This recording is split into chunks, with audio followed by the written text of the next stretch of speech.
vital to the well-being of any nation. The standard and quality of care in Nigeria falls below expectations and consumers lack confidence in the sector. Complaints abound significantly in both the treatment patients receive and how they are treated. This despondence and frustration, as well as our healthcare outcomes, are compounded by the lack of redress mechanism and accountability systems. The nurse just walked up to me, "Are you blind?" I was like, how? How can you tell me am I blind? And don't you see you have to pull your slippers? At least you have to talk to me as a woman being. When I was on admission, I complained. I actually complained. But the response I got was, was more discouraging.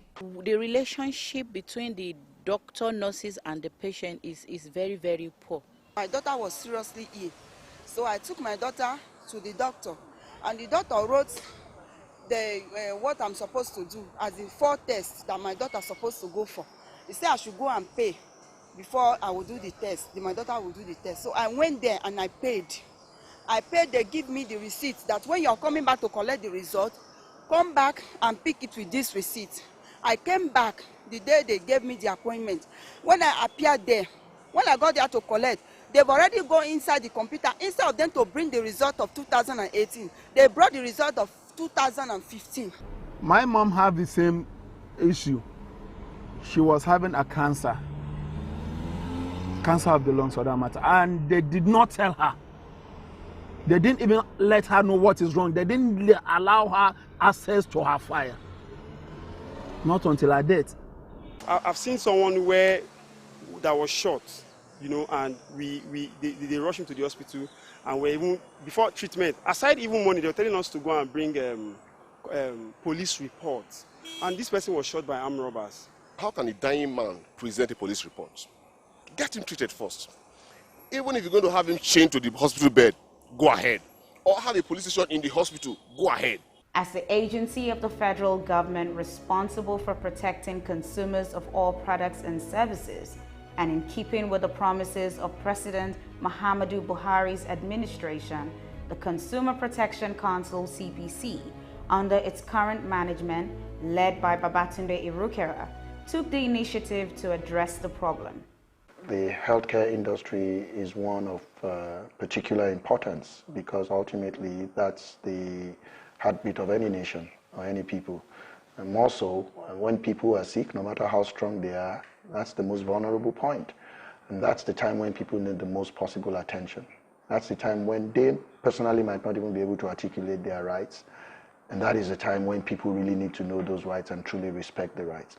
And that is why the Patient's Bill of Rights is a very important initiative, because what it does is that it addresses both the supply and the demand side.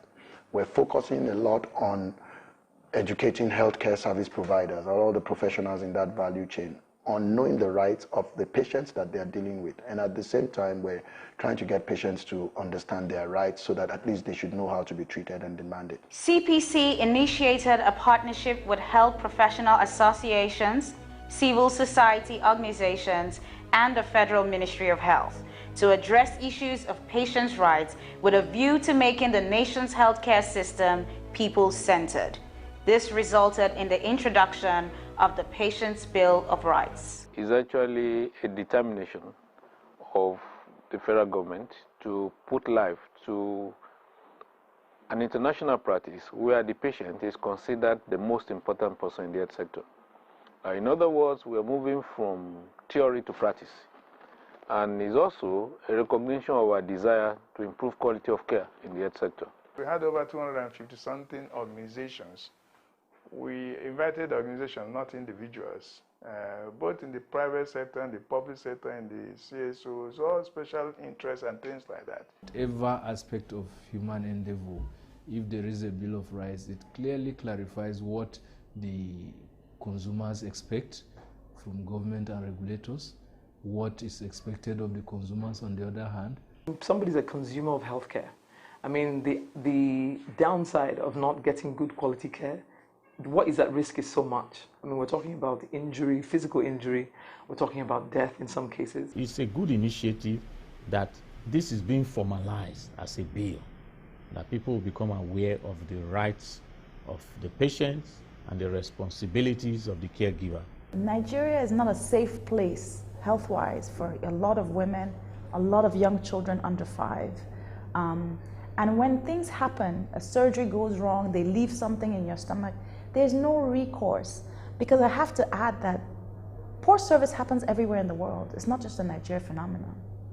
But in many countries, there's recourse. So if something goes wrong, you have a place to go to say something went wrong and consequences need to be meted to these people.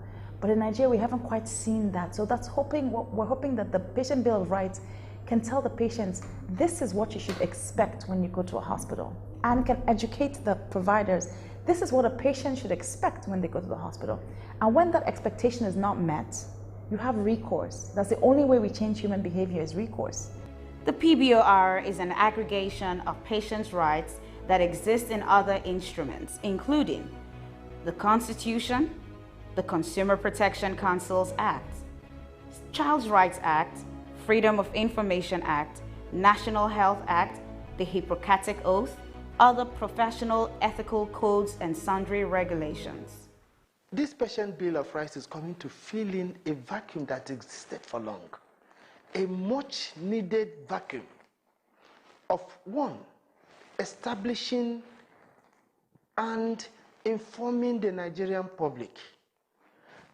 When you come to hospital, this is what is expected of you, not from the space, but from an existing law. Being the custodian of people's health, we were concerned on the operationalization of National Health Act, which was passed into law in 2014. Part of that law is centered around the patient. Many times the patient is at a loss what exactly to expect when he or she goes to access health care. And what this bill tries to do is to straighten those things and make it very clear to the Nigerian citizenry as well as healthcare providers what the rights of the patients are and what his or her responsibilities are and what the rights of the providers are and their responsibilities. We have also seen that many of our patients are being treated and given management. Sometimes they don't know what are the duties of their practitioners towards them. Meanwhile, a healthcare provider who sees a patient in emergency, there are things you have to follow. If you don't follow it, you'll be found culpable. As an NGO, at Save the Consumers Initiative, we are going to be a watchdog to that effect. And we are looking at 1 year report on that. Because after a year, we are going to send out what we call mystery shoppers. Mystery shoppers will go ahead and really test this if healthcare givers actually adhere to all these rules and regulations. The Patient's Bill of Rights covers issues such as right to information, right to emergency care, right to transparent billing, right to clean, safe, and secure environment, right to confidentiality, among others. But most important, that assertion that the customer is king, that is what the Patient's Bill of Rights has come to do. Everything you consume have quality assurance. The health sector has to realize that the consumer is at the core of our service. Without them, we really don't exist. They're going to benefit a lot. Their voices will be heard.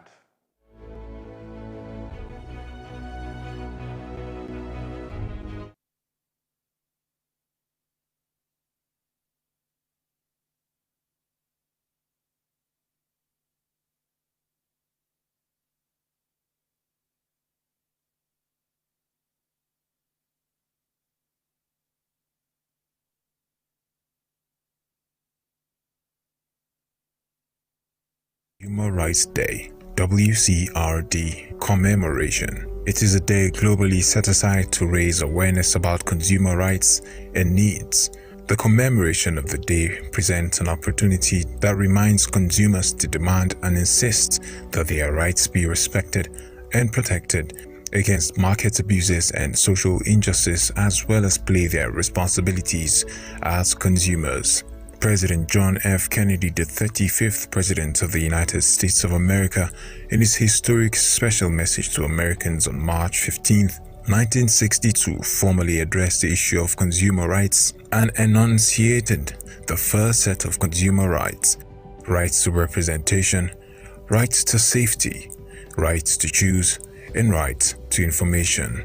The World Consumer Rights Day was first marked in 1983 by Consumers International, being the umbrella body for the global consumer movement. Since then, the commemoration has been annually used to mobilize action on important consumer issues and campaigns by all members under Consumers International (CI). The Federal Competition and Consumer Protection Commission (FCCPC) Nigeria is a member of this global body. Every year, CI comes up with a theme to commemorate the day, and the FCCPC yearly identifies with the commemoration to chart a new course to protect consumers in Nigeria. The theme of the World Consumer Rights Day 2020 was the Sustainable Consumer, considering the fact that sustainable consumption is a multi-stakeholder responsibility, as well as the benefits derived from the culture of sustainable consumption. FCCPC, led by its Executive Vice Chairman EVC Babatunde Yerukera, brought together various stakeholders in the sector, such as producers of packaged food, drinks, producers of packaged water, container producing companies, and other stakeholders at a meeting in Protea Hotel Select, Ikeja, Lagos.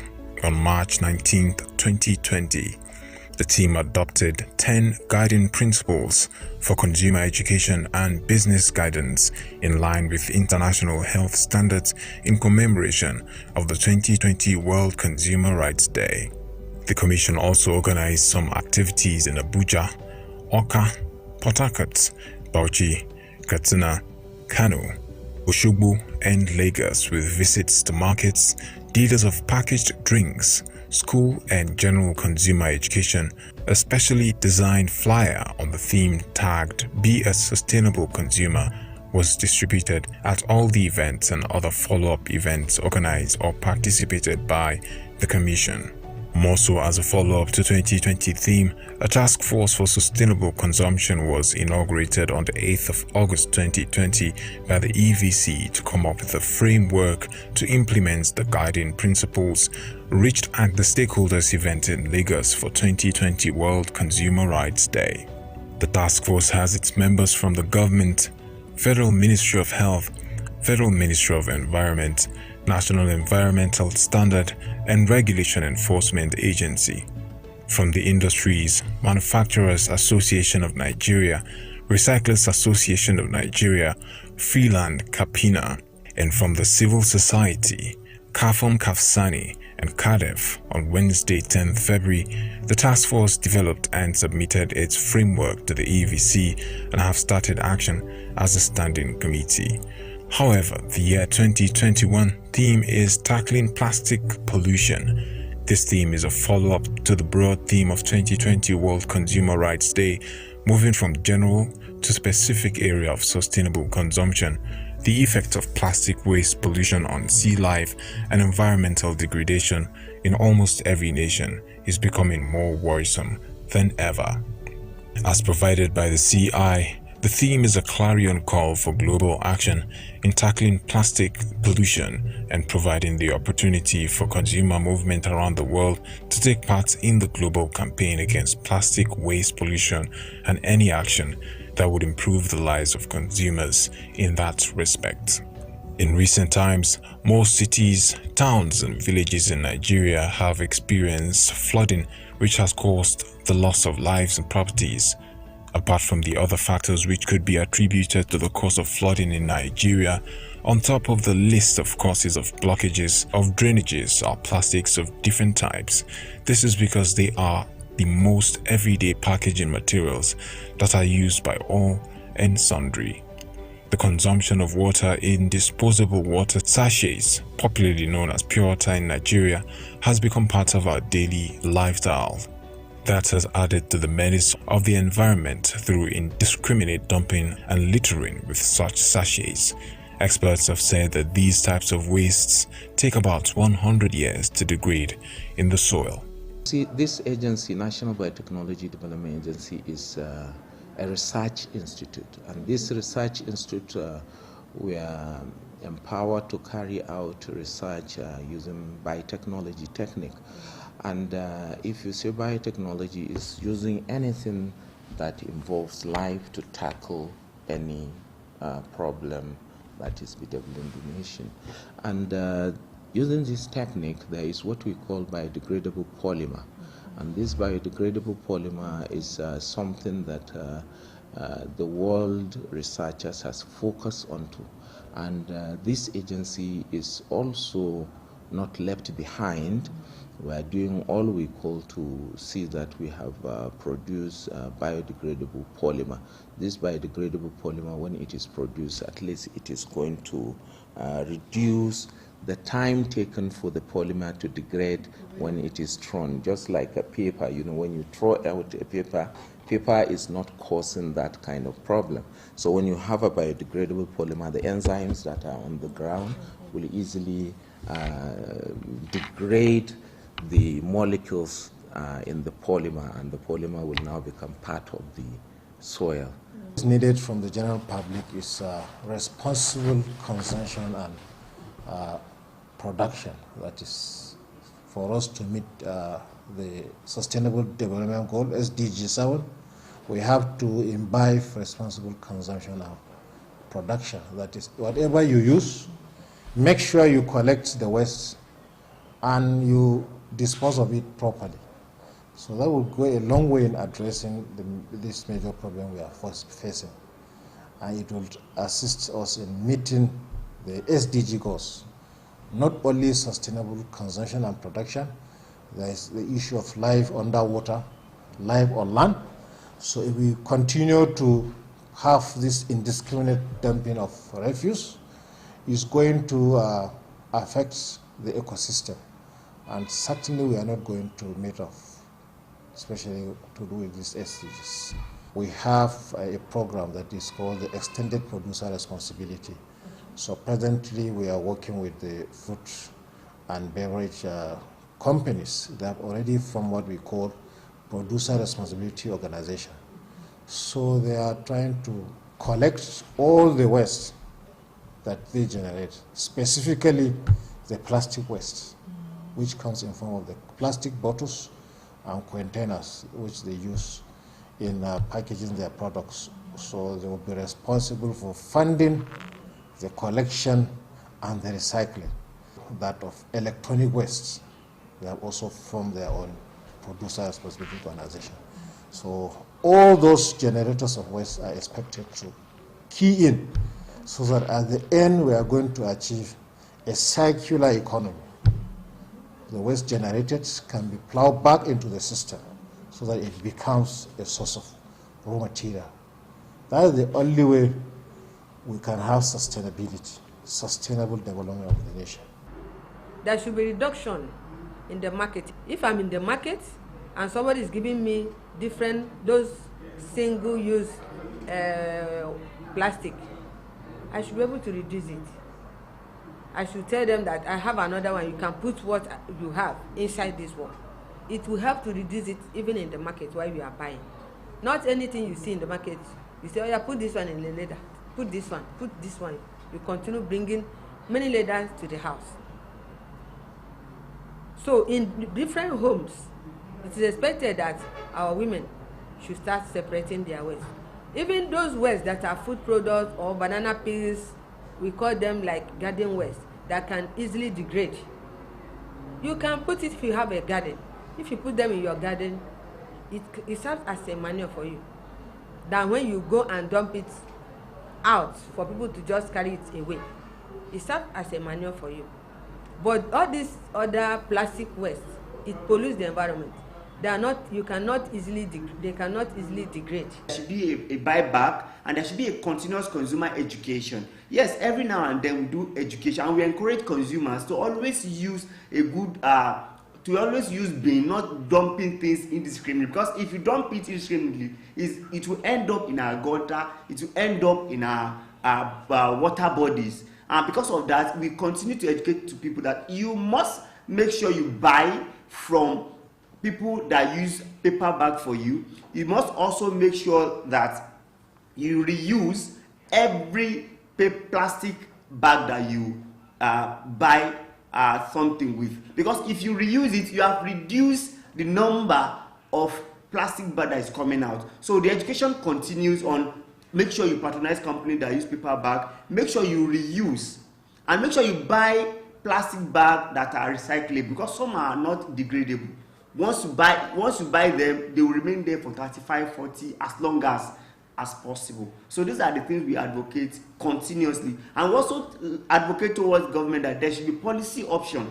Government must be intentional by having a ban on some products, by also ensuring that there must be a buyback by all these companies. It is very, very important. And what do you mean by buyback? Simply means that if you have purchased a particular number, they should encourage you to return those things and get a particular item. FCCPC is therefore commemorating this year's World Consumer Rights Day with today's programs with a view to engaging consumers, especially the young consumers who are major users of these plastics at home and in their school, on the way to utilize the circle model of waste management for eradicating or lessening the use of plastics, and also ensuring that those in use are reusable and can be put to use over again before disposing of them in a proper way. These young consumers are expected to further educate their parents on the proper ways of tackling plastic pollution, while schools are expected to replicate the campaign in the school community and practice them. Very clearly, plastic waste constitutes one of the most difficult things with managing waste in the environment today, mostly in part because of how unbiodegradable plastic is. And so it is certainly something that, it's a waste that really constitutes a problem. In Nigeria in particular, I think the problem is even highlighted when you consider the fact that we seem to have migrated from a history of glass and other forms of storage or packaging towards plastic, which is, we're realizing, is quite problematic. And annually we continue to discuss the problem of plastic waste. And we at the FCCPC are very concerned. One of our roles is protecting the environment, maybe not so linear and directly, but in a manner of speaking, in consumer protection. And so we've had a few campaigns with respect to that. We've got a few campaigns out encouraging people on making appropriate choices that preserve the environment, both in their consumption and certainly in their disposal methods and mechanisms. Working very closely with both industry and other regulators with regarding how best to address this. The outcome of last year's theme was the creation of a task force that crossed industry and government, which was housed and secretariated at the FCCPC. Recently, the task force submitted their report, and we're actually in the process of action in the next steps. And hopefully when that is done, our environment will be safer on account of our consumption. This campaign is very apt and timely, especially in the face of the struggle to combat the ravage of the COVID-19 pandemic, climate and environmental degradation amidst increasing consumers' demand for goods and services. It is believed that consumers have the power to change supply and production pattern to conform with a circular economy model that would encourage efficient use of resources, fair trade, increase consumers' access to quality products, which by and large would aid in achieving the Sustainable Development Goals (SDGs), no poverty and zero hunger, good health and well-being, clean water, responsible consumption and production, life on land and life in water, amongst others. It is expected that today's event would highlight major hindrances and solutions towards attaining the global desire of tackling plastic pollution and sustainable consumption, which would ultimately curtail the menace that the wastes from this subsector pose to Nigeria's environmental health and economic development. While welcoming you all to the commemoration of this year's World Consumer Rights Day, we urge you to always say no to plastic pollution. FCCPC, promoting choice, ensuring fairness.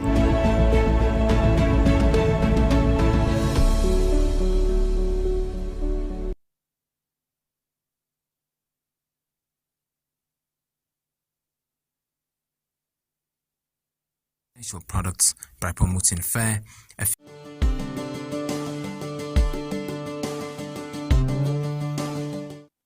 As the federal government rolls out measures to curb the spread of COVID-19 and bring the second wave of the pandemic under control in Nigeria, the Federal Competition and Consumer Protection Commission, FCCPC, reiterates its earlier warnings to those who may want to take advantage of the situation to exploit consumers. The pandemic was such that we recognized and expected that people would seek to take advantage of citizens. So we needed a special team that would address those issues. And as containment and prevention efforts across the world were expanding, including to Nigeria, and there were lockdowns, we realized that as an essential service, we needed some level of continuity for us to continue to make sure that the rights of consumers are protected.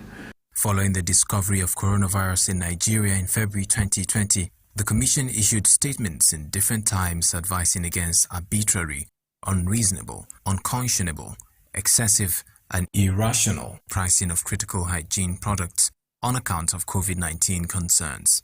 On the consumer protection side, we immediately knew that some things would happen. For instance, there will be price gouging.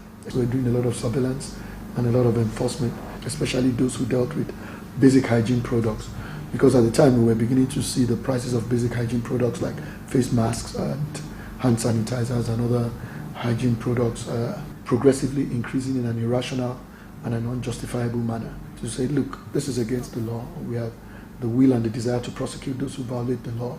Subsequently, the Commission arraigned 4 supermarkets and pharmacies at the Federal High Court Abuja over alleged price gouging. The federal government filed criminal charges against certain pharmacy and supermarket chains for price gouging.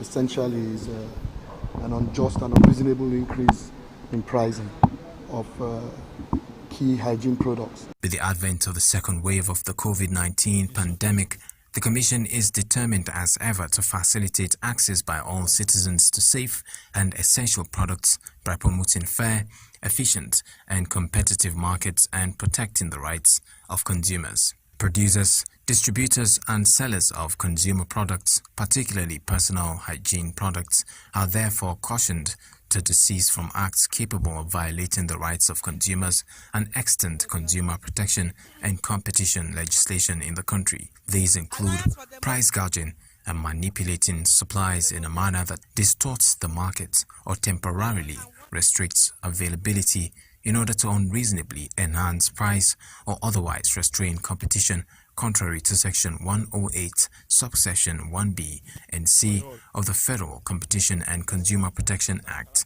FCCPA. In the same vein, consumers are advised to report any unwholesome practice by businesses through the Commission's dedicated digital channels.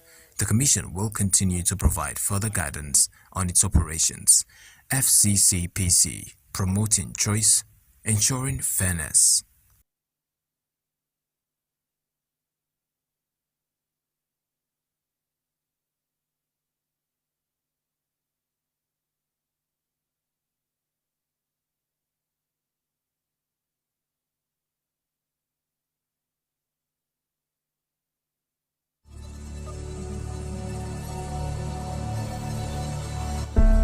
March 15th every year is dedicated worldwide as the World Consumer Rights Day, WCRD commemoration. It is a day globally set aside to raise awareness about consumer rights and needs. The commemoration of the day presents an opportunity that reminds consumers to demand and insist that their rights be respected and protected against market abuses and social injustice, as well as play their responsibilities as consumers. President John F. Kennedy, the 35th President of the United States of America, in his historic special message to Americans on March 15, 1962, formally addressed the issue of consumer rights and enunciated the first set of consumer rights: rights to representation, rights to safety, rights to choose, and rights to information. The World Consumer Rights Day was first marked in 1983 by Consumers International, being the umbrella body for the global consumer movement. Since then, the commemoration has been annually used to mobilize action on important consumer issues and campaigns by all members under Consumers International (CI). The Federal Competition and Consumer Protection Commission (FCCPC) Nigeria is a member of this global body. Every year, CI comes up with a theme to commemorate the day, and the FCCPC yearly identifies with the commemoration to chart a new course to protect consumers in Nigeria. The theme of the World Consumer Rights Day 2020 was the Sustainable Consumer, considering the fact that sustainable consumption is a multi-stakeholder responsibility, as well as the benefits derived from the culture of sustainable consumption. FCCPC, led by its Executive Vice Chairman EVC Babatunde Yerukera, brought together various stakeholders in the sector, such as producers of packaged food, drinks, producers of packaged water, container producing companies, and other stakeholders at a meeting in Protea Hotel Select, Ikeja, Lagos. On March 19, 2020, the team adopted 10 guiding principles for consumer education and business guidance in line with international health standards in commemoration of the 2020 World Consumer Rights Day. The Commission also organized some activities in Abuja, Oka, Port Harcourt, Bauchi, Katsina, Kano, Osogbo, and Lagos, with visits to markets, dealers of packaged drinks, school and general consumer education. A specially designed flyer on the theme tagged "Be a Sustainable Consumer" was distributed at all the events and other follow-up events organized or participated by the Commission. More so, as a follow-up to 2020 theme, a task force for sustainable consumption was inaugurated on the 8th of August 2020 by the EVC to come up with a framework to implement the guiding principles reached at the stakeholders event in Lagos for 2020 World Consumer Rights Day. The task force has its members from the government, Federal Ministry of Health, Federal Ministry of Environment, National Environmental Standard and Regulation Enforcement Agency. From the industries, Manufacturers Association of Nigeria, Recyclers Association of Nigeria, Freeland Kapina, and from the civil society, Kafom Kafsani and KADEF. On Wednesday, 10th February, the task force developed and submitted its framework to the EVC and have started action as a standing committee. However, the year 2021 theme is tackling plastic pollution. This theme is a follow-up to the broad theme of 2020 World Consumer Rights Day, moving from general to specific area of sustainable consumption. The effect of plastic waste pollution on sea life and environmental degradation in almost every nation is becoming more worrisome than ever. As provided by the CI, the theme is a clarion call for global action in tackling plastic pollution and providing the opportunity for consumer movement around the world to take part in the global campaign against plastic waste pollution and any action that would improve the lives of consumers in that respect. In recent times, most cities, towns, and villages in Nigeria have experienced flooding, which has caused the loss of lives and properties. Apart from the other factors which could be attributed to the cause of flooding in Nigeria, on top of the list of causes of blockages of drainages are plastics of different types. This is because they are the most everyday packaging materials that are used by all and sundry. The consumption of water in disposable water sachets, popularly known as pure water in Nigeria, has become part of our daily lifestyle. that has added to the menace of the environment through indiscriminate dumping and littering with such sachets. Experts have said that these types of wastes take about 100 years to degrade in the soil.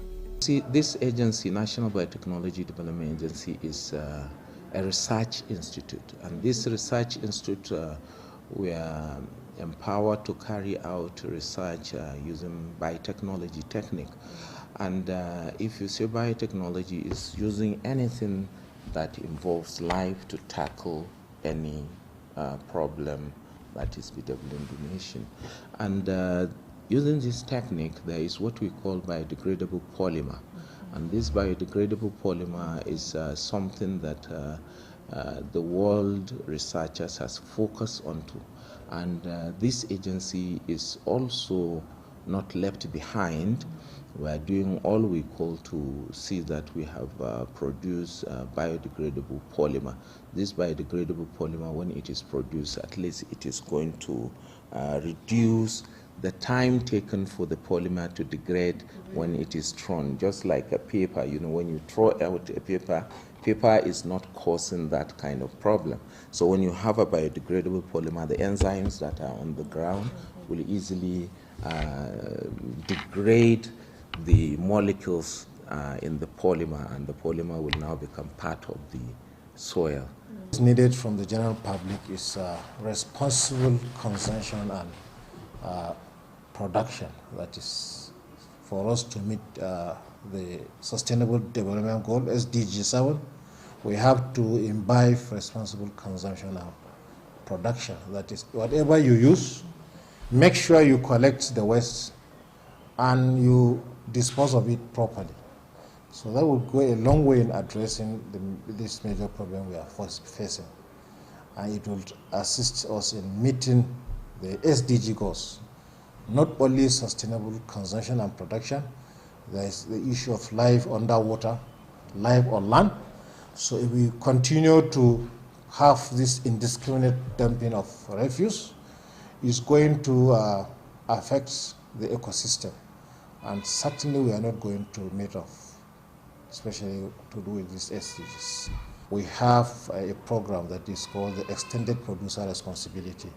So presently we are working with the food and beverage companies that have already formed what we call Producer Responsibility Organization.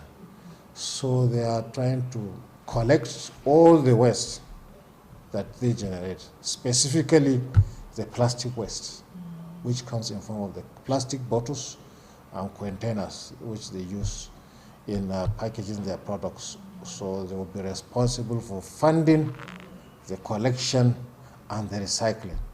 That of electronic waste, they have also formed their own Producer Responsibility Organization. So all those generators of waste are expected to key in so that at the end we are going to achieve a circular economy. The waste generated can be plowed back into the system so that it becomes a source of raw material. That is the only way we can have sustainability, sustainable development of the nation. There should be reduction in the market. If I'm in the market and somebody is giving me those single-use plastic, I should be able to reduce it. I should tell them that I have another one, you can put what you have inside this one. It will help to reduce it even in the market while you are buying. Not anything you see in the market, you say, oh yeah, put this one in the leather, put this one. You continue bringing many leathers to the house.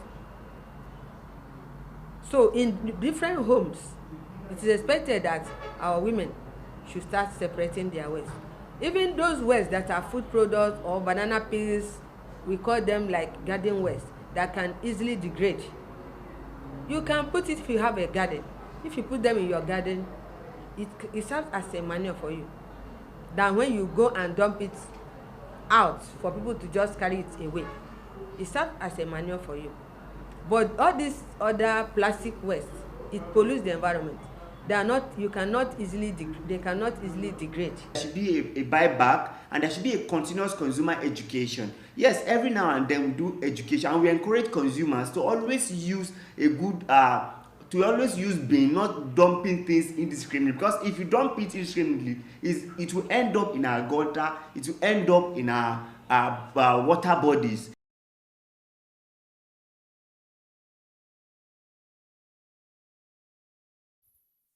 Good morning, everyone. May we please settle down? Those at the back, can you kindly move forward? Thank you.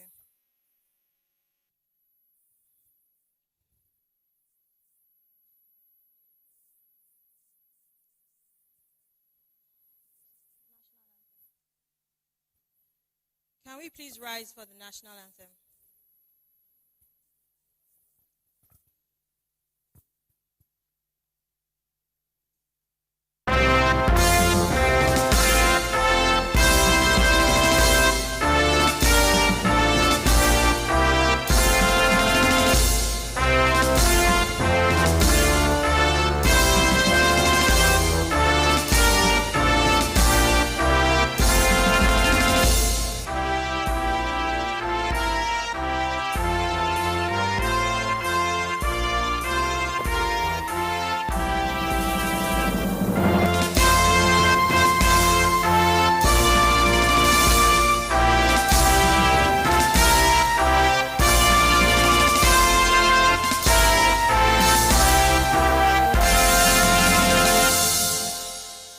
Thank you. We may please be seated.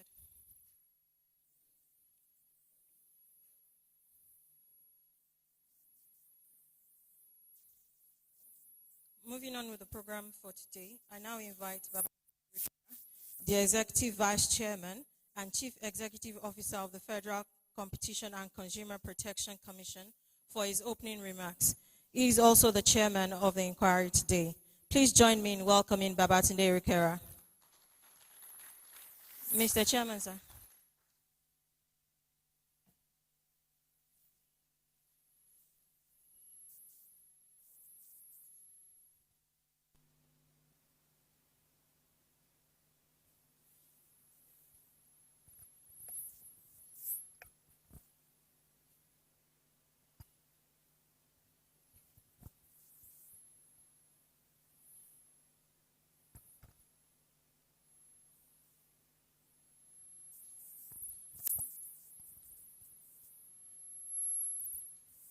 Honorable Attorney General and Commissioner for Justice, Lagos State, Mr. Moyo Onibanjo Lanet Silk, distinguished members of the investigative panel. I'm going to start from the left. Ms. Joan Oluyemi from the Lagos State Ministry of Health, Mr. Bernard Onega from the Nigerian Bar Association, Dr. Binyeremi Ukari from the Federal Ministry of Health, Mr. Afolabi Sholebo, the Chief Executive of the Lagos State Consumer Protection Agency, Mr.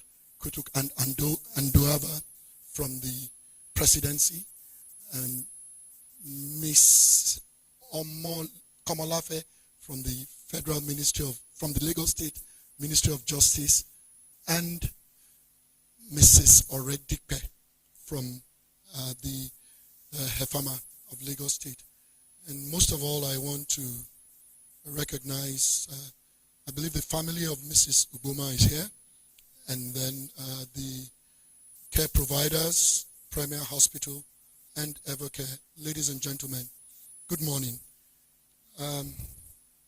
Today we continue in what is an open and active investigation that started a little above a month ago when information came to the FCCPC, both from multiple sources, including a complaint from the family of late Mrs.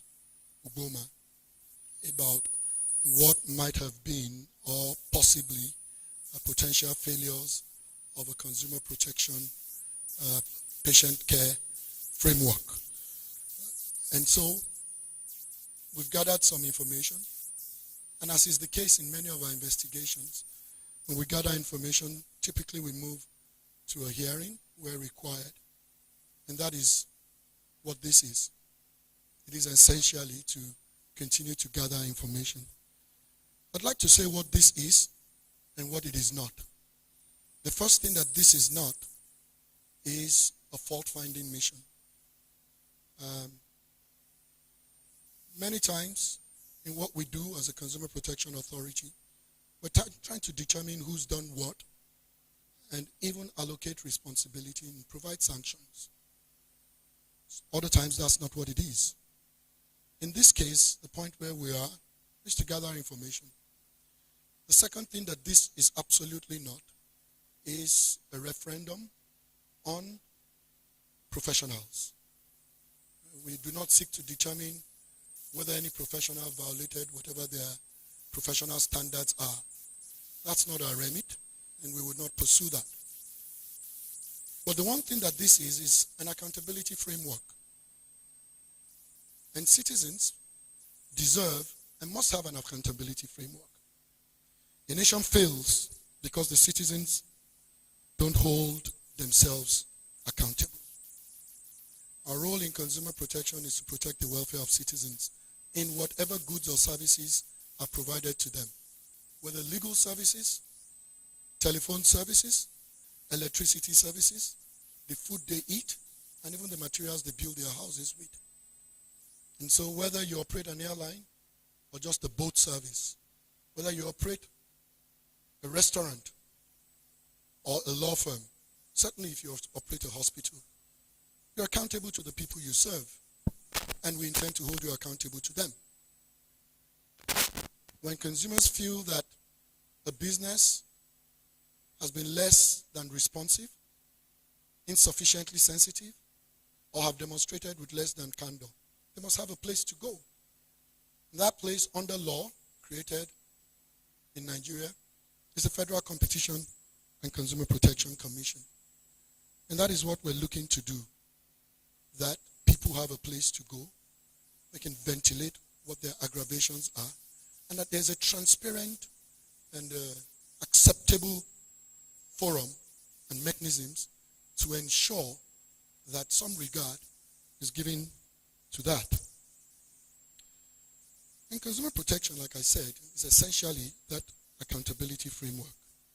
In the absence of it, citizens are vulnerable, they're exploited, and almost always injured. It doesn't matter whether it's in legal services, medical services or not. It just means that that's what it is, period. And our role in ensuring that services in every sector are fair and transparent transcends medicine. And our role in medicine started, to the best of my knowledge, I want to say probably within days when I took the role. I started this job in April 2017. And within a week from that, my first project was to start what is otherwise known as the Patient's Bill of Rights. And the reason being that I had a long record of litigation in healthcare prior to accepting a role in government. And I had seen what were certain gaps across the service value chain. And so we promoted the Patient's Bill of Rights that was at the time led by the CPC and the Nigerian Medical Association, as well as the Federal Ministry of Health and other professional associations within the healthcare value chain. And that Patient's Bill of Rights has become what really is a roadmap for our engagement in healthcare. I might say that prior to the Patient's Bill of Rights, my understanding was that there had hardly been any complaint about medical services to the then CPC. But after the Patient's Bill of Rights was launched in July 2018, by the end of 2018, there were over a dozen complaints. And essentially what that did was to stoke up what really is an accountability system. I'm happy to note that a lot of those complaints have been resolved. With respect to an investigation of this nature, this is also not the first. Approximately a year ago, with some months in addition, we had a public hearing of this nature in this same place with a panel made up for the most part of people who are seated here. And the interim findings from that investigation were only just recently released. And the feedback we have gotten is that some of those interim findings are very robust and very helpful in improving just the responsiveness and how hospitals or healthcare professionals even just respond and engage with their patients. We're hopeful that this would also result in something similar. And so I must close by acknowledging the pain that the family of Mrs. Ugoma must have experienced and still be experiencing. Even with the best of intention and the best possible medical care, demise that end in this manner are always painful. And so this isn't the pain that I refer to. It's not necessarily about what was done or wasn't done. It's just about the sad fact that she's passed on. And it is only fair to also say that from the time we opened this investigation, I didn't know Premier Specialist Medical Center. But the feedback I have gotten is that this has been an incredible facility that has provided women and childcare for over 30 years, and by its name had become Premier also. And so this isn't about an institution or a facility that was otherwise not a good one. The evidence that this was a good facility is that Mrs. Ugoma herself was a long-term patient who was under their care for many years. But as is the case in life and in consumer protection, there's always a time when someone is displeased. And handled the right way, that displeasure gets resolved. But beyond that, from a regulatory and societal standpoint, we take learnings from that displeasure. I'm hopeful that that's what will happen over the next day or two while we're here. And the panel is very broad-based. We've got people from the press, we've got a representative from the presidency, the Rule of Law Initiative, the Lagos State Ministry of Health that has oversight for healthcare in Lagos State, HEFEMA that licenses and regulates medical facilities, and we've got LASCOPA, the Lagos State Agency for Protecting Consumers, which is the state functional equivalent of the FCCPC. We've got the Office of the Attorney General, because it's a matter of law. And we've got the Nigerian Bar Association, because it's a matter of law. We've got the parent of the entire healthcare industry in Nigeria, that is the Federal Ministry of Health, the representative of the minister here. The FCCPC itself is represented. Everyone we invited except the Nigerian Medical Association is not here. Oh, okay. The Nigerian Medical Association was invited to participate on the panel. We got a letter where they declined participation, but I'm glad to note that you're here. If you're here to participate on the panel, please let us know. If it is just to observe, you're welcome. And for others that have not recognized, you're welcome. We look forward to a very robust, meaningful, transparent process where we all take learning, where we all recognize that at the end of the day, the most important thing to any nation is its healthcare. Where we recognize that every single life is worth fighting for. I have many anecdotes of why it is important to fight for many lives. I've read too many biographies about people who one situation or the other could have taken their lives, and they went on to do things that have changed the world. And so because of that, healthcare just being a focus, the accountability must start from us holding ourselves accountable, whether it's in the public life or in the private life. And I think what this process does is to at least provide the necessary scrutiny that at a minimum makes every one of us, whether a doctor, a lawyer, an accountant, or even just a food seller, to scrutinize our own actions, our processes, and our conduct. Because when we do that, and especially in healthcare, when we do that, I am convinced that it would at least save one life and improve the quality of lives of many. And I want to introduce the Honorable Attorney General of Lagos State, Mr.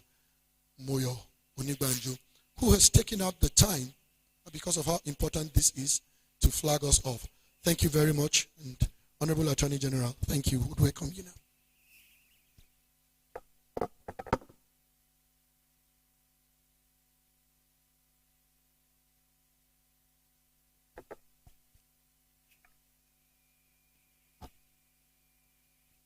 Thank you, Mr. Chairman. I now have the pleasure of inviting Mr. Moyosore Unigbanjo SAN, the Honorable Attorney General and Commissioner for Justice, Lagos State, for his keynote address. Please join me in welcoming Mr. Moyosore Unigbanjo SAN.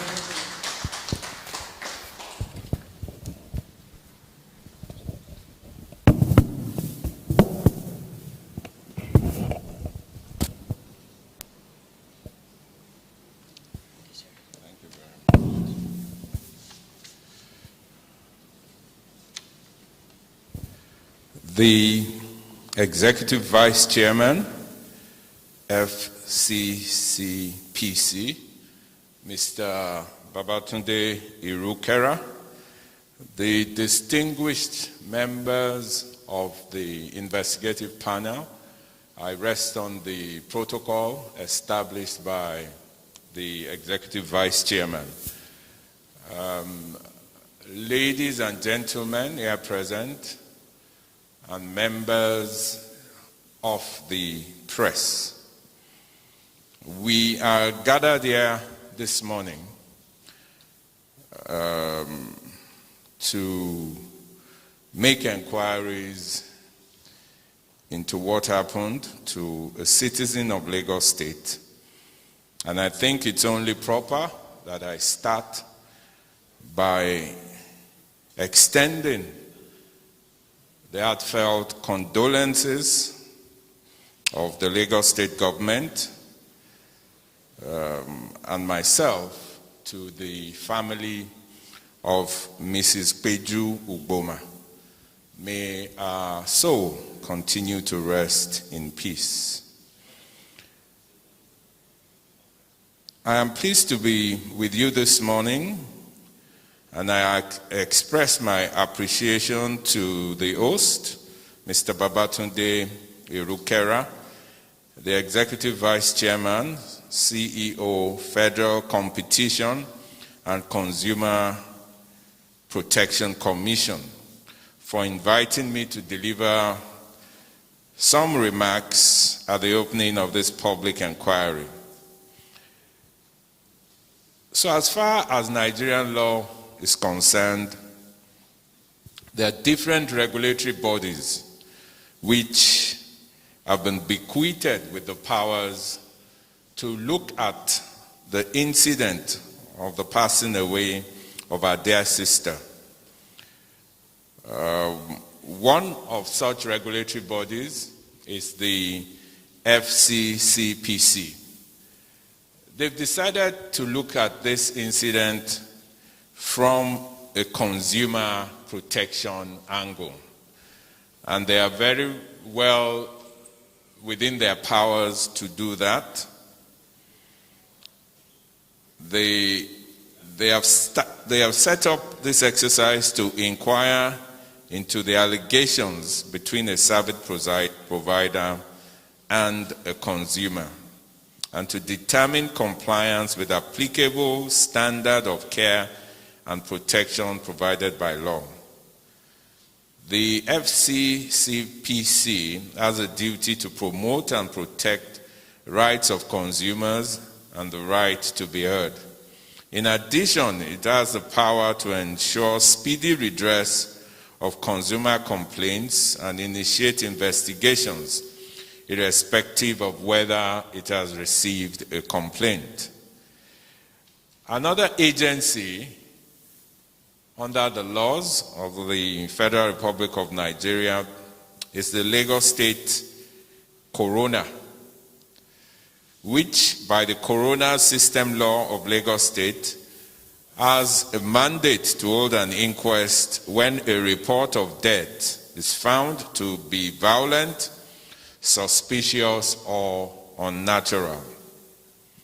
This case I have referred to the Chief Coroner of Lagos State to have an inquest, and I'm sure when the inquest starts, the coroner has enough powers to invite all the parties concerned, including experts such as the pathologist who conducted the post-mortem on the deceased. Largely, what a coroner does is just to inquire as to the cause of death of anybody. They do not point fingers at anyone, but they get to the root of why somebody died in unnatural circumstances in order that lessons will be learned, in order to prevent a reoccurrence, and in order to, where there are allegations of foul play, in order to lay all such allegations to rest or to indeed confirm that maybe there was foul play.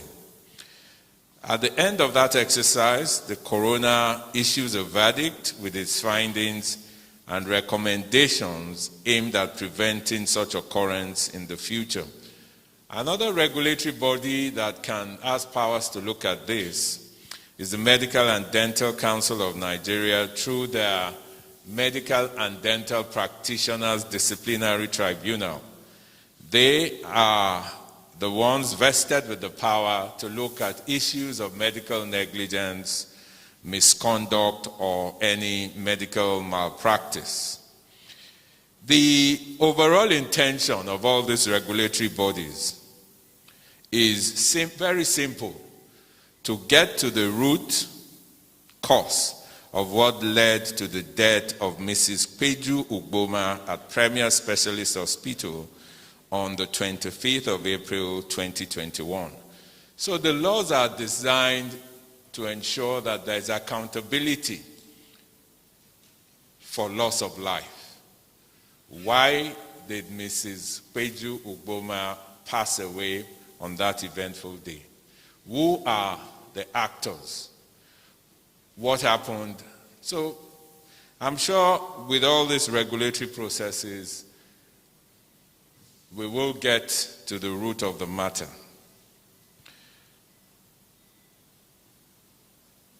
I want to also assure you that this exercise for which we are gathered here this morning is not a mere talk shop. It is also not grandstanding by the FCCPC. This is not the first of such exercises they've had. I remember the incident also of one of Miss Mora de Bayo Balogun, who unfortunately lost her life in Lagos. Such an inquiry was held, and that inquiry, brought that situation to everybody's attention. And our reaction in the Lagos State government was to put together a law called the Victims' Rights and Witness Protection Bill. It's currently pending before the Lagos State House of Assembly. One of the key elements of that bill is to say that, because we looked at the circumstances leading to an unfortunate death, and that bill simply seeks to say that anybody who requires urgent medical attention, either from gunshot wounds, from an accident, from stab wounds, or just bleeding, or perhaps just even collapses, maybe from heart attack or what have you. If that person is rushed to the hospital will be mandated by law to stabilize that patient. So even if you don't want to take in that patient, you will stabilize that patient, and you will also make provisions to transfer that patient to the medical facility that either the patient wants to go or that the hospital is referring the patient to. So that you don't dump somebody who is losing blood, somebody who is unconscious, in a vehicle with no medical personnel, and then ask them to go take that person to the next facility. So that's just to reassure you that these exercises do, in fact, lead to change in our laws. Distinguished panel, ladies and gentlemen, I'm sure the few days of sitting will provide some insight into this incident. And on our part, as the Lagos State Ministry of Justice, I assure you of our full collaboration with the FCCPC and any other government agencies whose objective or intention is to find out what happened on that day when we lost our dear sister, wife, mother, daughter. Thank you all very much, and I wish the panel fruitful deliberations. Thank you.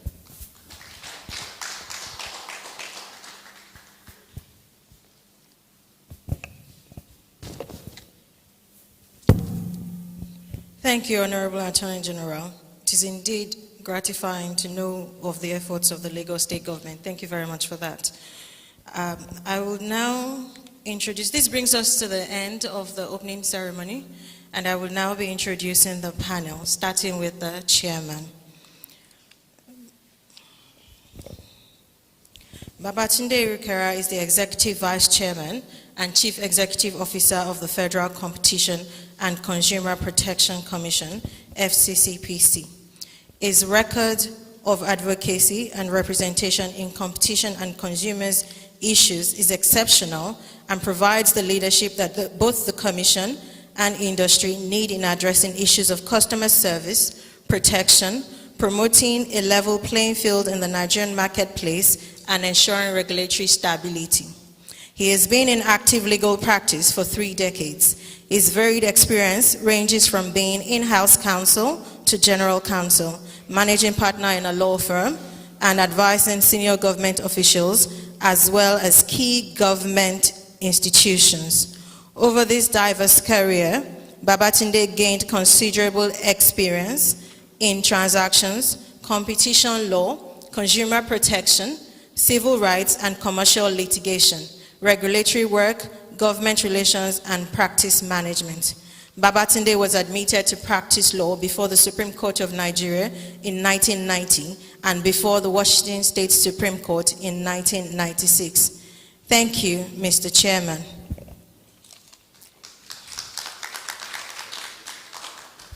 Now, from the right-hand side of the stage, we have Joanne Oluyemi, who is representing the Lagos State Ministry of Health. You're welcome, ma'am.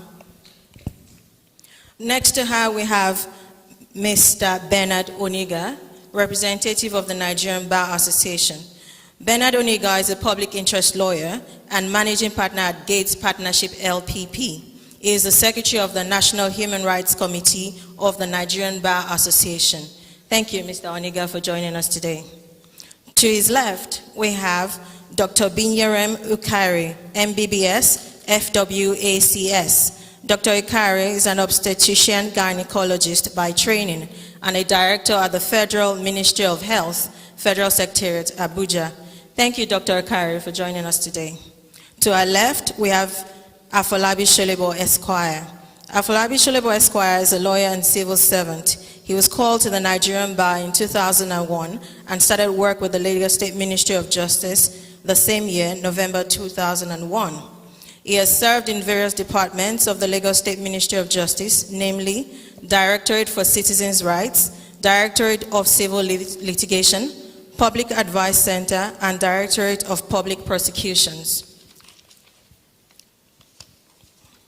In the course of his career, Mr. Sholebo has served as the first administrator of the Public Advice Center of the Ministry of Justice, the first secretary to the board and head legal of the Lagos State Sports Commission, registrar, Land Use Assessment Appeal Tribunal, and recently general manager, Lagos State Consumer Protection Agency. He has attended various courses, both local and international, and he is a member of the Nigerian Bar Association and a chartered mediator and conciliator. He is married with 3 lovely children. Thank you, Mr. Sholebo, for joining us today. On the left of the chairman, we have Mr. Aundova Kutu. Mr. Kutu is a retired police officer and a lawyer with 27 years law enforcement experience. He is involved in police reform in Nigeria, offering consultancy and volunteer services on police reform, Rule of Law Office in the Office of the Vice President of Nigeria. He has previously supported the work of the FCCPC in its investigative mandate. He is also an irregular migration expert, providing capacity building and technical advice for national, international, and civil society organizations in combating organized crime, especially for law enforcement officers. Thank you, Mr. Kuti, for joining us today. To his left, we have Ms. Komolafe Olanrewaju Latifa.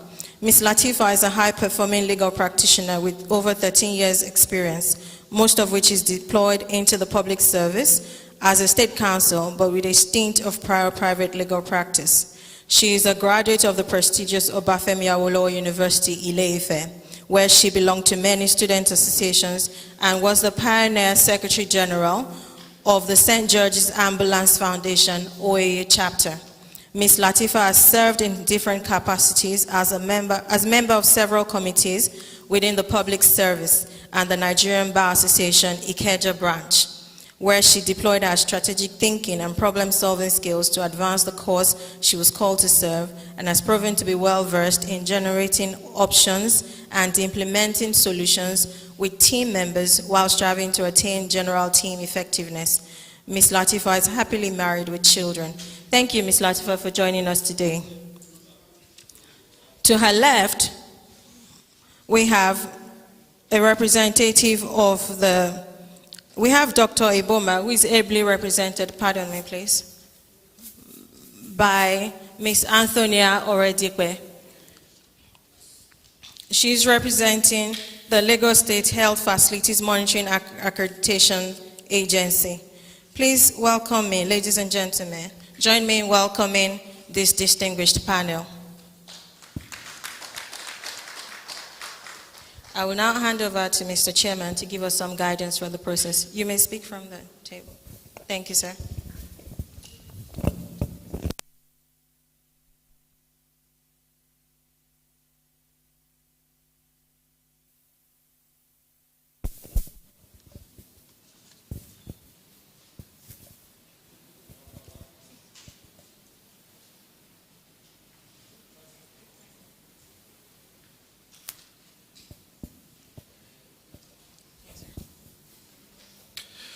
Thank you very much.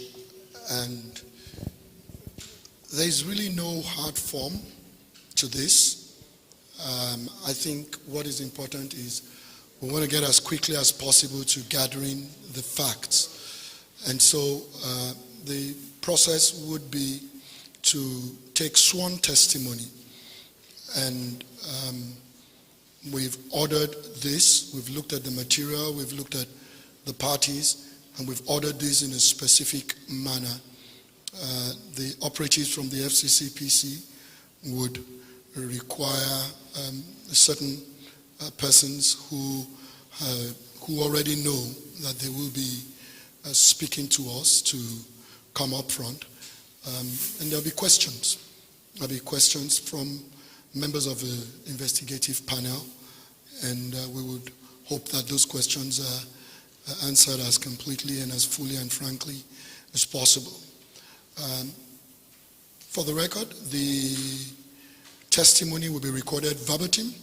There's a verbatim recorder, and there'll be transcripts that will be available for the deliberations and to support any findings down the line. And the nature of this is quite serious, so there are not that many witnesses. But there will be a time when other persons who are not witnesses might have the opportunity to speak during the process. But I counsel that we should focus on what the objectives are early in the day so we can gather all the information. And for the witnesses, this is not a trial. We're not in court. And nobody is on trial here. Nothing that is provided to the FCCPC is to determine professional responsibility or irresponsibility. That is not a decision we would make.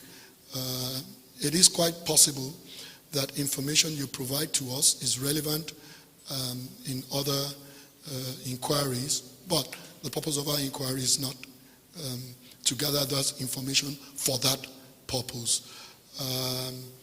I think, is there anything I'm missing out from how it will go? If you don't understand the question, just if you're testifying, just let us know you don't understand the question. I know it's a very sensitive and emotive issue, but I would counsel everyone to let's exercise restraint and let's make this go as quickly and as smoothly as possible. And I understand how difficult that could be in the circumstances, but it's very important. In the absence of any other housekeeping issues, I believe the next thing is to immediately proceed to the inquiry. But if there are housekeeping issues, we can address that also. Thank you.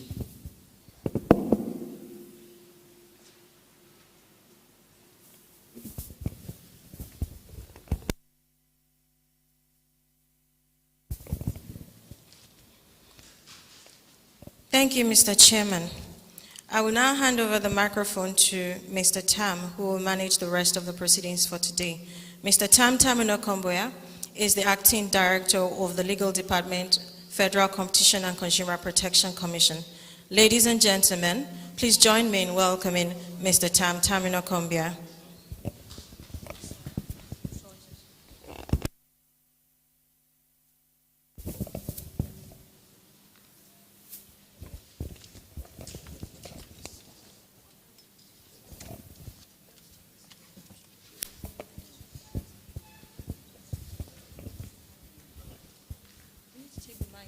Mr. Chairman, members of the panel, ladies and gentlemen, at this stage we want to have a brief rearrangement of the sitting arena. We will have to bring in this table to the center here because the witnesses will need to sit on it.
Once again, Mr. Chairman, members of the panel, ladies and gentlemen, would like to proceed immediately to the inquiry itself. And the way we intend to proceed is to have witnesses after witnesses to come here and testify. Their testimonies will be preceded with a witness oath pursuant to Section 18, subsection 4C of the Federal Competition and Consumer Protection Commission Act 2018. So to proceed, I would like to call to the chair here Mrs. Ijoma, Mr. Ijoma Ugboma. Mr. Ijoma Ugboma. Thank you, sir. Please, you may have your seat, sir.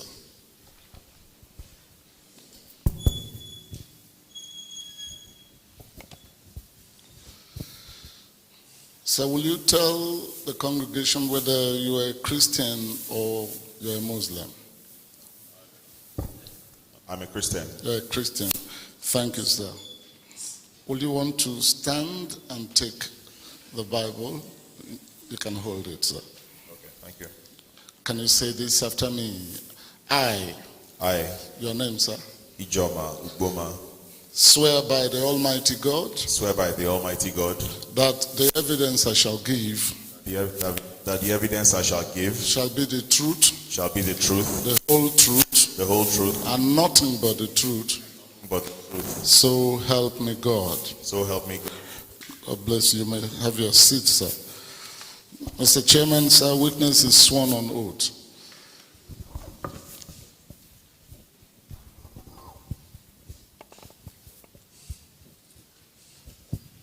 Thank you very much. I had said that prior to us taking testimony, if there were any housekeeping issues that I would like to know.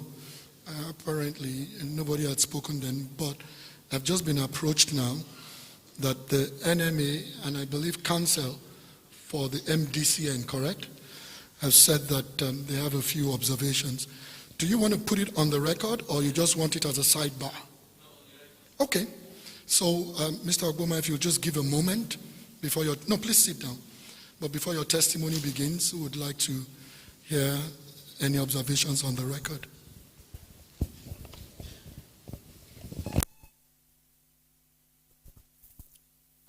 Thank you very much, Mr. Chairman. I want to rest on the existing protocol. Before I start, I would like to, on behalf of the Medical and Dental Council, commiserate or condole the family of the deceased. It is usually a painful experience. In addition to that, we equally want to thank Mr. Chairman for the passion with which he carries out the mandate of his organization.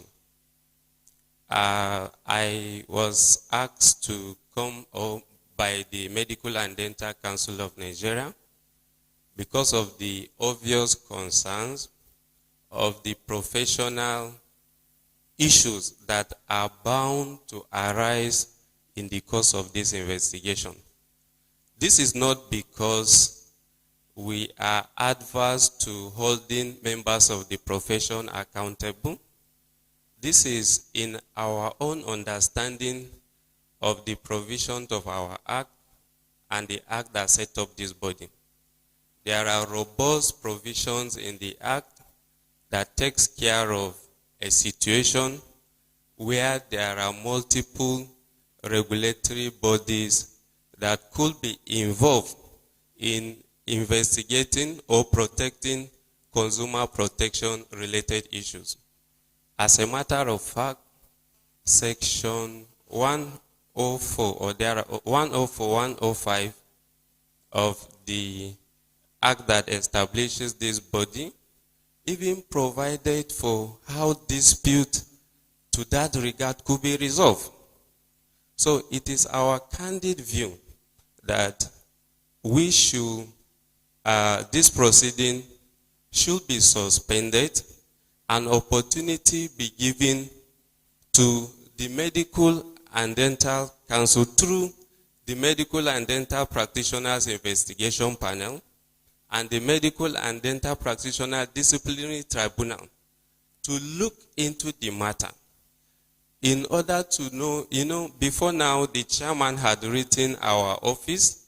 We were actually looking for an opportunity of meeting with him in order to sort out ourselves on how these issues could be best done. A loss of one Nigerian is a loss of for all of us. So, but if we go about it in the way and manner that will not command the cooperation of the relevant bodies, in the long run it will be counterproductive.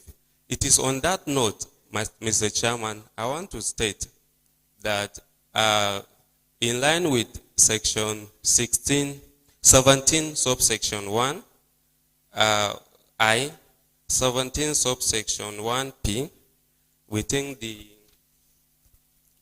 FCC, the Federal Competitive Consumer Protection Act, equally provided in Section 104, 105, that this meeting be put on hold to enable us sort out the sensitive areas, because issues of patient confidentiality definitely is going to interplay in the course of giving evidence. We are not adverse to anything. We will sort out, we will understand ourselves, and we will move on appropriately. Thank you very much.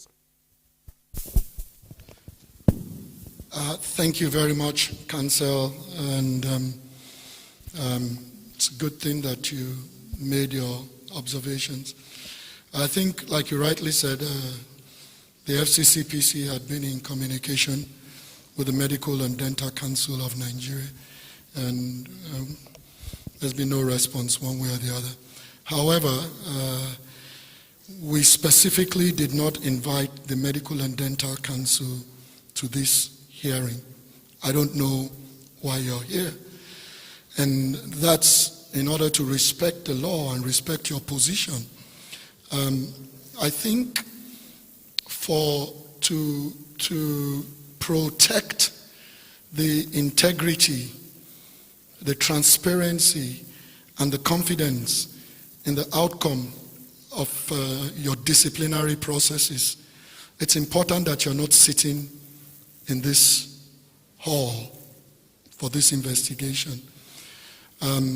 Being a lawyer myself, I think the most robust challenge to whatever your disciplinary outcomes would have been would be that you're potentially conflicted after sitting in on another consumer protection investigation and gathering information that would otherwise not have come to you except by your participation in the different investigation.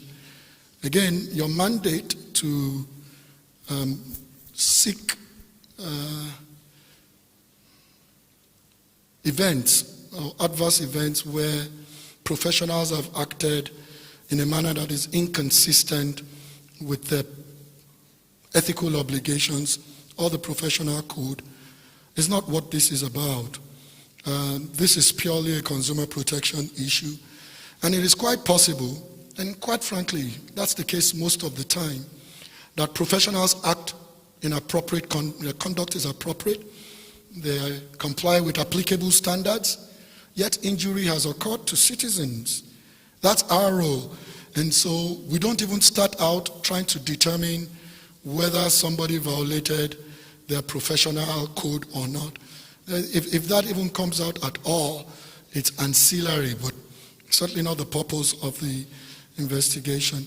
And respectfully, the MDCN, so quite robust, and we do collaborate. In fact, I did receive correspondence a few days ago on a matter that is unrelated to this. We cross-refer cases. When we get cases where people allege that a medical professional has acted in a manner that is inconsistent with the professional code, and they're not alleging injury that is covered by the law, we immediately refer without even considering.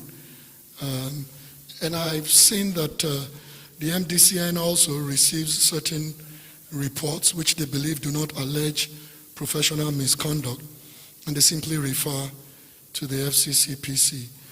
And so to the extent that you are apprehensive that there's a wrinkle, I assure you there's no such wrinkle. The record is pretty clear, and as such, we would respectfully proceed. But you're under the guidance of the framework that we've noted. But the point you make is certainly noted. Thank you.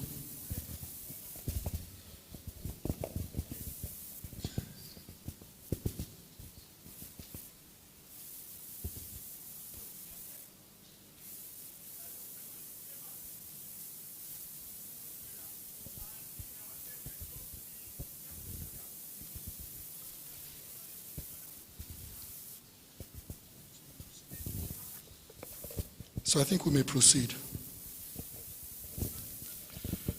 Okay, so Mr. Obama, we will now proceed with you.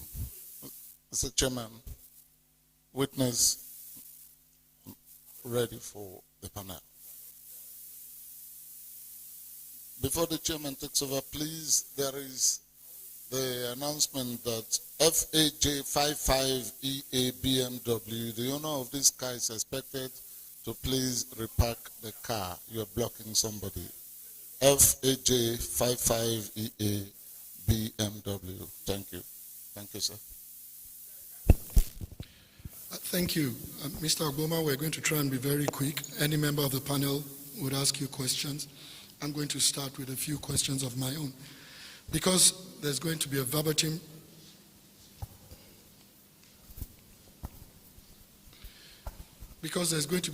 recording of this, and the record and the transcripts created are a matter of law.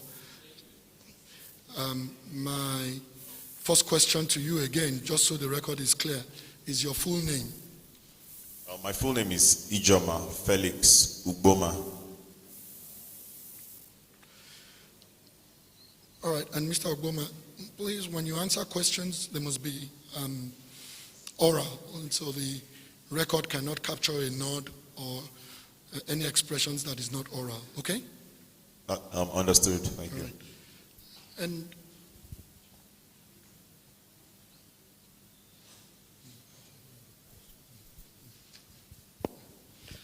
all right, and so Mr. Ogboma, I'm going to ask you a few housekeeping questions, and then you give us a narrative. Where do you live? I live in Victoria Island. What's the address? House 24A, Atlantic Beach Estate. How long have you lived there? I've lived there for almost 4 years. Do you have any children? I have 2 children, 2 daughters. What are their ages? One is going to be 12, and the younger one is going to be 10 on Sunday in 4 days' time, 5 days' time.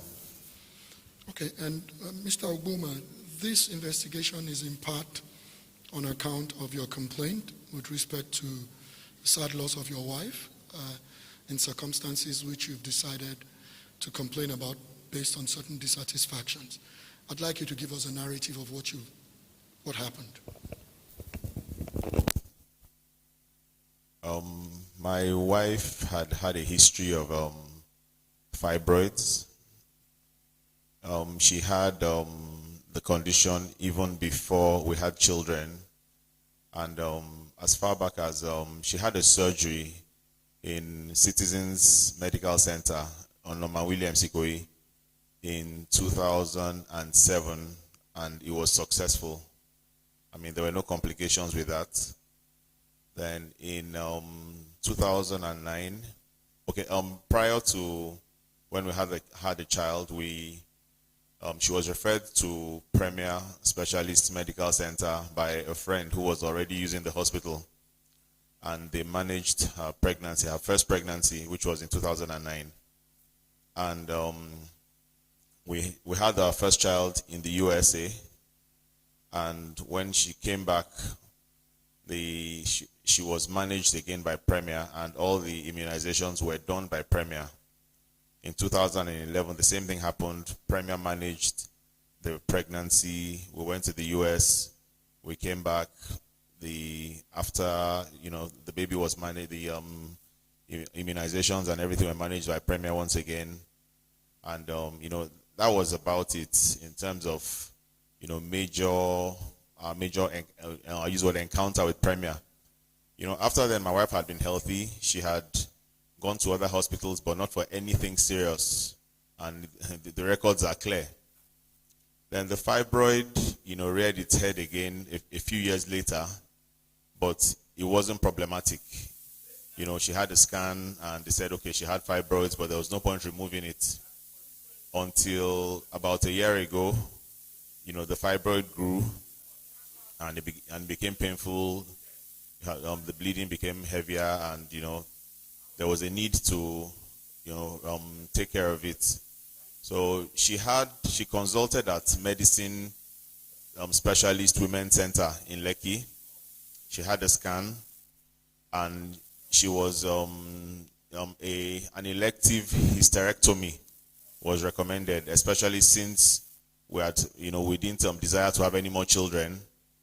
She had another opinion, and the same thing was recommended. So we approached Premier sometime in, probably in February this year or thereabouts, and the plan was to see her former gynae, Dr. Laleye, who was the one that had managed both pregnancies then. She had a good rapport. We had a good rapport with him. But when we got there, we were given the impression that Dr. Laleye was not in the country. We were given the impression that he had relocated, which we later found out was not true. We found out that he is actually practicing somewhere in Lekki. So we were referred to another gynae who is by the name Dr. Akisheku. He was the one that was, he saw her, he gave the same opinion as the other doctors. He also recommended that she has an elective hysterectomy, and the process started.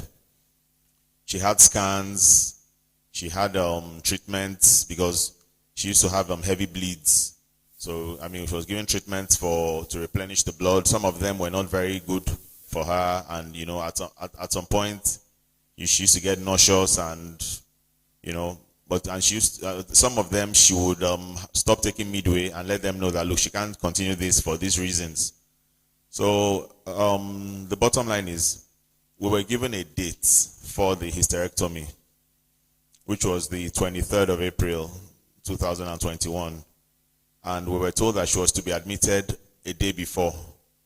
And before that day, she had had a lot of tests. She had done an ECG, she had done the PCV, she had done all the tests as was recommended by Premier. And there was no concern about her being medically unfit for the procedure. And I'll say it once again, she had no pre-existing conditions. So a day before the surgery, we're told that she needed to do a COVID test, which was a precondition for admitting her. And we did the COVID test 2 days before she was admitted. The result came, she was all clear. On the 22nd, Thursday, she was admitted to prepare her for Friday morning. I was with her. She was normal. We were talking. There was really nothing untoward. On Friday, I saw her in the morning before the surgery. I saw Dr. Akisheku as well, but we didn't interact much on the day. They were preparing her. So I decided to dash, as she was being wheeled into the theater. I was told I couldn't go in with her. So I decided to do a few of my own personal things just within the same, vicinity. But I kept calling on the nurse to know, how far with the, procedure, whether I was all done. So when it was done, I think she was wheeled into theater at about 9 in the morning. And I was told at about 1:30 that the procedure was done. I was very close already. I was actually on Adiola Odeku when it happened. So I came down, and I was ushered in to see her. She was in the recovery room.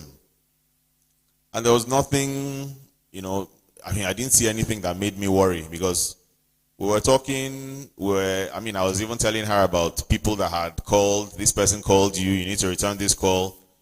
Normal chit chat between a husband and wife. And naturally, she said she had some pain around her abdomen, which was not unusual for somebody whose stomach had just been opened up. So that was Friday. Nothing much happened. And in the middle of the morning on Saturday at about 2 a.m., she sent, and another thing was, there was no information from the doctors at Premier after the surgery. None of them, called me aside to tell me, oh, the surgery didn't go well, or, there was nothing to make me worry or suspect anything.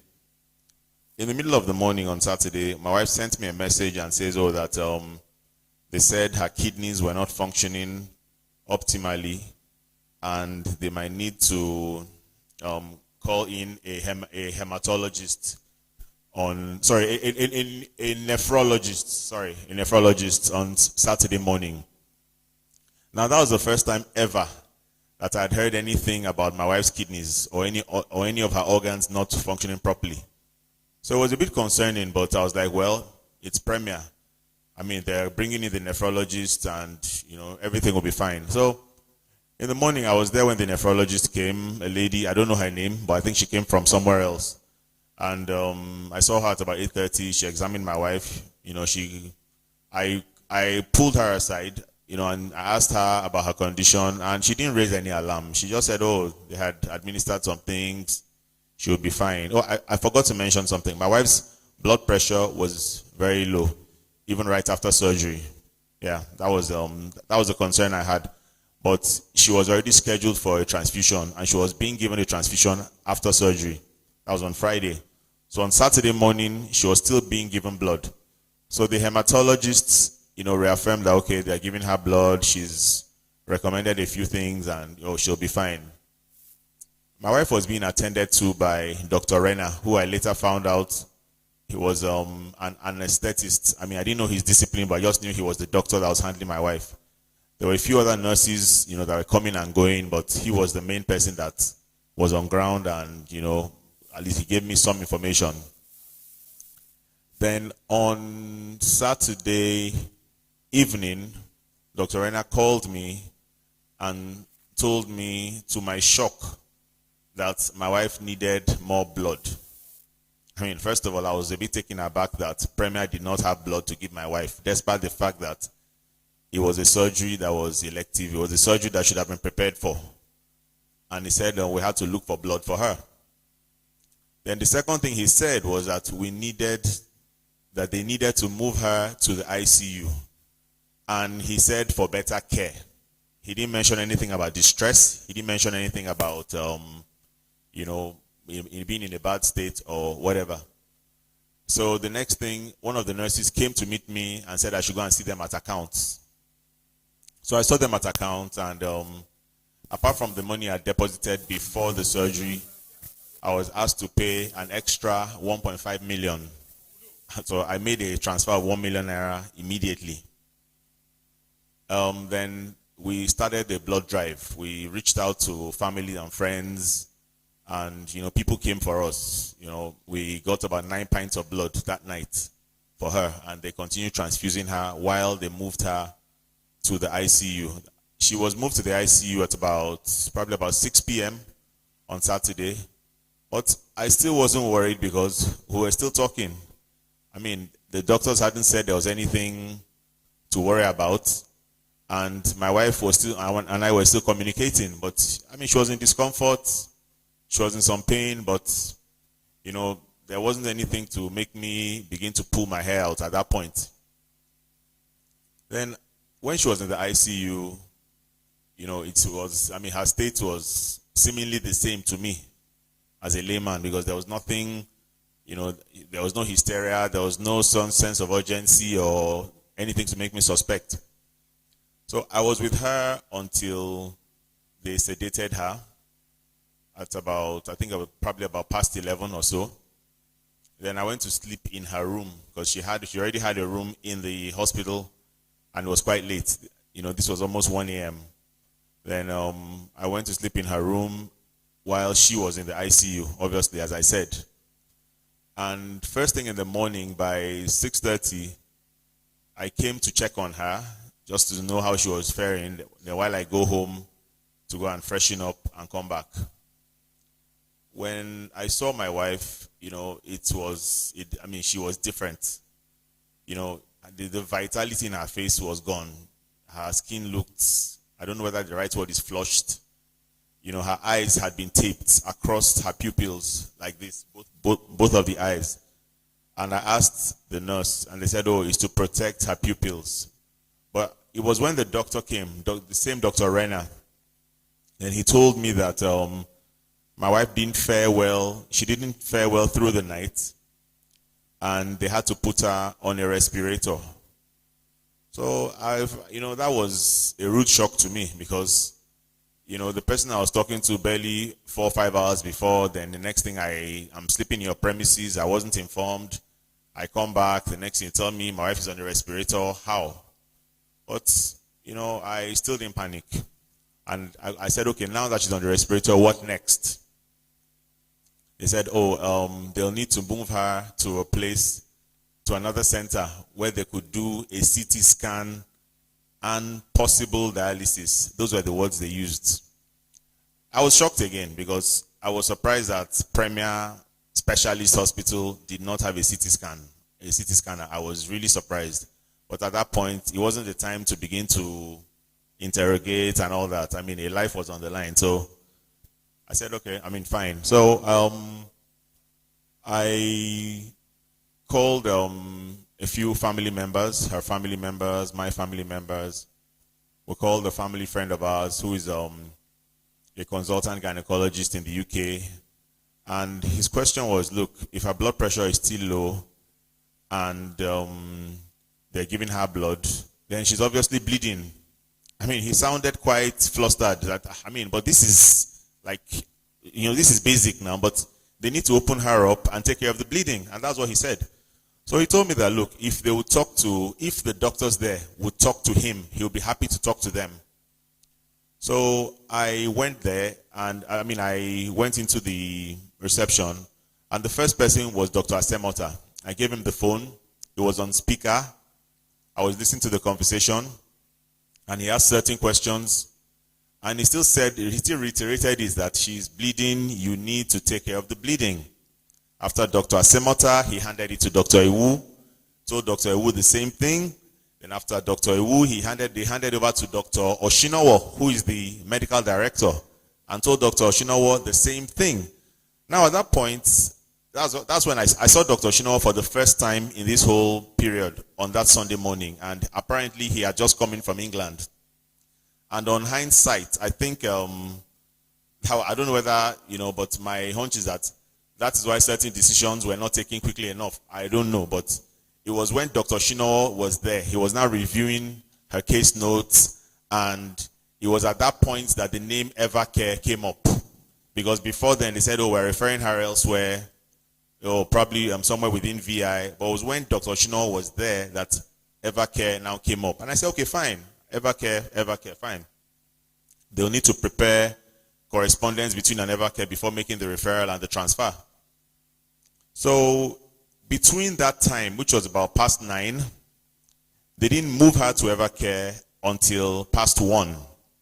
And that's another question that I think, that's for me is an issue, because I don't know why it took almost 4 hours or about 4 hours to exchange correspondence. Because my brother who was with me was even asking that, look, can't you guys be exchanging your correspondence while you're prepping the patient to move her? And said, oh, no problem. And Dr. Asemota was the one that was typing the mail or whatever to Evercare. And it took almost all of 4 hours to move her. So finally, they moved her. Dr. Rena was in the ambulance with her. We drove behind them. We got to Evercare at about almost 2 o'clock in the afternoon. And when we got to Evercare, I followed them. They wheeled her, took her into the elevator, took her to the 5th floor. I was expecting that they were taking my wife for a CT scan and possible dialysis, as I was told, even up to that point. The next thing, we found ourselves in the ICU. And, that for me was a shock. Another thing that was a bit surprising for me was, the next thing, the Evercare, somebody from downstairs, apparently from the accounts department, came to meet me and said, oh, I needed to make another deposit of 1 million naira. So in my head, I was like, but I paid ₦1 million just the evening before. I thought this referral would be, based on an internal arrangement between both hospitals. But it wasn't the time to argue. So I transferred another 1 million naira to Evercare immediately. And they requested that I send them a mail, a confirmation mail. I did that immediately. All the documents and everything are available to, for all. And when we got into the ICU, the first thing was somebody who I later learned was the head of the ICU. When he held my wife, what he said was, oh, no pulse, no pulse. By then, my wife was still on Premier's bed. She hadn't even been properly, transferred to Evercare. And they quickly removed her from Premier's bed. They put her on their bed, and everything just went crazy, so to say. He was just giving instructions. They were running up and down. People were getting things, and so they pulled the curtains, and I was sitting on the outside while they were trying to resuscitate her. I remember very well that I saw Dr. Semota giving her, CPR. So, because I went and pulled the curtain because I was very disturbed at this point. And my wife was motionless. But the monitor still had a reading. So I was like, well, since it still has a reading, she'll come good. And I touched her body. She was still warm. So I was like, at least she's still alive.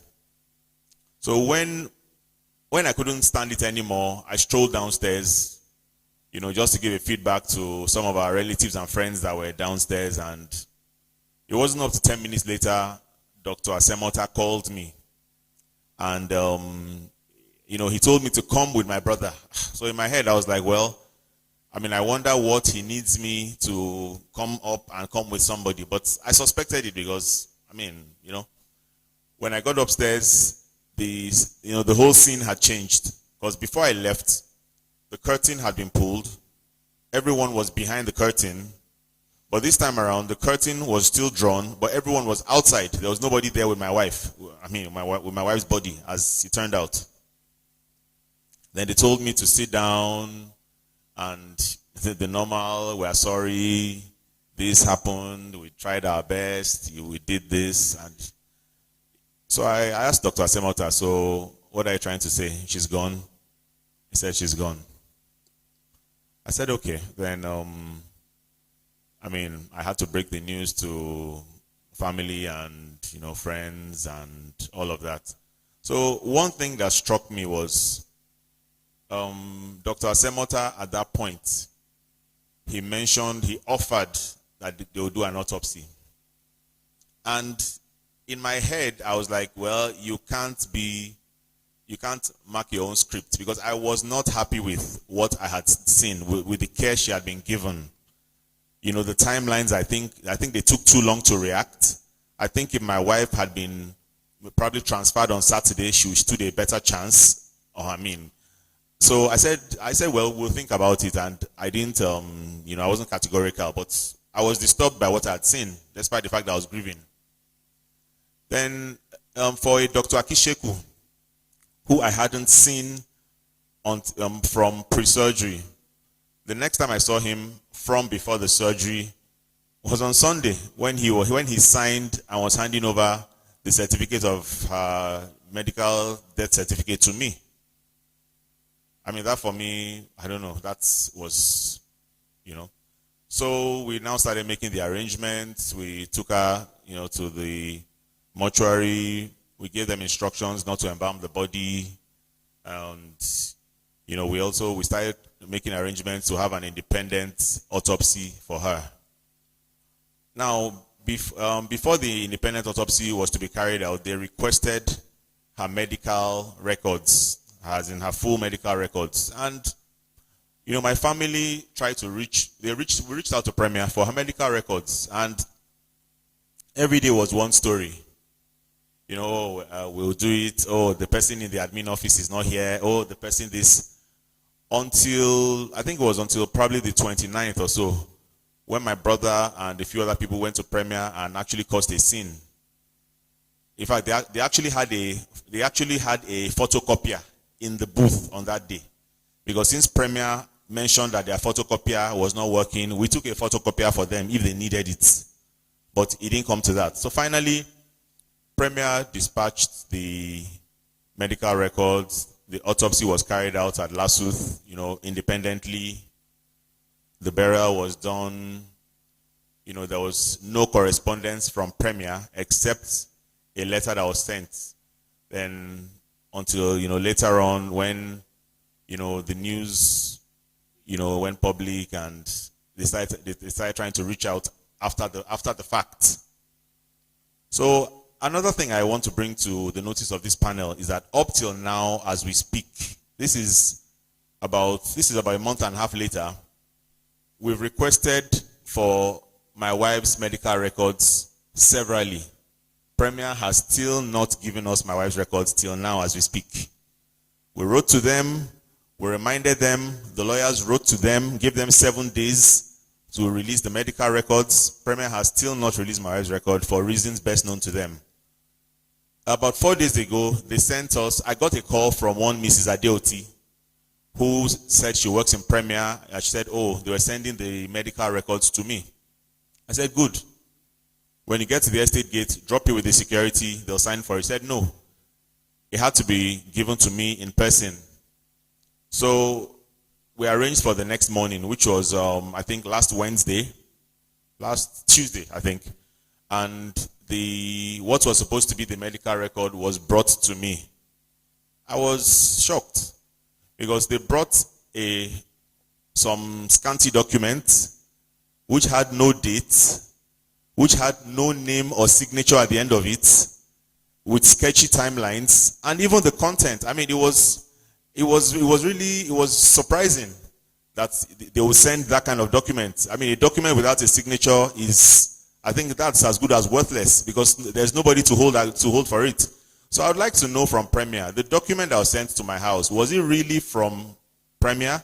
Is that your procedure? Is that, I mean, do you send unsigned, unnamed documents to people? Because in the past, we've had cause to collect medical records from my wife when she was traveling for childbirth. And we didn't have all this drama, and the documents were properly stated and signed. So I wrote to Premier once again. I sent the letter to them I think on Thursday, and there's no response from them till now. So as we speak now, my wife's medical record, for reasons best known to them, is still not available for us as the family. I think that's all I have to say at this point. Thank you. Thank you very much, Mr. Ugoman.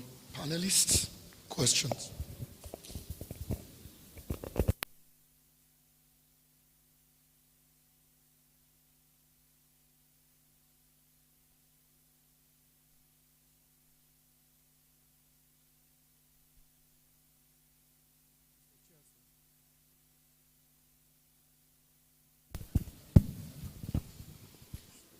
Mr. Chair, sir, and members of the panel,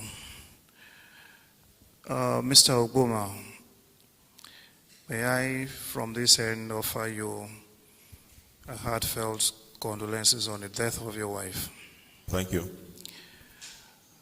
You've said a lot here, and I just want to ask first, before you took your dear wife to the hospital, Premier Specialist Hospital, was there any issue of kidney-related ailment? Like I stated, my wife had no pre-existing condition.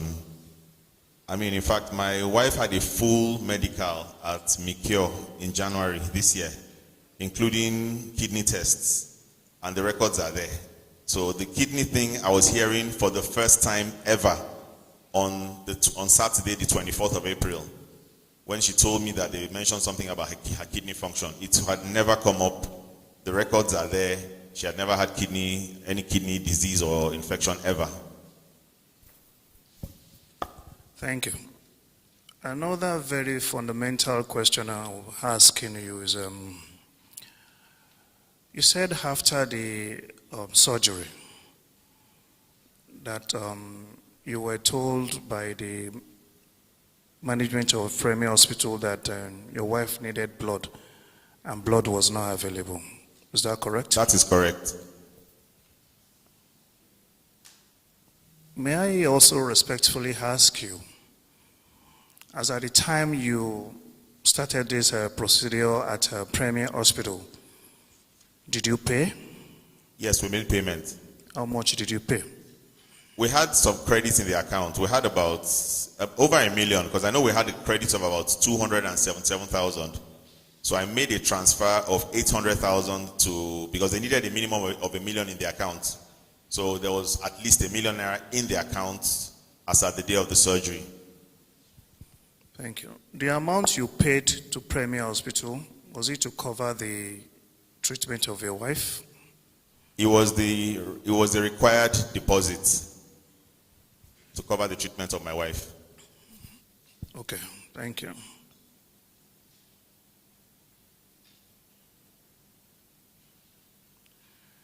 I didn't know if I got you right. You made mention of somebody that told you that your wife bidded farewell.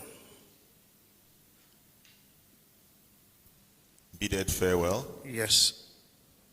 After the surgery or something, maybe I didn't hear you well. I heard something about, say, she bidded farewell.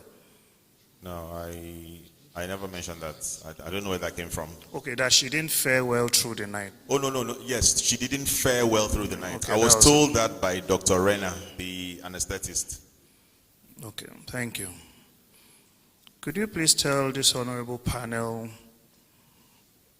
how many minutes or hours did your wife spend at Evercare before she was confirmed dead?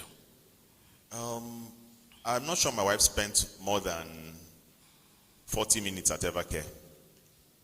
Because, I mean, all that was done to my wife from what I saw, because I was there, I witnessed everything. All that was done to my wife was CPR.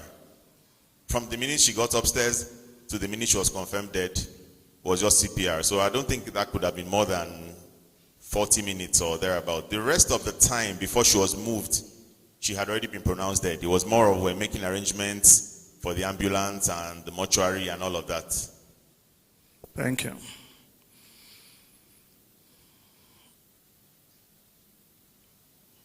If I may ask, before the surgery was performed, a whole lot of tests must have been carried out. That is correct, sir. Do you have records of those tests? The records of the tests are in her case notes, which Premier has refused to release to us. Thank you very much. But like I stated, it was never mentioned that from the results of the tests that she was unwell for the surgery, which by the way is elective. So as far as we know, she was given the all clear for the surgery. Thank you. So what you're telling this honorable panel is that you're not satisfied with what transpired at Premier Hospital? I would say that emphatically, I'm not. Thank you very much. I think that'll be all from me for now. Thank you. Mr. Ogboma, I also extend my condolences to you. Thank you, sir.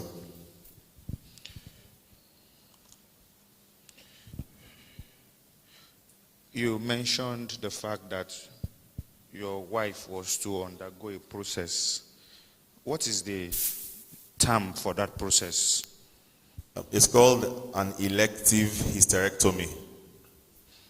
You mentioned the fact also that she initially visited a hospital, correct me, Medicine Specialist Women's Center. Yes, that's correct. And we have a record from medicine. Okay, if I didn't hear you well, also clarify the point. Was she booked or was she advised to undergo a hysterectomy or a myomectomy at the initial center? A hysterectomy. Now the difference, I'm not a medical personnel, but no, don't worry, just answer the question. A hysterectomy. Okay. Yes, because a hysterectomy was supposed to be the full and final solution to the fibroid issue, especially since she had finished having children. I mean, very well. You mentioned that about the Dr. Olalele or Lalele. What's that? Dr. Olalele, he was her gynae in Premier. Okay. For some years. And when you went there, you were told he was no longer there or he was not in the country? Well, we were told he was no longer there, but in one breath, the lady at the counter made it seem like he was no longer in the country. And we tried his number, it wasn't going as well. So we just assumed, he's one of the doctors. Given the option, you would have rather had this doctor see your wife through the surgery? No, I mean, that's correct. That's correct. Because we had a good relationship with him. He had managed previous pregnancies and the aftermath of the pregnancies. So we went there specifically asking for Dr. Lale. Dr. Akisheku, who later did the surgery, we were meeting for the first time. There was a report of a kidney failure and other complications. Were you counseled or told that these issues that arose was going to be the outcome or possible outcome or side effects of this procedure? Negative. I wasn't told any such thing. I mean, and more so for somebody who didn't have a pre-existing condition doing an elective surgery. If we had been told prior to surgery that there was a possibility of a kidney failure, we would have opted out. Because the fibroid for her was not a life and death matter. If she hadn't done the surgery, I mean, she wouldn't have died today. Or, I mean, it wasn't a life and death matter. You talked about getting medical records. I did. So are you saying you are dissatisfied with the medical records that were sent to you from Premier Specialist Hospital? What was sent to us by Premier Specialist is not a medical record. It was tagged summary. It was a summary which was not in any, not in any case a replacement for a medical record. We specifically, unambiguously requested her full medical record, the same way we did with other hospitals where she had been in the last 12 years, and everybody else has released them to us except Premier. And I'll state it again, that even the case summary that was sent to us was neither signed nor had anybody's name at the end of it, nor date on it. You also spoke about receiving a letter, but you didn't say the content of that letter or what the letter addressed from Premier, that you didn't hear from them except that you got a letter. Premier sent me a condolence letter. Okay. Yes. Take me through the pre-surgery process. Were you counseled side by side with your wife? And who undertook that process of counseling? Were you told A, B, C, this is 1, 2, 3, this is how we're going to go about this protocol or this procedure? And were you psychologically ready for what your wife was to go through? I was not counseled before the surgery. Was your wife counseled? Are you aware if she was counseled? I'm not aware if she was counseled, but I was not counseled before the surgery.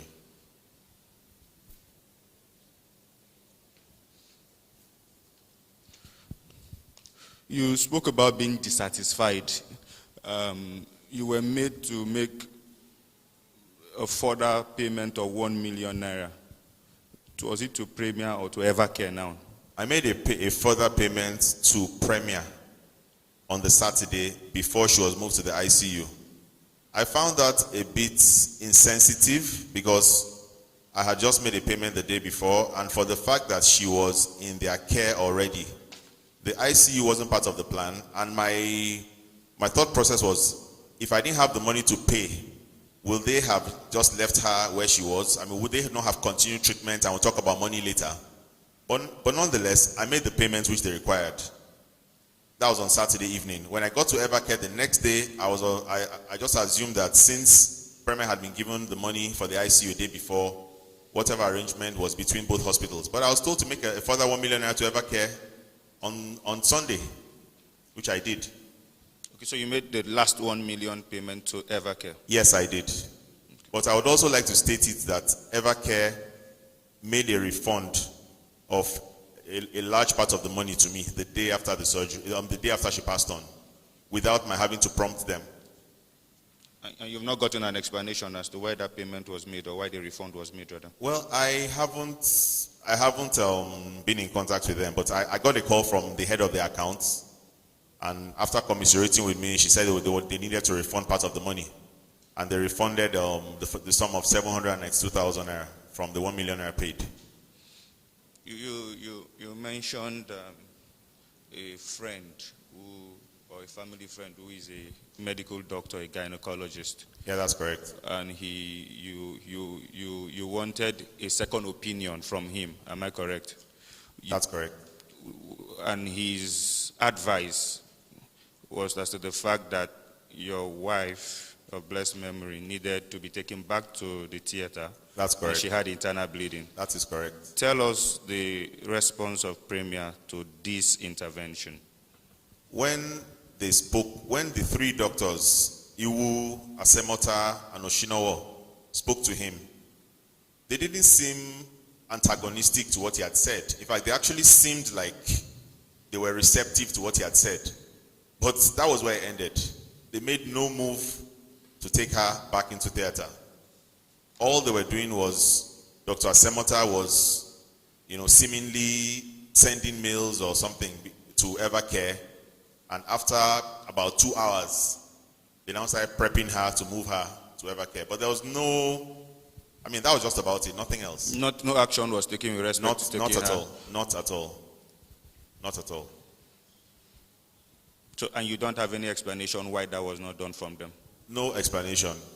The explanation from Premier in the whole episode was very sketchy. Extremely sketchy.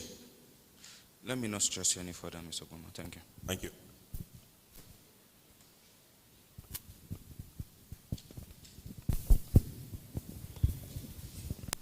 Okay, Mr. Uboma, my condolences.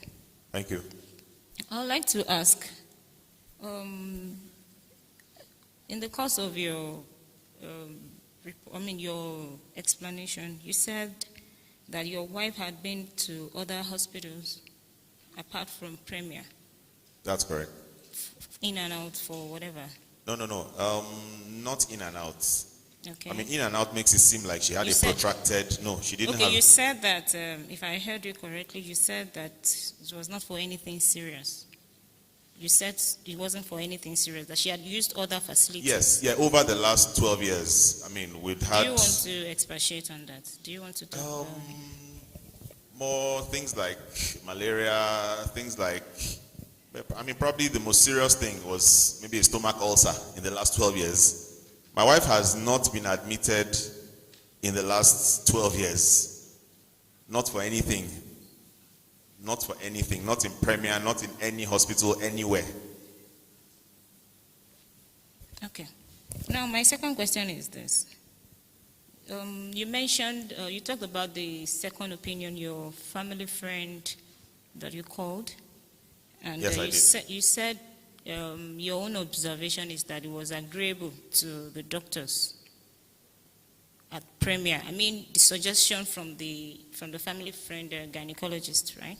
Am I correct? No, can you repeat the question? I'm not very clear on what you said. I said that when you called for the second opinion, yes, his suggestion seemed agreeable to the doctors at Premier Care. Am I correct? That's correct. Now, what is the timeline between when that conversation, ended and when she was eventually transferred to Evercare? Almost 4 hours, because the conversation was held in the morning at about 9 o'clock, and my wife got to Evercare at, and this is even by Evercare's timeline by about 1:43 p.m. Okay, at what point was she moved out of? Do you recall? Can you recall the time? It was a Sunday, so traffic between VI and Lekki on Sunday morning / early afternoon, about 15 minutes. So if you look at the time Evercare gave for her arrival, which is about 1:43, she left about 15 minutes before. Okay, Evercare is not far from. No, it's in Lekki Phase 1. So this is from VI as off Adeola Adeku to Lekki Phase 1. It's about 15 minutes. Okay, thank you.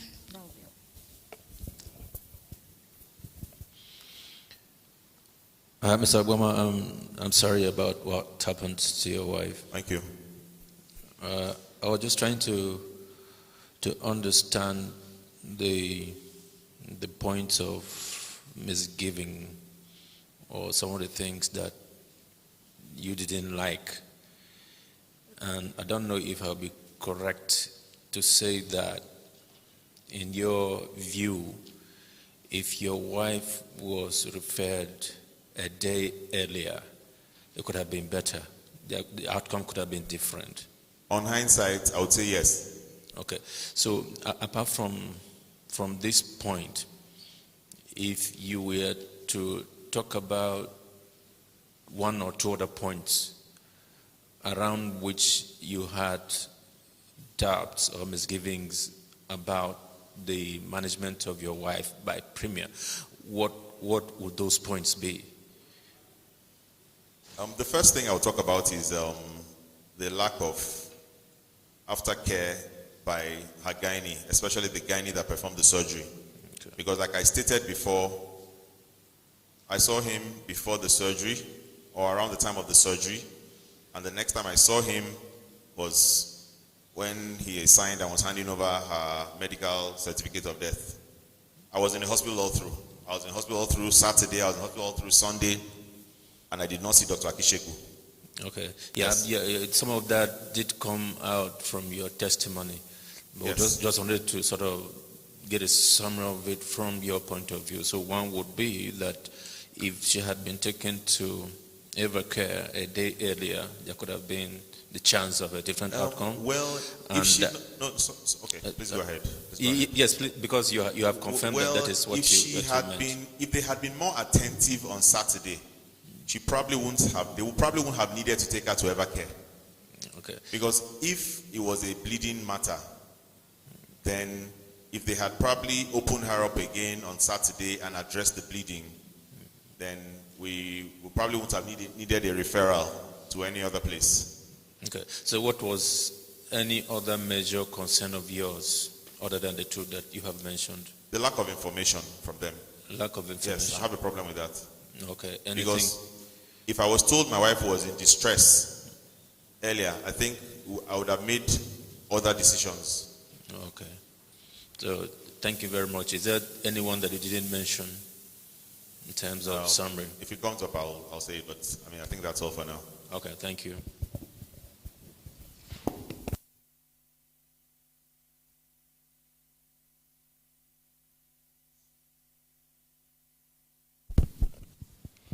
Thank you, Mr. Ogboma, for your candor. Few questions. You testified that your wife had previously had a fibroid surgery, correct? That's correct. So she had a mastectomy at the time? Yes, she had a myomectomy in 2007. Sorry, a myomectomy? Yeah, 2007 or 2008, yes. And that was to remove the mass? Yes, it was to remove the mass. But this time, you were seeking to completely remove the uterus and the mass? Correct. Okay. Now, you testified that for a few years, she had no problem, but that this problem reoccurred after a number of years. When was the myomectomy? The myomectomy was in, I think it was late 07. Because I know it was before we had a child, and our first child was born in 2009. So I think it was either late 07 or early 08. Okay. Yes, it was about that. Okay. And when, to the best of your knowledge, do you think problems associated with this fibroid reoccurred? Well, when you say problems, the fibroid in its own was not a problem, even when it was noticed a few years after. Right, okay, so but it became problematic in like the last 1 year. Okay, so that's the point I wanted to make. You've testified that it became problematic in the last 1 year. But prior to when it became problematic, to the best of your recollection, when they did re-emerge? It probably re-emerged about 5-6 years ago. Yeah, about that. Quite a while ago, but I know from the research, a lot of women out there are walking around healthy and they're carrying fibroids. So it wasn't a problem. It wasn't. We would never even have addressed it. It wasn't giving her any issues. Okay, and with respect to surgery being performed on April 22nd. You testified and recognized that this was an elective procedure, correct? That's correct. Right. And so what control or contribution did you have with determining when the surgical procedure should proceed? I had no input. The dates for the surgery was on Premier's decision. They gave us the date. Okay. But you agree that you were at liberty to disagree? I was. Okay. Especially since it was elective. Good. That's just what I wanted to be sure.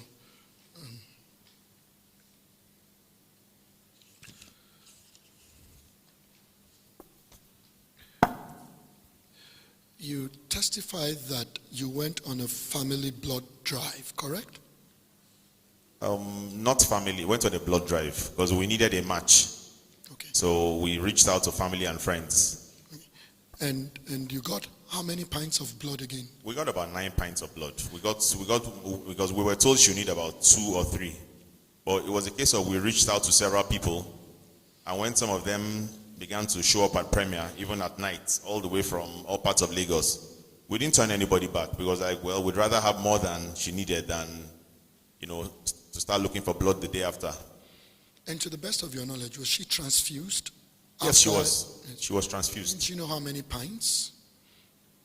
I think. If you don't know, you don't know. What I saw was 3 or 4 because I'm sure of 2 pints of blood before. I'm sure of 2 pints of blood before we were asked for the blood drive. I don't know if she was given a 3rd in surgery. I don't know, but the 2 I saw outside of surgery in the recovery room, yes.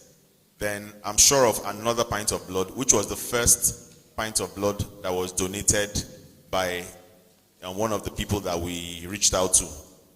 That was on Saturday evening. The rest of them, I don't know what happened through the night because I wasn't allowed to stay in the ICU, through the night. Okay, and so my next question is, you testified that you were. When last did you have a conversation with your wife? Saturday night before she was sedated. And my wife was coherent and, she was lucid. There was I had no inkling that, things would turn out this way. When you say Saturday night before she was sedated, was this prior to when she went into ICU or after? In the ICU. And so you had access? Yes, I went into the ICU. In fact, I actually helped them when they were wheeling up the bed to the ICU, and also to try and get her comfortable.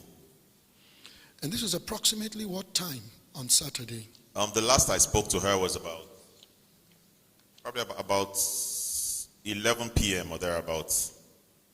Then when she was sedated, I stayed a bit to make sure she was sleeping. Then I left. And I left to go to her room. Your testimony was that you slept in her room? Yes, I did. That's correct. And you testified that about 6:30 a.m. on Sunday morning, this is now the 25th, you were informed that she was on a ventilator. Is that correct? That's correct. I was informed by Dr. Renner, the Dr. anesthetist. Yes. And how did that come about? Did he come get you in the room where you slept, or what? I was hearing it for the first time.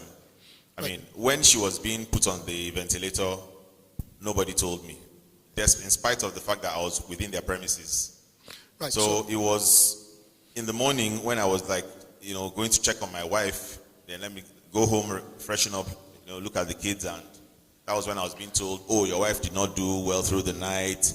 We had to put her on a ventilator, which I found that disturbing. And so you also testified that at some point, I believe this was on Saturday, somebody said to you that your wife needed to see a nephrologist. My wife told me that they told her she needed to see a nephrologist. Do you know if she saw a nephrologist? She did see a nephrologist. And I will say one thing.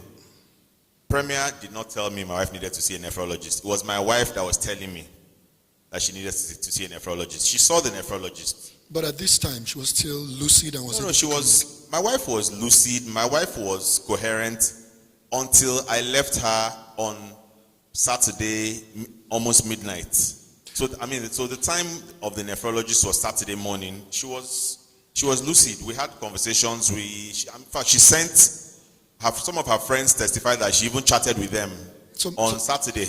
I understand, Mr. Agwoma. The point I'm trying to make is not whether she was in a fair or good clinical condition.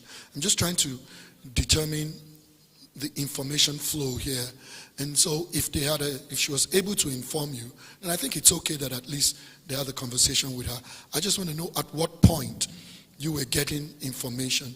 And so she told you herself. I got the information at about 2:30 a.m. on Saturday morning. On Saturday morning? Yes, from her. And so this would have been overnight from Friday? Yes, overnight from Friday.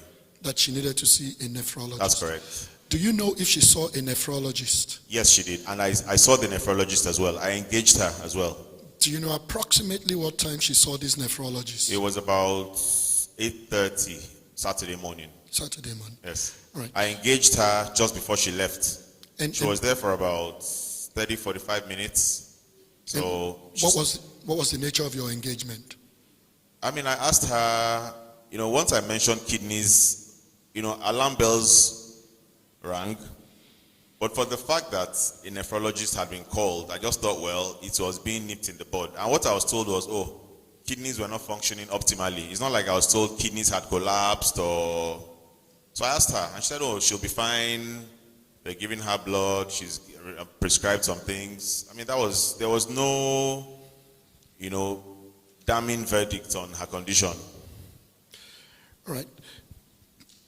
Did anyone at Premier ever tell you that your wife was experiencing a condition known as hypotension? I wasn't told. Nobody told me. Did anyone ever tell you that your wife had hyperkalemia? I was not told that as well. Did anyone ever tell you from Premier that your wife had sepsis? I wasn't told as well. Did anyone tell you that your wife was probably experiencing severe sepsis? I was not told. Did anyone tell you that your wife had gone into septic shock? I was not told as well.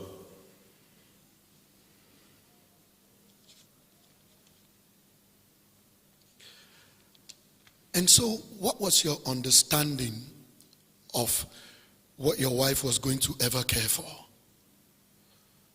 I said it before, I'll say it again.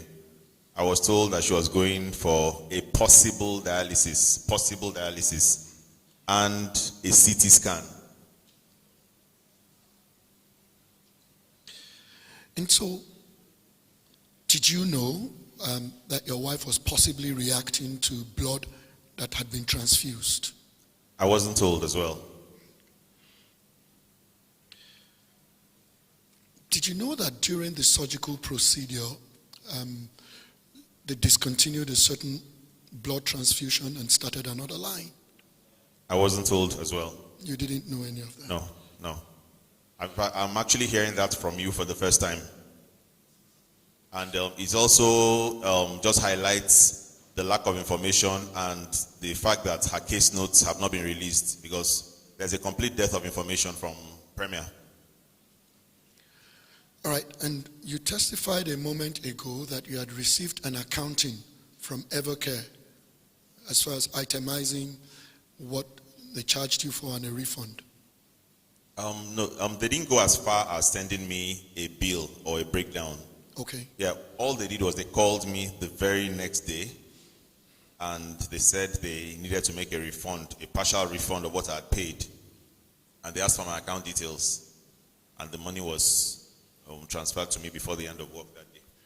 All right, and so have you received either a refund or an accounting, or an itemized accounting from Premier? Negative. I haven't, nothing at all from Premier. No word from Premier. Okay. Now, did anyone from Premier try to explain the medical condition in which your wife was being transferred to Evercare?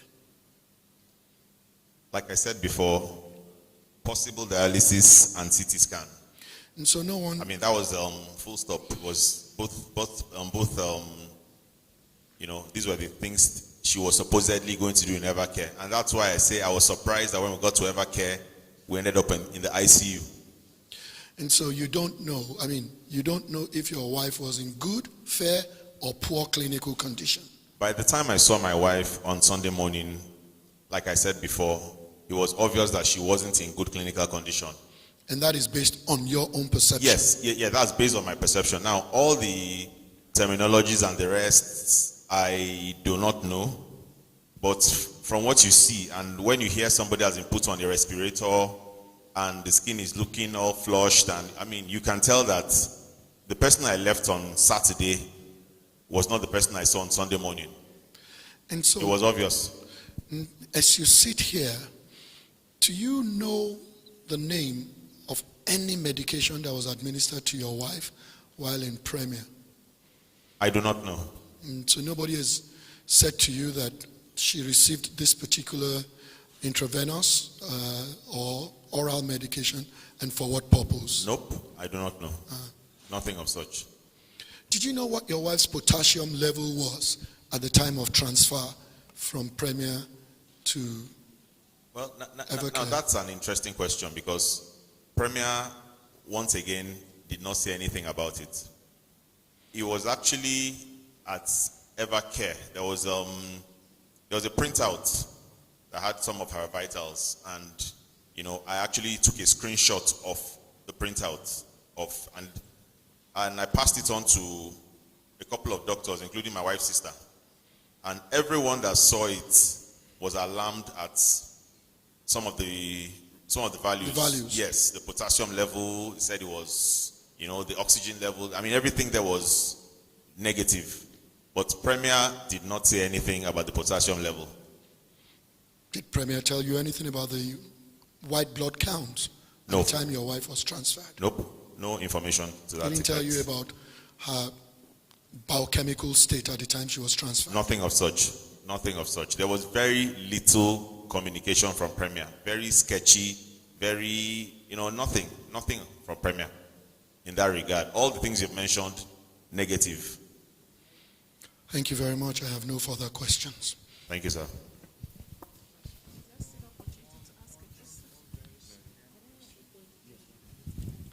Okay, thank you very much, Mr. Chairman.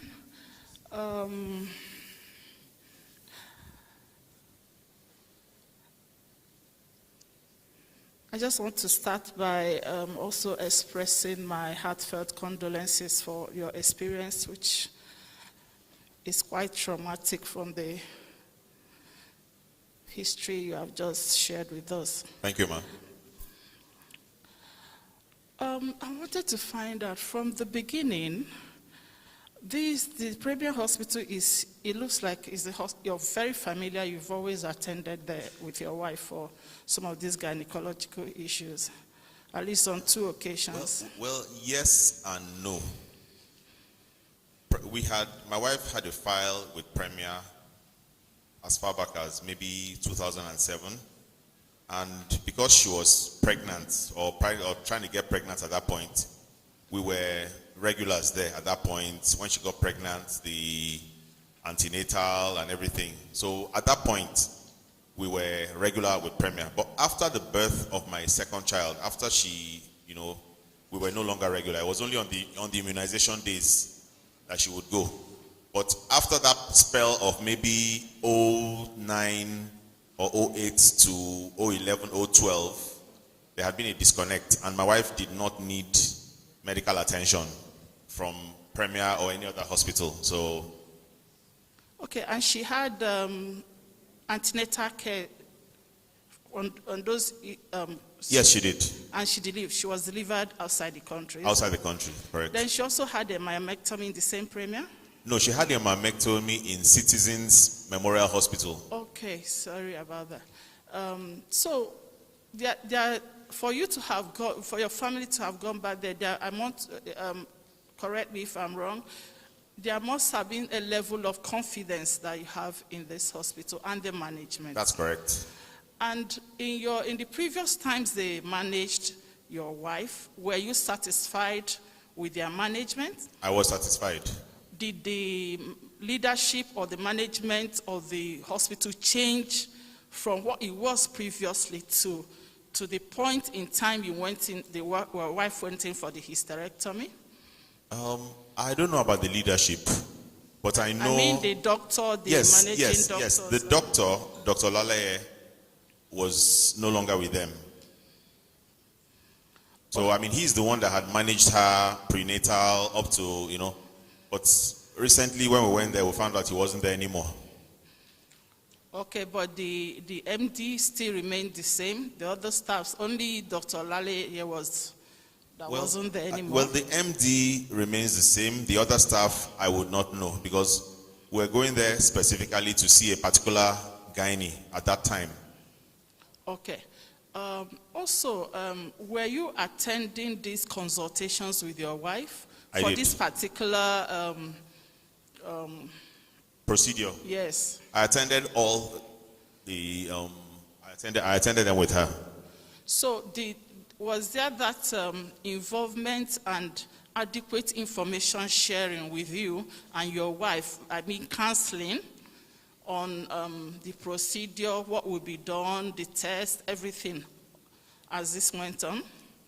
I won't say it wasn't adequate. We were told that she needed... I'm looking at before surgery. Yeah, I'm talking before surgery. We were told the tests that she needed to do, which were all carried out at the hospital, except for the COVID test. I mean, she did, I think she did a scan as well. And I mean, that's about it. Did she do a test for her blood level? That's the PCV. Yes. Yes, she did.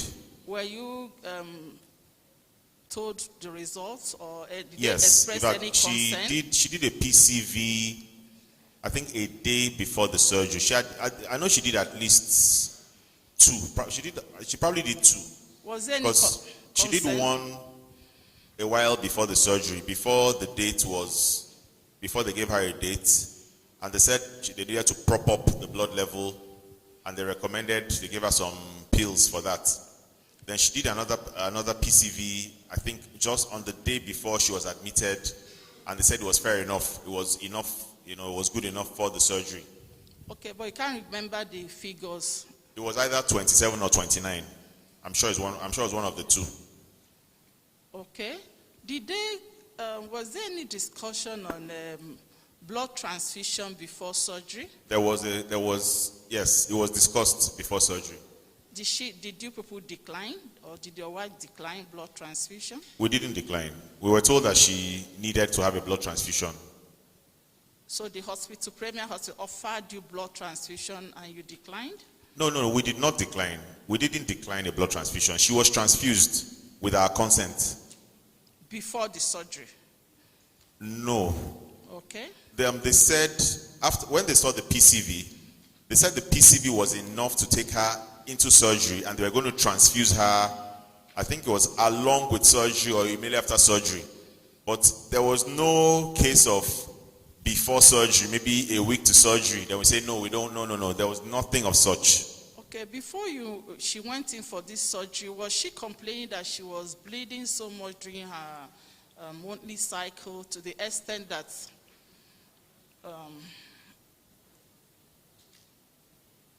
she was not stable? Or I don't know, how do I put it? It affected her normal, it was inconvenience, affected her normal life living. One of the reasons why she went for the surgery was because of the heavy bleeds. That's correct. Okay, but was she stable? Did it have any impact on her, strong enough? When you say stable, I mean, are you talking okay? Medically stable, able to carry out her normal activities during the day and at night? But she was able to carry out most of her normal activities. Okay, she was not unstable at all. Feeling dizzy, fainty, unable, easily getting tired, unable to... She complained about those. Yes, she did. Okay, but by the time she was going in for surgery, had all these things improved, abated? I wouldn't know about the day before, but for the period leading to the surgery, she had dizzy spells. She had, I mean, some of the symptoms you mentioned are in line with how she felt. Okay, you signed an informed consent before the surgery, did you?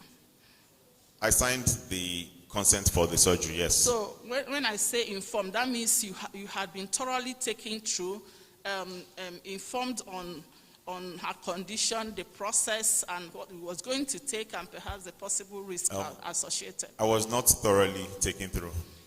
So that to that effect, the word informed consent is not applicable, because it was not an informed consent. Unfortunately, I'm sure that you don't have a video recording to that. When you get, yes, it's quite subjective. And again, if you say you didn't receive and the other party said that they did, so, you begin to now ask, how do you verify that? So, in other words, you were carried along with the treatment or management of your wife? Yes, I was. You were? Yes. So you were adequately informed all through the process? Carried along mostly by my queries to my wife and my own research, but it's not as if, the doctor called me and counseled me and told me A, B, C. No. Okay, there was a test they must have done for your wife, I'm assuming. Did they do a test for the kidney? Did you hear a terminology like serum electrolytes, creatinine, and urea? Or they did a test for... Did they do any test for her renal function? I wouldn't know about that. I don't know about that. But I know that several tests were carried out. I remember there was the ECG that was done. I know the PCV was done as well. But the one of creatinine, I don't know about that. But I also mentioned that my wife had a full medical in January. I mentioned that as well at Mikio. No, the one I'm referring to just prior before to the surgery. I don't know. That's why I bring up the issue of her medical case notes. Without that, it's some of these things are. But did they inform you that everything was normal for her to proceed for a surgery? Yes, they did. Because, just note that it was elective.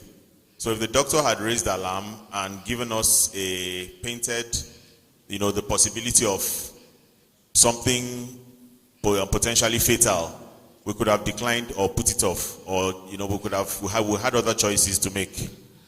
Now, the day your wife had the surgery, how many hours? I don't know.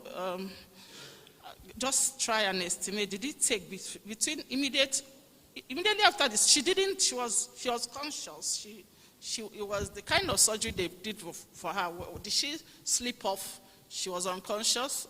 I wasn't in the theater, but she told me she was conscious. Okay, fine. So that means you were able to relate with her I did. immediately after. Yeah. When she was brought out to the recovery room, we were chatting. We were talking about. There was nothing. Okay, yeah. So from that time she came out. About how many minutes or hours, or what was the time duration from then to when her condition changed? Well, I would say her condition was visibly, apart from the blood pressure, which I could tell from the monitor. The rest of the condition were not things that were, visually visible to me as a non-medical personnel, even up till Saturday. So the time when I knew that, the condition had gotten to a very bad point, even, just from the visuals, was on Sunday morning. Okay, so it appears this was more than 24 hours? Yes, it was. The blood pressure, like I said, was low. But in terms of, every other thing did not seem bad. If you're conversing with your loved one, she's lucid, she's coherent.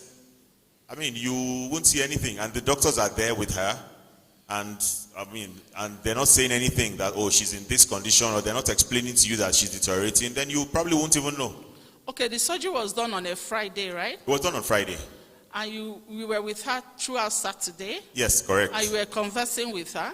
That's correct. And she appeared okay to you, at correct. least to the best of your... Yes. Until Sunday morning? By Sunday morning, she had been put on the respirator. Okay. So that was the last conversation with her was at about 11 on Saturday. So between Friday after the surgery to Sunday morning, was there any time, apart from the blood pressure, there was the doctors maybe noted anything very striking? Maybe she's not making enough urine or anything, and there was some kind of, trying to intervene or something like that. She was just okay. The only time they mentioned making urine was when she was in the ICU. But from Friday to the earlier parts of Saturday, I didn't hear anything about making urine. All right, thank you very much. You're welcome.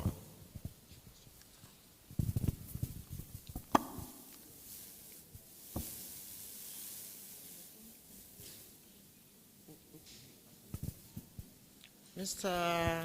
Obuma,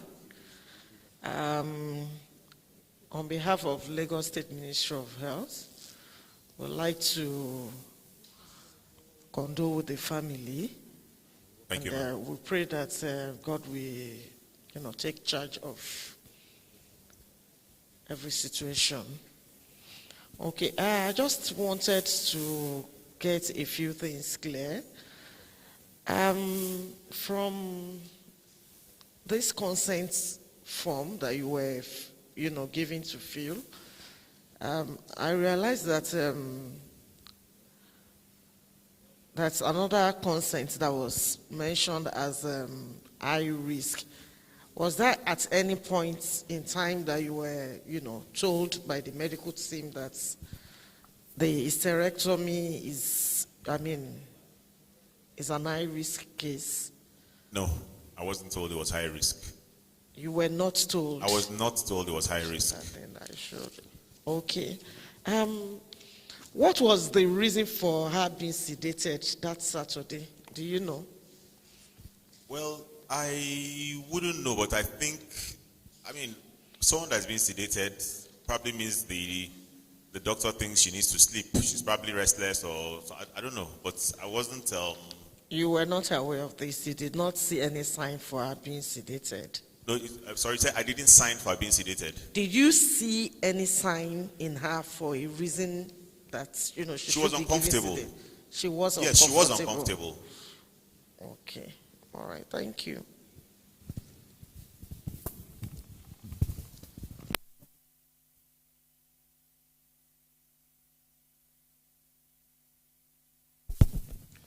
Thank you very much, Mr. Obuma. It is quite possible that we might still need you, but at this point, I think we'll discharge you and proceed. Once again, we understand that this is a difficult process, and please understand that we're sensitive to that, even though the questions might be sometimes promote a recollection, but it's important. Thank you.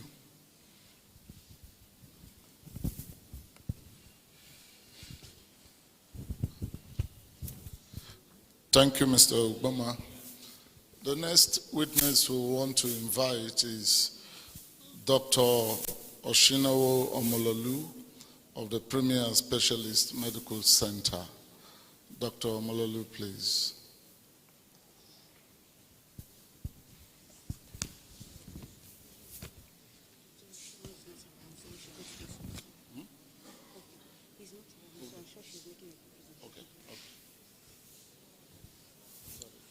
Are you Dr. Omololu? Counsel, please let me find. I'm coming.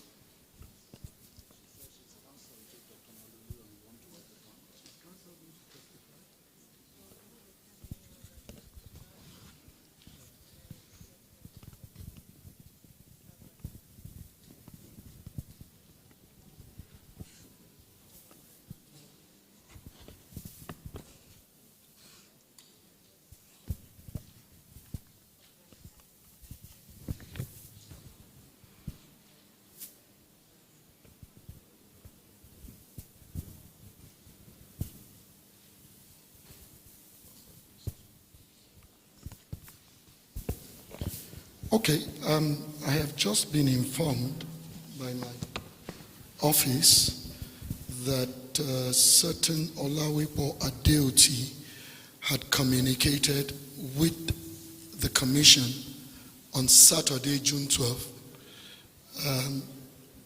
where the client services and business manager said that Dr. Oshinawo is currently overseas. And the Commission responded to try and determine when Dr. Oshinawa traveled, because the commission had obviously issued summons on the 7th of June. And so the commission sought information to determine Dr. Oshinawa's availability, and first to determine that his departure was not in violation of existing summons, and seeing if there was a way to find an alternative. I understand that a reminder was sent again on Monday, June 14, and there's been no response. But if I understand correctly, Dr. Oshinawa wants to testify by counsel. I don't think that a lawyer can represent a doctor in testifying. Comment. Huh? She only wants to make a comment. Oh, make a comment, sorry.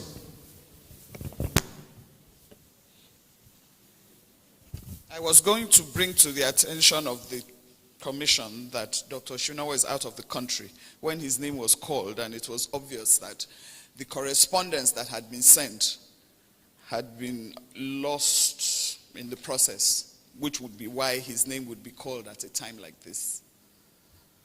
Correspondence has come to the commission that he's out of the country. Now I hear that the commission wants evidence of the fact that he's out of the country. That will be provided.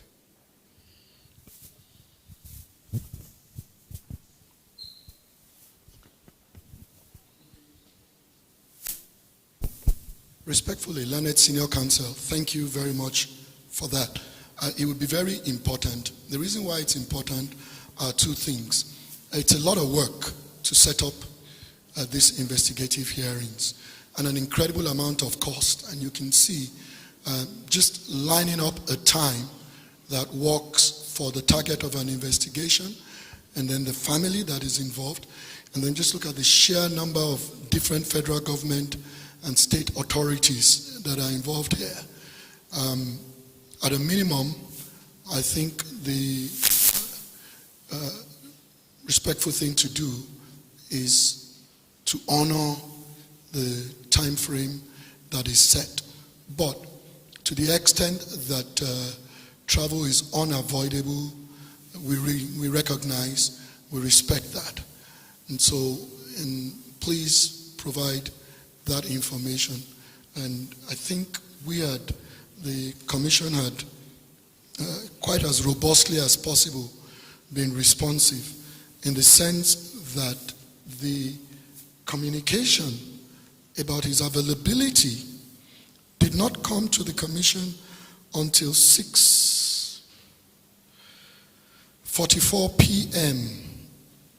on Saturday, June 12th. When there's evidence that the witness received the summons on the 7th of June, and so to respond at 6:44 p.m. on Saturday, I think especially for a hearing that's to commence on Tuesday, the 15th. And the record also shows that on that same Saturday, the commission, which is a government entity, by the way, responded asking for information to clarify his travel itinerary, and didn't receive a response. And then yesterday, a public holiday, at 7 a.m. again, the commission sent a reminder to both Dr. Oshinawa and all the relevant parties at Premier. And both the commission's response of Saturday 12th and Monday 14th have received no response, and they were sent back to exactly the same location where the Dr. Oshinawa or Premier informed the commission. It's quite unusual that there's this level of efficiency from a government agency that is not reciprocated from industry.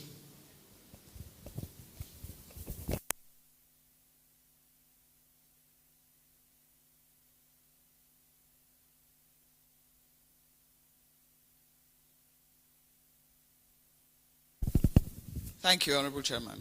When the request for Dr. Oshinawa to attend was received, it was received along with the request for 25 personnel of Premier Hospital to attend these proceedings for 3 consecutive days.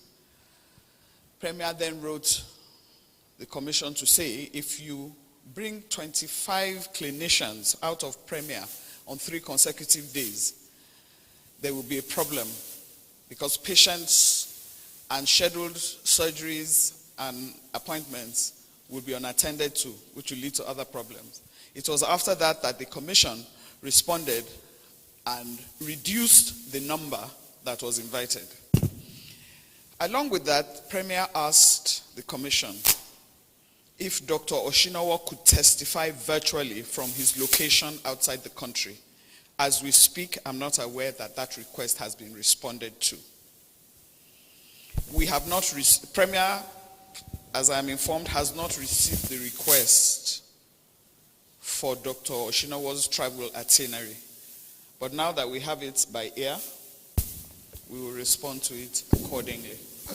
Councilman, just for the record, perhaps you start by introducing yourself. My name is Abimbola Akere Dolu, Senior Advocate of Nigeria. Thank you very much, Lanet Siokai.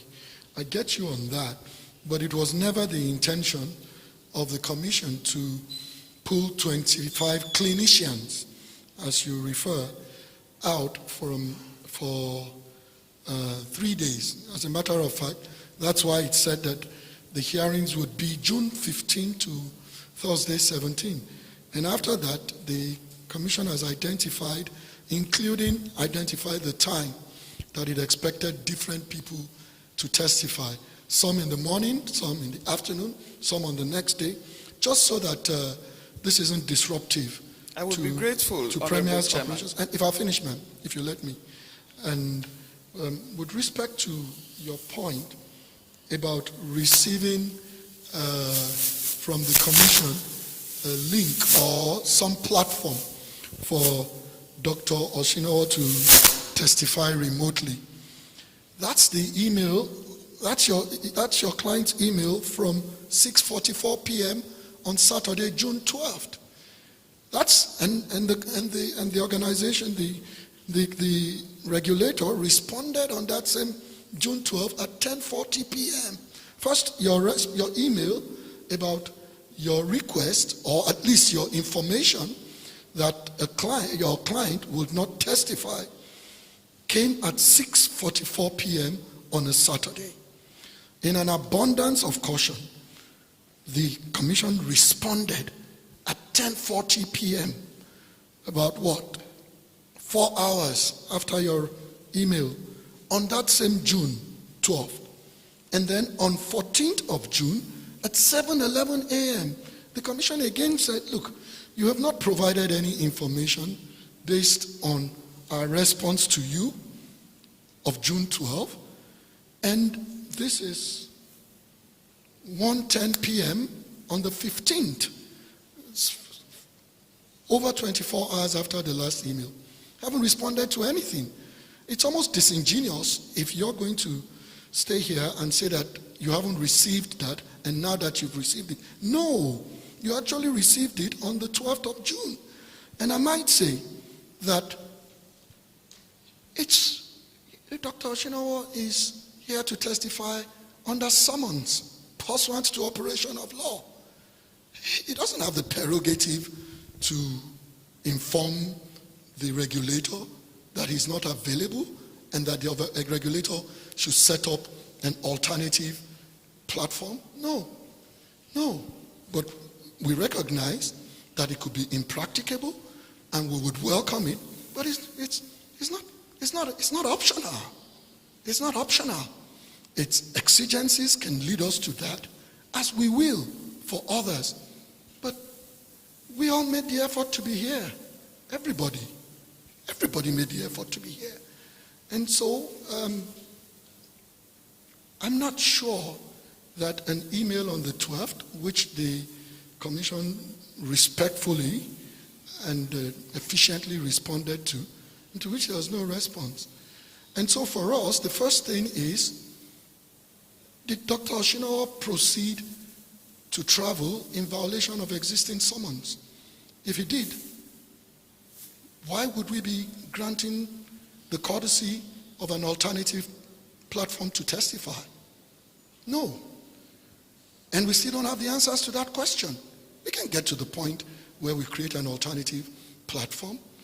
We certainly welcome his testimony, and we welcome the possibility that there are exigencies that make in-person testimony impracticable. We understand that.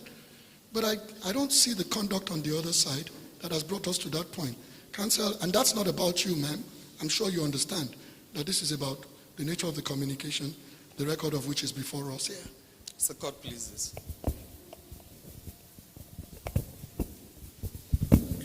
And so with respect to Dr. Oshino, hopefully now that, Morayo, would you, just in case, would you provide copies of the emails that were sent?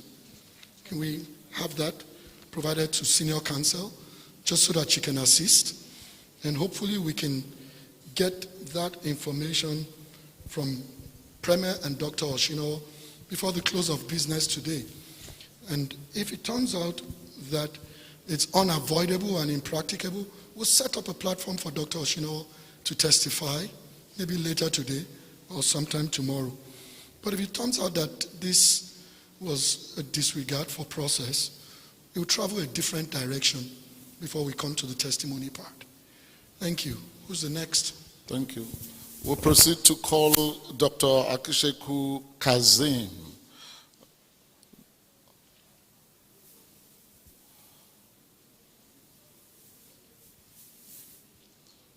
You have a comment on that witness? Mr. Obuma, please, for myself and on behalf of Premier Hospital, please accept our condolences for your painful loss. I'm so sorry. Doctors from Premier Hospital had attended these proceedings, and I speak for all doctors of Premier Hospital who have been invited today. They had attended these proceedings on time today. They got here at 9:40 thereabouts.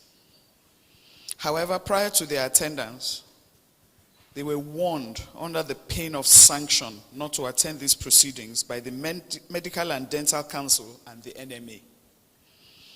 We, my firm, as counsel, advised them to attend and to come and state the case that they would not want to breach the dictates of their professional ethics by testifying in these very public proceedings. That is why they came. And the records will show that they signed in to these proceedings. However, after they arrived here, and while the proceedings had started, they again received specific instructions to leave these proceedings or run the risk of losing their professional licenses until issues between the Medical and Dental Council of Nigeria and the FCCPC have been resolved. In those circumstances, they had no choice but to leave these proceedings. Thank you. This is very interesting. First, counsel, you would know, since you're their lawyer, that there is no professional ethics that is subject of compromise by their testimony. Their testimony is here under penalty of law. The only ethics that has been identified, including by the MDCN, and I assume that you're referring to on behalf of your clients, is confidentiality. And whose confidentiality? The family of the patient who are seated here and testifying, or who have signed all the applicable waivers to everybody, including the FCCPC. And there's absolutely no ethical obligation that is at stake to testify under operation of law. And as a matter of fact, both from a legal, as in statute, and even case law standpoint, one of the exceptions to certain ethical obligations, including and perhaps even especially confidentiality, is that testimony is under operation of law. The MDCN was here. The MDCN is a government entity. I frankly, personally, I do not believe that the MDCN communicated with anyone and told them to leave a certain location. How? How does, I mean, and how does that happen? We don't have a record of it. I mean, and we are in constant communication with the MDCN. This is not the first time we've conducted an investigation. I think it is absolutely, it undermines the entire system when one entity attempts to pitch the government against itself. And I respect if the NMA says people shouldn't come. That's up to the NMA. The NMA is a professional association. It's not the government. The FCCPC and all these people are here, including the Federal Ministry of Health, including the presidency. Which MDCN will say to people, don't go there? And by the way, what exactly is it that we're doing here? Someone is dead. And we're trying to determine what went wrong. Successive speakers, including an attorney general, have identified the issue, spoken about the process, identified the legislation, clarified the legal framework. And then some people who are licensed to operate in the same environment where their licensor is seated at the table will not come, or as you characterize it, would walk away. This was going very well until now. This was going very well until now. I think consumers, and in this case, the Uboma family, have earned service providers, and in this case, Premier, obligation to be accountable to them. They've earned it. They earned it because they walked through their doors. They earned it because they paid their bills. And if the federal government, by legislation, creates an entity or even multiple entities to enforce or facilitate that accountability, the minimum anyone operating in that value chain is to respect those consumers and perhaps even more so, respect the law. Council, you know that.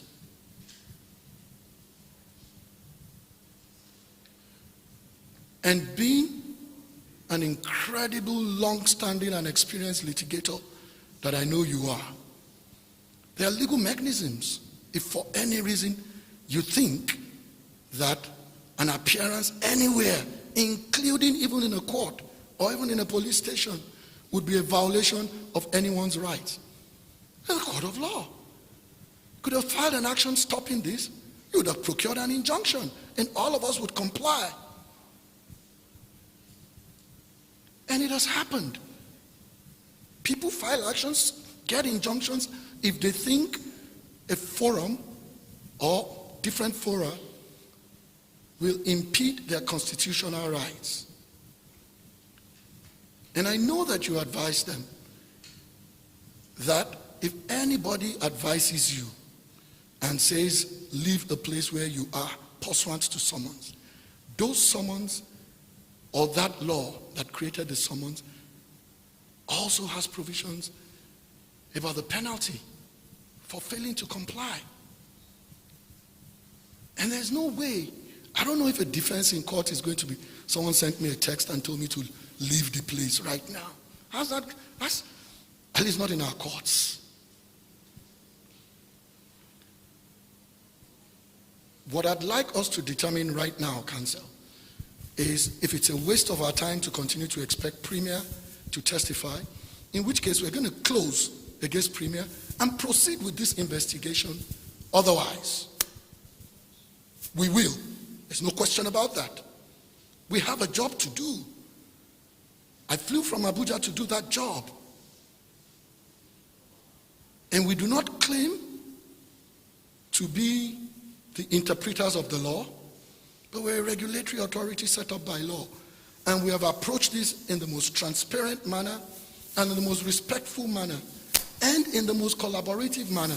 And that's why you have a panel of this size and of the people who are here. Now, if one person or one organization disagrees with that, I think there's a way to deal with that. But that way is not to disrespect the federal government and Lagos state government by not coming here. It's not.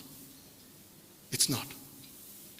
And if we were some revenue authority or something, I might understand this.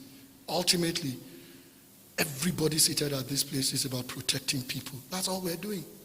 There's nothing else. All of this is about an opportunity for aggrieved consumers, in this case, a family who has lost a wife, a mother, and a daughter, to have their day before an entity created by law, and also for us all to take learnings from this that potentially improves how.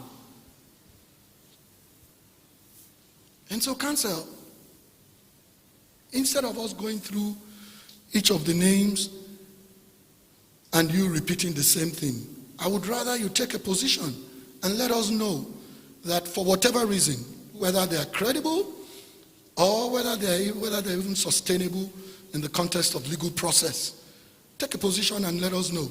Is Premier going to testify or not? If they won't, that's okay. The legal process also addresses how to proceed in that manner. The only thing I can assure you is the FCCPC will proceed extremely in accordance with the law. We will not go 1 inch outside of the law, but every limit to which the law empowers us, we will stretch it to that point. Thank you, ma'am. Thank you, Mr. Chairman. May I, for the record, state that the chairman spoke about waivers and every possible waiver had been given to the FCCPC.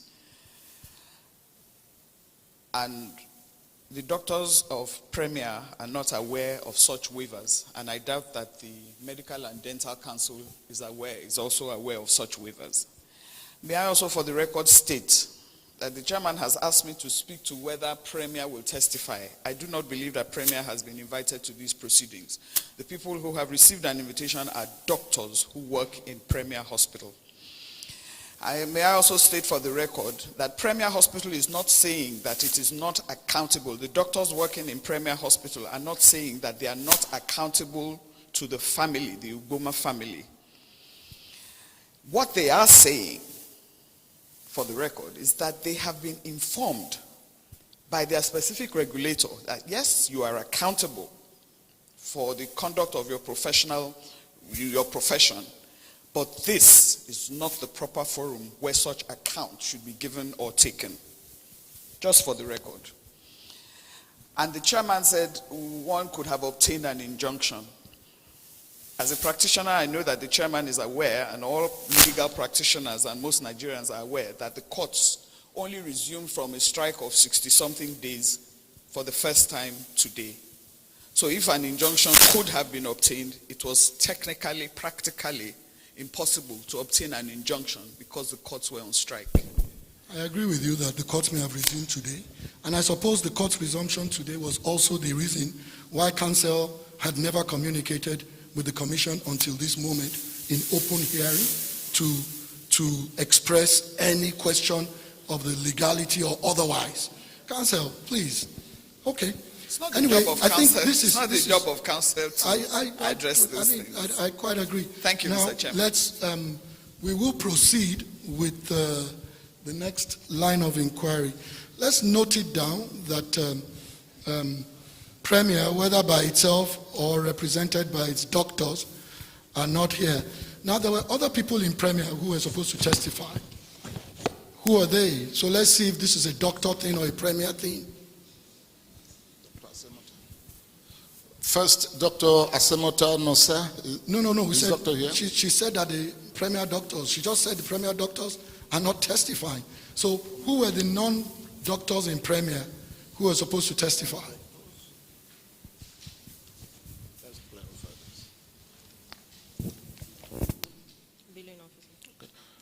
Ms. Anita Awolo, the billing officer.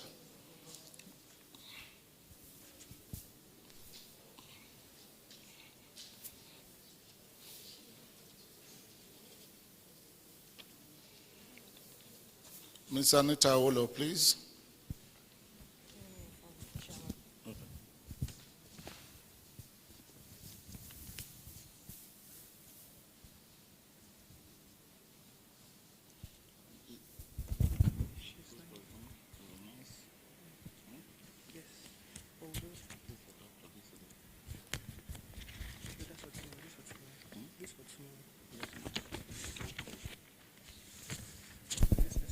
This Miss Anita, what does she do for Premier?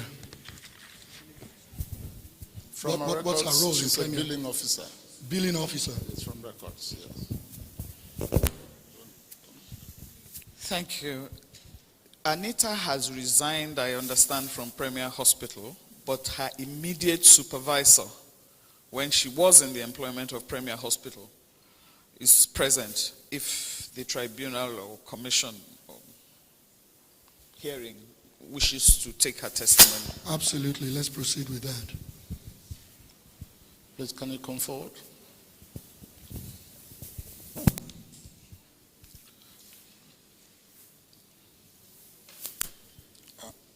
Okay, we'll proceed with you. Please, are you a Christian or you are a Muslim? You are a Christian. Will you want to take this Bible in your hands and say after me, I.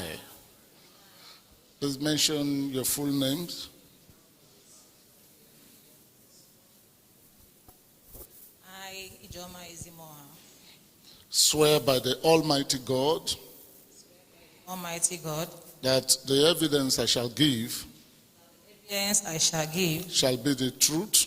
Shall be the truth. The whole truth. The whole truth. And nothing but the truth. And nothing but the truth. So help me God. So help me. Witness sworn on oath. Chairman, sir. Thank you. You may take your seat.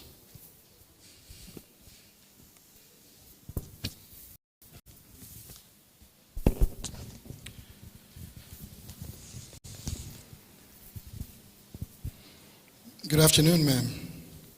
Good afternoon, sir. Thank you very much for coming. And can you explain your role at Premier? Well, I'm the team lead reception. The reception covers both the billing and the front desk. Did you say team lead reception? Clinic manager that is in charge of the reception department. Reception and where? I can barely hear you. The billing. Reception and billing. Yes, sir.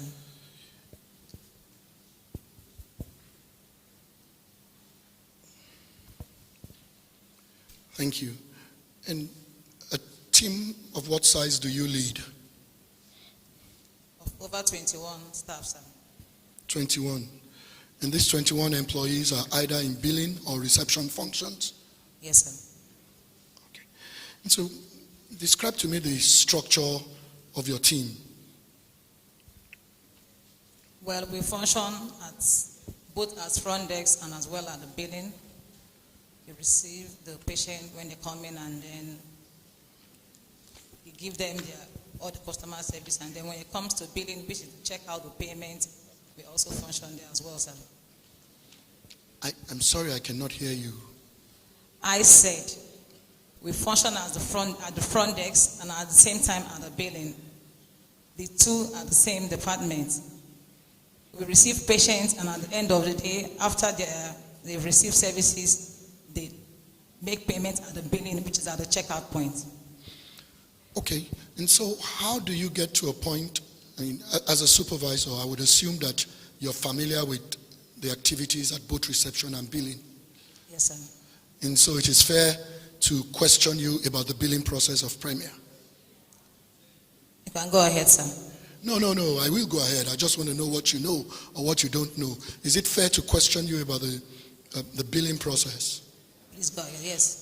Prior to becoming the team lead, did you also perform services in billing?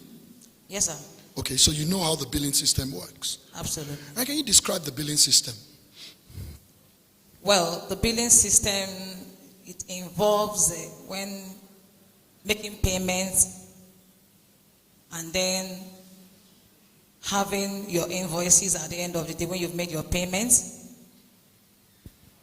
And for the likes of the family account, making deposits into their family account, and for the companies and the HMOs signing off their bills. How do you determine billing? We have a billing guide that will. You have a billing guide. The company, Premier Hospital, has a billing guide that we follow. We don't just put up a bill. There's a billing guide that we follow. Who created this billing guide? The management. When you say management, who? We have a board of directors. Okay. So is it the board or management that created this billing guide? The chairman, who is also part of the board of directors and is also part of the management, sir. So the chairman created the billing guide. Yes, sir. All right. Is this billing guide a document? Is it a single composite document? It's a document that is in a hard copy and is also on the system. Okay.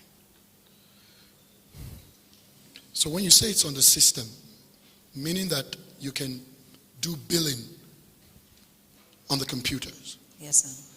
So is it fair to say that Premier's billing system is computerized? It is. All right, so describe the process, how something gets into the billing platform for me. I don't understand the question. And so as a biller, how do you get to know what you will bill someone? Because I'm assuming you're sitting at your desk.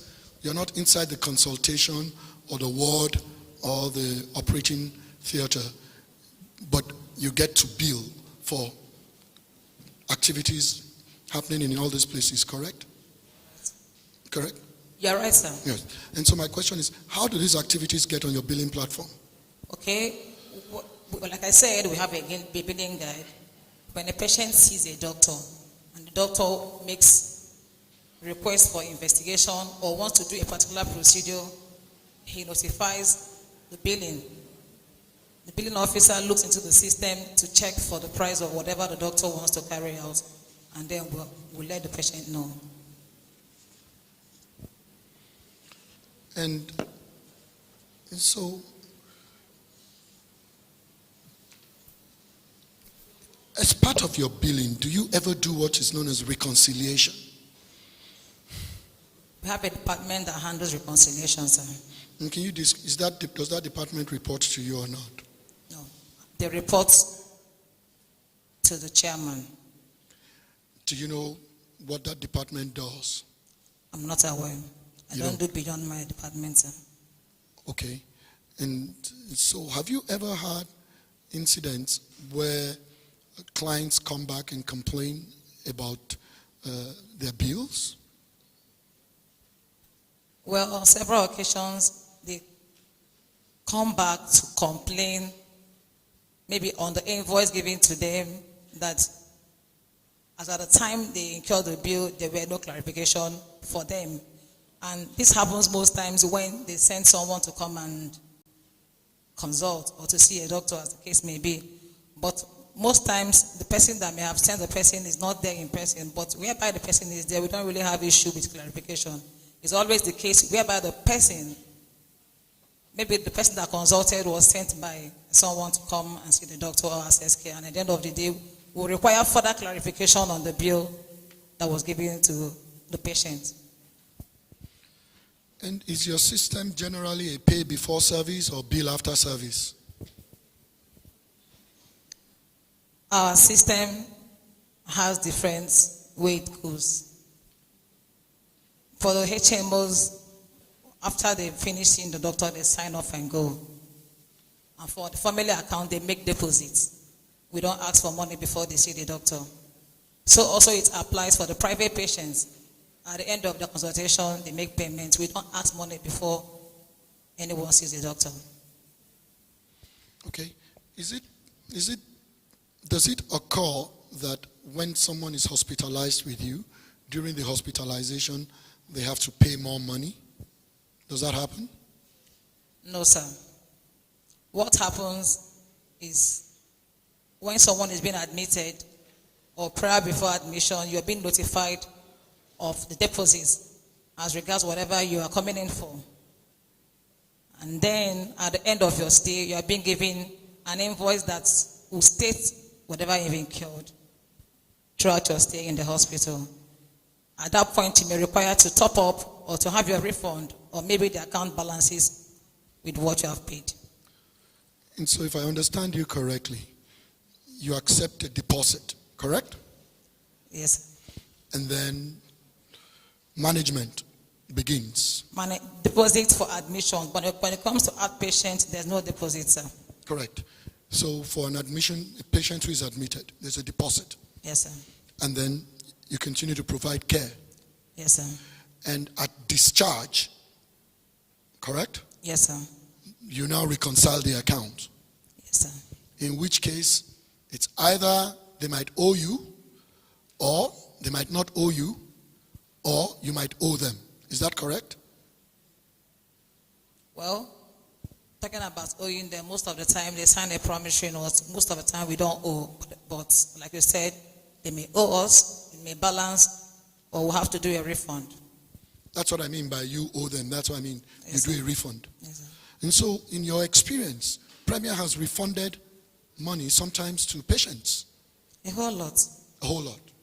Okay. So, how do you arrive at that refund? Like I said, they make deposits for admissions and surgeries or procedures, as the case may be. We make deposits for all procedures. And patient differs. It depends on what you've incurred while on admission or the process. So at the end of the day, we'll give you an invoice that will state whatever you've incurred.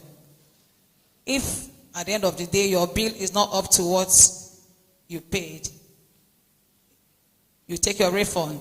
If it's more than that, if the bill is more than your deposit, you do a top-up to reconcile your bill. Okay, I think I understand this right now, but let's just get it clear.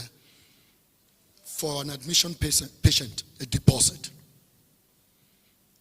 And when they are being discharged, a conversation occurs. And it's at that time, whether the patient is in deficit, in which case they top up, like you have said. Yes, sir. Correct. Okay. And then, if that is not the case, if it's balance, which is 0 in and 0 out, everything washes, the patient doesn't get a bill for additional payment. Yes, sir. Correct? And if it is that the cost of care is in excess of the deposit that was received, then the patient is given an invoice to show how much they now need to owe the hospital. Absolutely. All right? Okay. So that's the way it works. Yes, sir. Okay, so I'm curious. In this, are you familiar with this particular case, Mrs. Peju Uboma? Yes, I am. Have you reviewed the billing? The billing, you mean their bill? Yes, yes. No, I've not. I didn't get to tell you. I think it's been sent to you. I don't know. It hasn't passed through my desk. And so when you say you're familiar with this particular case, what did you mean? I'm aware that she came in for her surgery. You're aware that what? She came in for her surgery. Okay, you're aware she came in for surgery? Yes. What else do you know? I'm aware that she was referred to Evercare. That's the point. That's all that I know. Did you play any role in that referral? No, I did not. You didn't play any role. All right. Okay. And so, did you know that her family was required to pay additional money before she was discharged? Because from the process you've described, you take a deposit, and that's it until the end of care, where the accounts are reconciled. But somehow, in the middle of the process here, her family was asked to pay more money. Are you aware of that? Yes, I'm aware. Like I told you, when you come in for a particular surgery, procedure, or care, you are meant to make a deposit. Right. In the case of Beju, they run a family account. And for family account, we only request for deposit and we notify patients. And then, unlike private patients, that at the end of their stay, they reconcile bill, family account reconcile bill at the end of the month. We don't have, there's no delay when it comes to medical for family account. That is one advantage of family account. We don't stop the medical care. But when she was being referred to the ICU, because we have a notice and also is another care. The first one was a surgery, deposit for surgery, and the second request that he made, the 1 million naira deposit, was referring her to the ICU unit, which the husband was notified. And at that point, that did not stop the care. He was only notified about the deposit for the ICU care. So let me understand you correctly. A family account is even different from private patient hospitalization. Yes, the private is, they come in and they see the doctor and then they make their payment. But a family account, they pay into the account and then every month they're being sent like a monthly bill to update them on their family accounts, what they've incurred and whatever outstanding or balance that they have. And so you agree that this family had a credit on the account at the time she came in. Are you aware of that? Yes. So they had a credit. They had a credit. Meaning that they had money with the hospital. They had a credit of 200 and something thousand, yes. Okay. And so that is consistent with what you've said, that for family, you have a relationship with families and they just pay periodically. Yes, sir. In fact, your testimony here today is that families are invoiced generally monthly. Monthly. Okay. And so it is not your normal practice for someone who has a family account in the middle of their care to have another invoice if it's not the end of the month.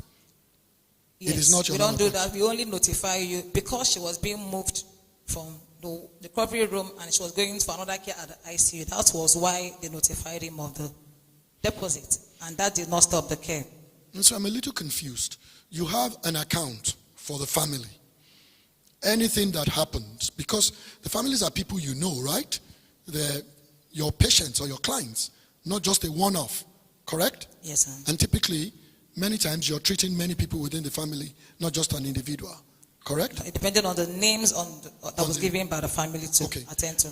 Okay, and just for the sake of argument, in a family you might have 2 or 3 different people on the account, correct? Yes, sir. And these 2 or 3 people might come in at different times during the month. Does that happen? It does happen. And the 2 or 3 different people might come in for different things during that month. Is that also correct? You are right, sir. And what you do at the end of the month is that all of these different things, you send them one composite invoice to show this happened, this person came in for blood work, this person came in for consultation, and this person came in just to renew medication. All of that are different things, right? Yeah, right. In fact, different doctors, different people. Yes. And you send a composite bill at the end of the month. Is that correct? Yeah, right, sir. Okay. But here you are saying that in this particular case, for the same family account, when someone was being transferred from the ward to ICU, you did things differently. Can you explain that? Like I said, it's not different. We have a guideline. Like I said, we have a billing guide. Admission into the ward is not the same when it comes to a critical issue going to the ICU. So the deposit, like when she came in, they had 200 and he paid in 800, making it $1 million plus. That was for the surgery and having something in the account. When she was now being moved to the ICU, he was notified of the ICU care deposit. And like So the ICU is treated different from admission, even in a family account? In a family account, whatever payments you are making, sir, is rightly for outpatient care. So when it comes to inpatient and surgeries, we notify you for the deposit. Which, when he was signing the form, they were notified. Whatever deposit you have prior before the surgery is strictly for outpatient care. So when it comes to inpatient and surgeries, the deposits are being required as at the point the patient is being attended to and where exactly the patient is being taken to. So that was the case of the family accounts. Okay. And to the best of your knowledge, do you know when Mr. Ugboma was informed about the need to make an additional payment for ICU treatment? Well, like I said, I'm standing in for someone who attended to him. I was not there, but I knew it was on Saturday, but I don't know as at the time it happened. You don't know what time on Saturday? I'm not aware, sir. Okay. Were you here when Mr. Ugboma was testifying? Did you hear his testimony? I heard him. Okay. So would it be, I'm going to tell you what I believe he heard. If that's consistent with what you heard, confirm. If it's not, say that that's not. He said that late on Saturday night, when he was informed that she'll be transferred to ICU, he was informed to make an additional 1 million naira deposit on that Saturday night. Does that sound like what could have happened? Like I said before, I'm very much aware he was notified of the deposit for the ICU. I said that before, but like I said now, I don't know the time he was asked to do that. But from information I got, the patient was already in the ICU as at the time he was asked to go and see the person at the checkout. She was already been attended to. There was no delay in medical. Okay. All right. And you testified a moment ago that you know that the patient was transferred from Premier. Yes. Do you know when she was transferred? Oh, I was not at the clinic the day she was transferred. You I don't know the time. You do not know the time? Yes, sir. But you know it was the next day? On Sunday. On Sunday. And so you do not know if she was in ICU for up to or less than 24 hours in Premier, do you? No, I don't know the number of hours she spent in the ICU before she was moved. You don't know how much time she spent in ICU? Okay. But you know that an additional deposit was paid for her to get into ICU? Like I said before, and I'll say it again, he was notified of the deposit. Okay. Not before she was moved. She was already moved as at the time he was at the billing. So I take that back. But you know that an additional deposit was paid for ICU managed care. Yes. You're aware of that? Okay. And to the best of your knowledge, you know if there was any refund in this case? So far, I'm not aware. And so when you say you're not aware, are you saying you do not know that there was a refund, or you know that so far there has been no refund? I can't be able to answer that question, whether there's a refund. Yeah, I don't know. You don't know if there was a refund. Okay. Now, when you were coming here today, did anybody tell you what this was about? What your coming here was about? Well, as the team lead of the reception, the one in charge, I'm very much aware that the person that was supposed to stand in here is not available. I was now asked to come and stand in for her. Okay. All right. And who was supposed to be the person? Anita. Her name is on the list. They just mentioned her name. I'm just asking you. Anita. Right. And what has happened to Anita? She resigned. When did she resign? She resigned last month, but I don't know the date exactly. So do you know what the resignation policy is in Premier? Well, to my knowledge, I know you give 1 month notice, which is like, you give 1 month notice, but in some cases where you don't do that, you can forfeit your salary or half of it, depending on how long you work before you leave. So some people, they give 2 weeks notice and then they pay off your balance. And so to the best of your knowledge, do you know if Anita gave the 1 month notice or not? Well, it's the human resource that can be able to answer that. That's why I said to the best of your knowledge. You don't know. All right. And so if you were coming here to stand in for Anita, What did you think you needed to do to prepare? You know, you testified that you knew that this is a hearing, that it was about Mrs. Peju Uboma. You knew all of that, correct? Yes, sir. You knew that Anita is a billing operative, and you were coming to stand in for her as a billing operative, as a supervisor, correct? Yes, and so you knew that it had to do with a specific individual, and you knew that it had to do with the job of billing, correct? Yes, sir. And so my question is, what did you prepare? What did you look at in preparation for your testimony? Well, the first thing was, I knew there was a deposit for the surgery, and the second deposit, based on the guideline and the billing guide of the company. So these are the two basic information. But related to time and when everything happened, I'm not aware. I didn't get to know that. Good. So this deposit. And at the same time, I confirmed that the patient was already in the ICU, as at the time Mr. Uboma was asked to meet them at the billing point to be notified about the deposit for the ICU. Good. So how did you confirm that piece of information, that she was already in ICU when the additional deposit was made? How did you make that confirmation? Well, I got that information from Anita. From who? Anita.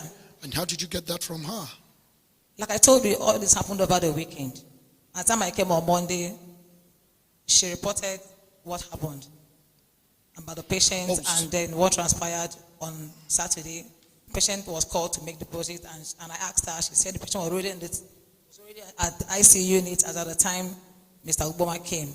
So there was no delay of any sort. She only informed him of the deposit based on the guideline of the billing. And so what you're saying here is that this information from Anita, which you're testifying to, you got that information on Monday, April 26th, correct? Yes, sir.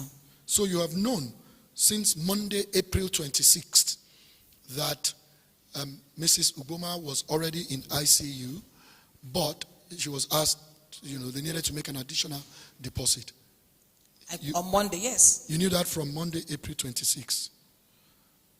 Why was that information important to you at that time? Why did Anita consider that very important information to say to you, by the way, we needed to bill somebody for ICU, but just so you know, she was already in ICU before the money was paid. Why was that information important? Whatever that happens over the weekend, she reports to her head on Monday, and then we have a handover note or whatever that has happened over the weekend. So that was what she did on the Monday morning before she left, because she was actually on night duty. When I came to work on Monday, she handed over to me what has happened over the weekend. So that was how I got to know. So you had handover notes? Yes. And this was on the handover notes? She wrote it, yes. For the record, did Premier provide those handover notes as part of all the notes with respect to Mrs. Uboma? They present it as part of the billing records for Mrs. Uboma? So, with this note still exists. Where are the notes? Premier has never given us those notes, and they've given us billing records and everything. The note is a handover note, the departmental handover note, not the Premier, not the general hospital. It's what happened to the department that she hands over to the HOD on Monday morning. So that was what happened. So I don't know if the body requested for that. The request to Premier was any and all notes, recordings, anything with respect to Mrs. Uboma. And in response, they provided doctor's notes, medication chart. They provided receipts, billing. And so this notes that you talk about, and they have all the different bills here. So they did provide things from different departments, except this note that you refer to. Do you still have the notes? We have it. Okay, can you provide that for us? The management will do that, maybe on their next visit. We will be interested in the notes. And so my next question along the line of the notes is that, is it normal, is it usual that in your handover notes, so maybe I should ask this way, what are usually in the handover notes when you're away and you come back after a weekend? What handover do you receive? Patient that came in that we attended to over the weekend, that came in for maybe for admission or any request. Request can be like medical reports or for any sort of report, but they just write it in the handover so that when I come on Monday morning or any other person that's available will take off from wherever they stopped over the weekend. So this handover is not an accounting thing. It's not for you to know who paid and how much was paid. No. It's not for that. No, it's not for that. There's a receipt booklet that they can always use to receipt for whoever that made payments. So I don't need that information documented. Okay, and so there's a receipt booklet, and between your billing guide on the computer and the receipt booklet, you're able to determine what's coming in and what's going out monetarily, correct? For money, you use the billing guide and the receipt book to determine who paid what. Is that yes. Correct? Okay, all right. And this handover note is typically for the reception people. Yes, sir. To let you know who came in and what happened over the weekend. Yes, sir. Or even at night. At night. So when people, and so if someone comes in for admission overnight, the handover note will show somebody arrived and has been admitted. Yes, sir. Right. If someone is discharged during the weekend, the handover note would show someone was discharged. Correct? Basically, we'll write for admissions. You are only write for admissions? Admissions, yes. Then we'll have any issue with discharge, they document it. And so, but if there are no issues with the discharge, it's not likely to be. No, but we usually write for admission so that we'll notify the people on morning that such a person is on the ward. Okay.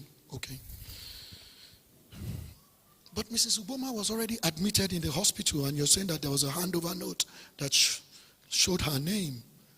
If your handover note shows admission, why would your handover note show Mrs. Uboma's name if she was already admitted in the hospital? Like I told you, sir, there was a referral from where she was to the ICU, and that was a major issue. So she needed to document it. Yeah, I don't dispute the need to document it, because the hospital documents everything. I'm sure a movement from the ward to the ICU will be documented. Every medication that is administered is documented. Every doctor's visit is filled into the clinical notes. Every lab report is documented. Even periodic nurse checks for vitals are documented. Is that correct? Is that correct? Oh, yeah, sure, for vital signs, yes, everything. Are those things in your handover note also? No. They're not? We don't have more medical things in our handover, like the likes of vital sciences with the nurses. We don't have that information with us. So it's not all the activities in the hospital that are in your handover note? I just told you, sir, that is for the departments, the reception. Okay. It's what we use to communicate to each other, especially what happened over the weekend or in the night. In the morning, she hand over. Okay. So that is, it's not for the hospital, it's the department. It helps us to help each other and to like do a handover of whatever that's transpired in the night or over the weekend. Because during the weekend, we have like 1 or 2 staff working over the weekend. We don't have like a full house. Okay, you started by giving me a schedule of your work.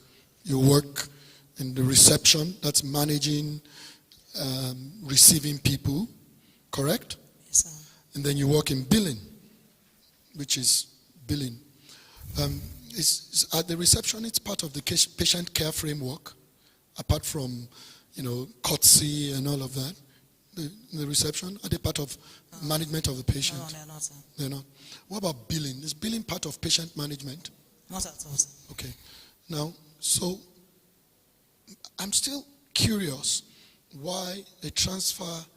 I mean, I'm assuming that the clinical staff, the hospital has clinical staff, and that'll be made up of the doctors, the nurses, the radiographers, radiologists, correct?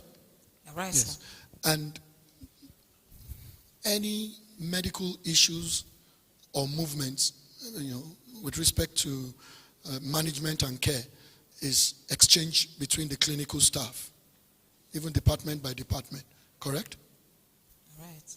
Yes, I can hear you. All right, sir. Okay, and so I assume that when Mrs. Uboma was moved from the ward to the ICU, the clinical staff, that is the ICU nurse, the intervention, the intensivist, the intensivist, and the treating physician, and even by phone, all of them would have become aware that there's a floor movement from the ward to the ICU, correct? Is that not how it is? It is. Okay, and so my question is, why would the reception need it on the handover note that somebody is moving from ward to ICU? Nobody in reception is clinical staff. They're not responsible for patient care. And I'm not saying that there's no reason, but I want to know, why would it be in your handover that someone is moving from the ward to the ICU? Yes, it was documented because there was a need to inform the husband of the deposit because she was being moved to the ICU. Okay. So that was what brought about that documentation. Oh, okay. Yes. So it was about the need for additional deposit. To inform him, yes. To inform him. Even though it's a family account that is invoiced every month. Yes, outpatient, like I said. But for inpatient surgeries and procedures, you are meant to make additional deposits. And you'll be informed as. Okay. And so back to, I'm closing now, my question. Your knowledge that he was informed and he made payment, but she had been transferred before he made payment, is from your handover notes that you read on Monday, April 26th, correct? She told me, yes. Anita told me that as at the point of she interacting and communicating with Mr. Uboma, she has really been moved to the ICU. Okay.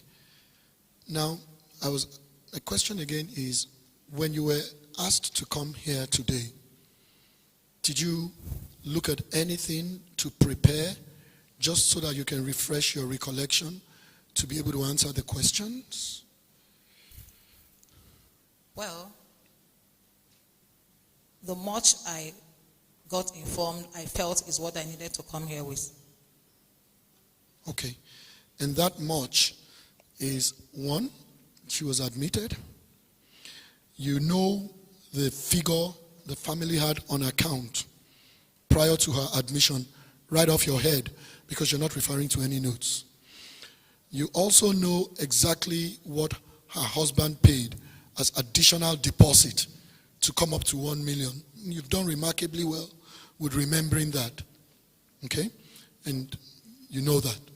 Third, you also know that on Monday, April 26th, when you returned to work, Anita discussed with you and informed you that Mrs. Uboma was transferred to ICU and she was already in ICU by the time her husband made the additional payment of 1 million naira, correct?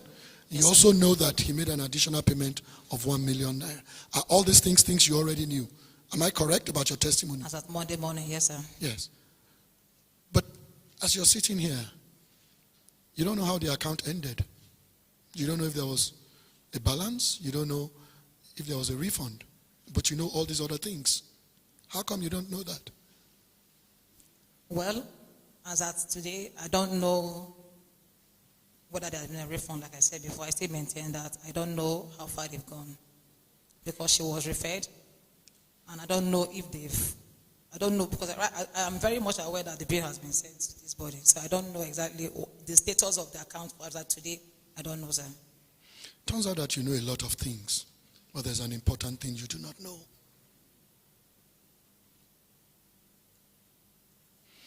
I don't have any further questions. Anybody? Questions?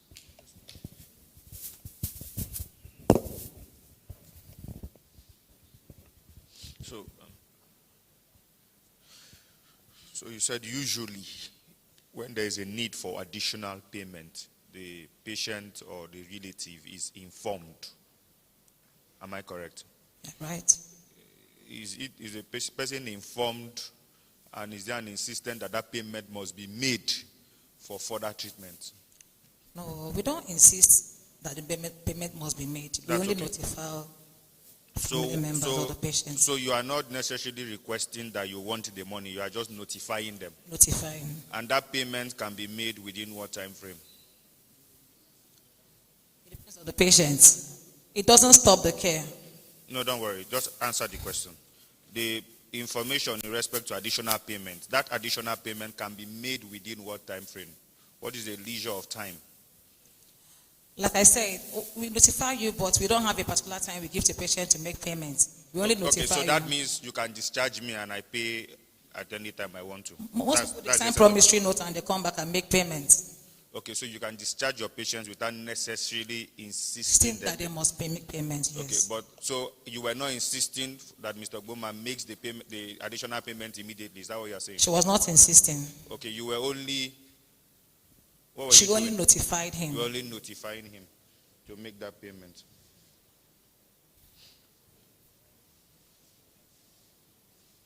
Okay, I think that...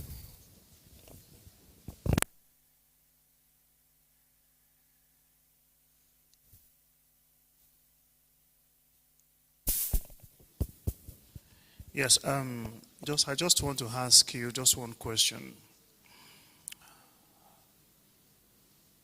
You said that they had some funds in their account before the surgery. They had over 200,000 naira. Before the surgery, they also deposited money. How much was the money? 800,000. 800,000. Yes, sir. Upon conclusion of the surgery, they had about 1 million naira. Am I correct? You are right. And you now move to ICU. And you asked for additional 1 million naira. Or 1 million naira was deposited. Yes. She asked for 1.5, like he said. And he deposited 1 million. And he paid 1 million. Yes, sir. So what you're trying to tell this panel now is that the previous 1 million naira has been exhausted. No. What is the balance? Well, as at the time she asked for the extra 1 million, the 1.5 million, which was the point that we are moving her to the ICU, there was no invoice that stated what she has, the previous payment, what it has been used for. But the deputy she was asking for is based on the fact that they're taking her to the ICU. I'm not talking about ICU now. I'm talking about the 200 and the 800. The 200,000 naira in the account is strictly for outpatients. And the like 800... I told you, the family account, the payment you have in the account is for outpatients. If the patient is going for a surgery or for admission, we request for additional payments. If you say the 800 is for down payment. For the surgery. For surgery. So that is the exact money for the surgery. No addition, no subtraction. No. He was informed of the deposit for the surgery. You're getting me. It was a deposit. Yes. And now, surgery concluded. There was no addition and there was no subtraction. She has not been discharged as at the time there was another request for another payment. Witness. I'm sure you get what I'm saying.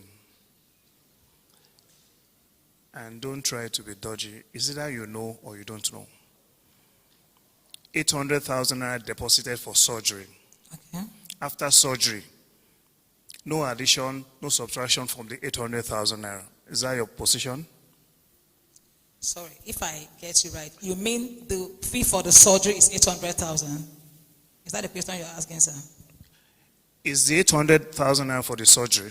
It's a deposit. We don't have a... So how much is the balance, or how much are you to pay back to the patient? For every surgery, we collect deposits, sir.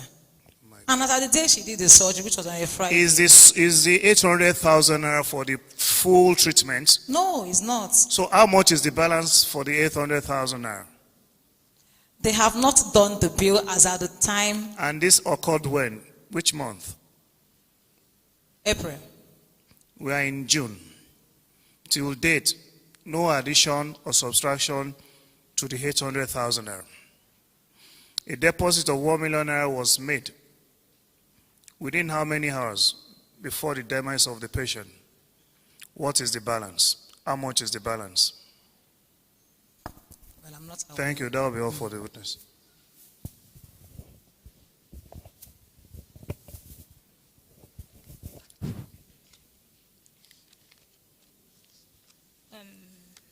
Madam, you mentioned that you work as the supervisor in the reception and billing department, if I'm correct, right? So you are well versed with the billing system of the facility? Yes. Okay. So does your facility have a standard fee payable to them for the use of the ICU? Is there a standard fee? Okay. For the ICU and for every other procedures, we make deposits. And the ICU charge, the ICU for a day is over 200,000 naira, aside every other charges. When I mean other charges, I mean like the doctor, the medication, or the other disposable that were used. My question is there a standard fee for the use of the ICU? You are the head of that department. There's a standard fee. So how much is it? For the room, for the ICU itself alone is over 200,000. Okay. And like I said, it does not include other charges. That's just for the ICU care. I understand. Are you aware that there's I have a list of like a breakdown of bill from your facility here. And I've examined it, and I'll be asking you some questions based on what I have seen. Now, in the course of your testimony earlier, you mentioned that Mr. Ubuma was notified in the form that he filled. I didn't quite get what you were trying to say. It's a family account form. Like I said, when you open your family account form, you'll be notified that whatever payments you make that is in the family account is strictly for outpatient care. If there's any procedure, surgery, or admission, there's an additional deposit that will be requested for that. So to what account did he make the 1 million that was asked? The further 1 million? For the ICU care. To what account? Is it not a family account? Family account, yes. But you said whatever is made into that family account is strictly for outpatients. Didn't you say that? The money you have in the account prior before a particular event, prior before a surgery or admission. So whatever, if you have a surgery and admission, you top up a deposit for that particular procedure or surgery or admission that the person is coming in for. But whatever that is in your account is strictly for outpatient care. Okay, so you're saying that the 200,000 naira balance that was left was strictly for outpatient care. So the additional 800 he made was for what? The deposit for the surgery. And it was made into the same account? Yes. Really? It's the same account, yes. Okay. So I'll ask you another question. Then you said the 1 million that was made, the further 1 million that was made to your facility was for ICU. The ICU, yes. I need you to clarify that. I want to be sure that I didn't hear you wrongly. Now, I was right when I said that he was informed of the deposit of 1.5 million because she was being moved to the ICU. 1.5? Yes, that was the deposit he was asked. Thank you very much. Yeah, good afternoon, madam. Good afternoon, sir.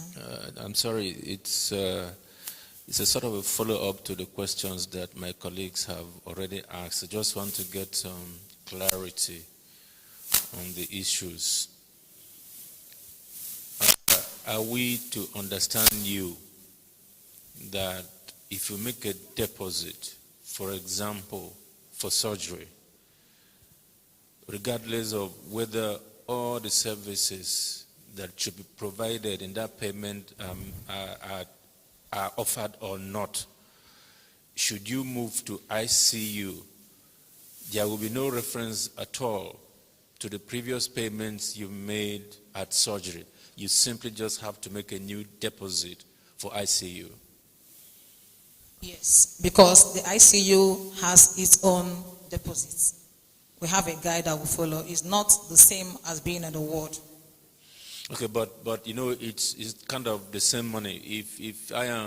If I show up at the hospital, I get money from a source and I make payments. So I'd be interested that if I made payment on a previous service to be offered and it wasn't offered, or not all of it, not all of the money I paid for that service or those services were utilized, it would be a bit strange for me to be asked to go straight ahead and pay for another deposit for another service. So the question once again is, you don't have a system where you determine whether the previous money that was paid was exhausted before you ask for a new payment. You don't have such a system. Like I said, sir, the previous money was for the surgery, and the second money that was asked for was for the ICU care. If at the end of her stay, there will be a reconciliation where they will reconcile and they will see whatever she has incurred, both for the admission, both for the surgery and also for the ICU care. And then they will know whether there's any refund for both payments he made. Okay, in other words, if you are making a refund according to what you have described, if the first payment was not exhausted, you would say to the person, this money is from the first payment, we'll give you this. The second money is from the second payment, we'll give you that. Is that what you're saying? Absolutely. You will see it well spelled out, the way he has incurred the bill. Okay. So at what point do you reach when you get the go-ahead to say that this money was enough or was not enough? At what point, who gives you the instruction to say that you need to be asking for more money or you need to be making a refund? At what point? At the point of discharge, when the bill is being done, we will know whether there's a need for a refund or a top-up. Because whatever has been done, both the doctor, nurses, and the pharmacy, they will collate and then we'll do the bill based on the billing guide, using the billing guide on the system, or whether on the hard copy to do the bill and then correspond and then know whether there will be a refund or an additional payment. Okay. So in the case of someone who was referred and then died, at what point would you say the discharge was made? At the point of referral, once the patient is referred, there will be a bill done. Okay, so in this particular case, when the referral was made, was this done? No, it wasn't done immediately. Sorry? It wasn't done on Sunday immediately because of the movement. So the bill was not done on Sunday, and like I told you, as of today, I don't know the status of the bill, what it's like, whether there's a refund, whether there's any outstanding, I don't know. So how long has it been since the time of the discharge and today? Over 1 month plus. Sorry? Over 1 month. Over 1 month. Yes, sir. But it still has not been done. That I can see. They have not been asked to pay more money, or they have not been called to take a refund, to your knowledge? Well, I don't know. All right, thank you.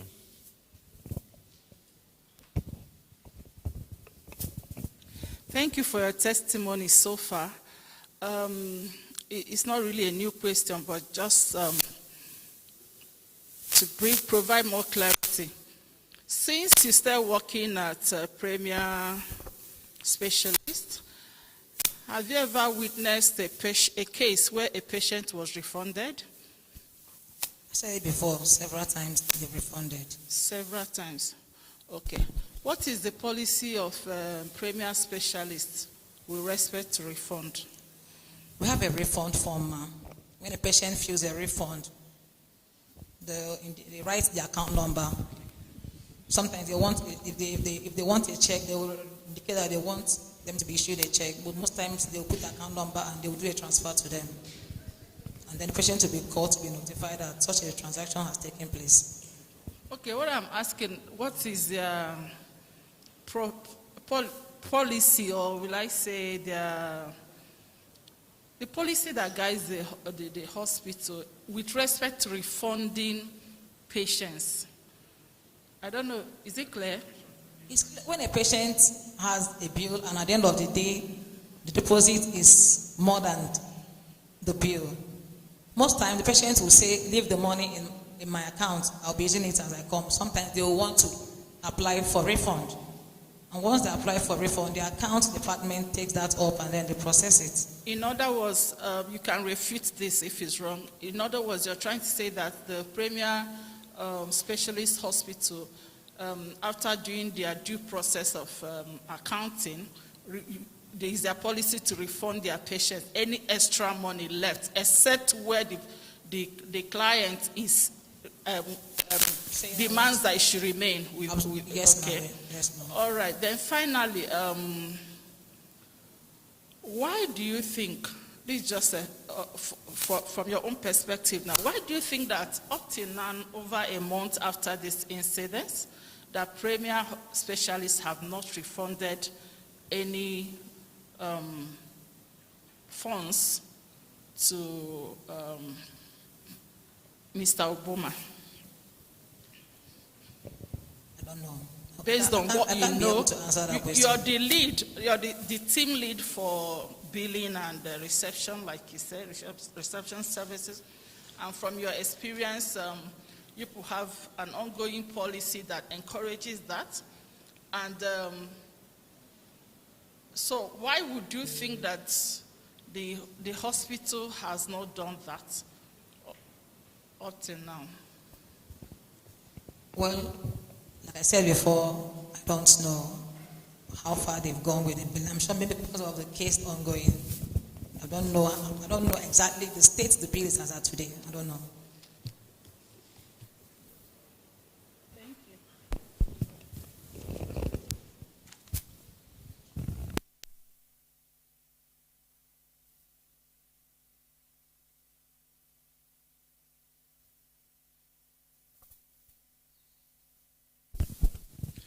Thank you very much, ma'am.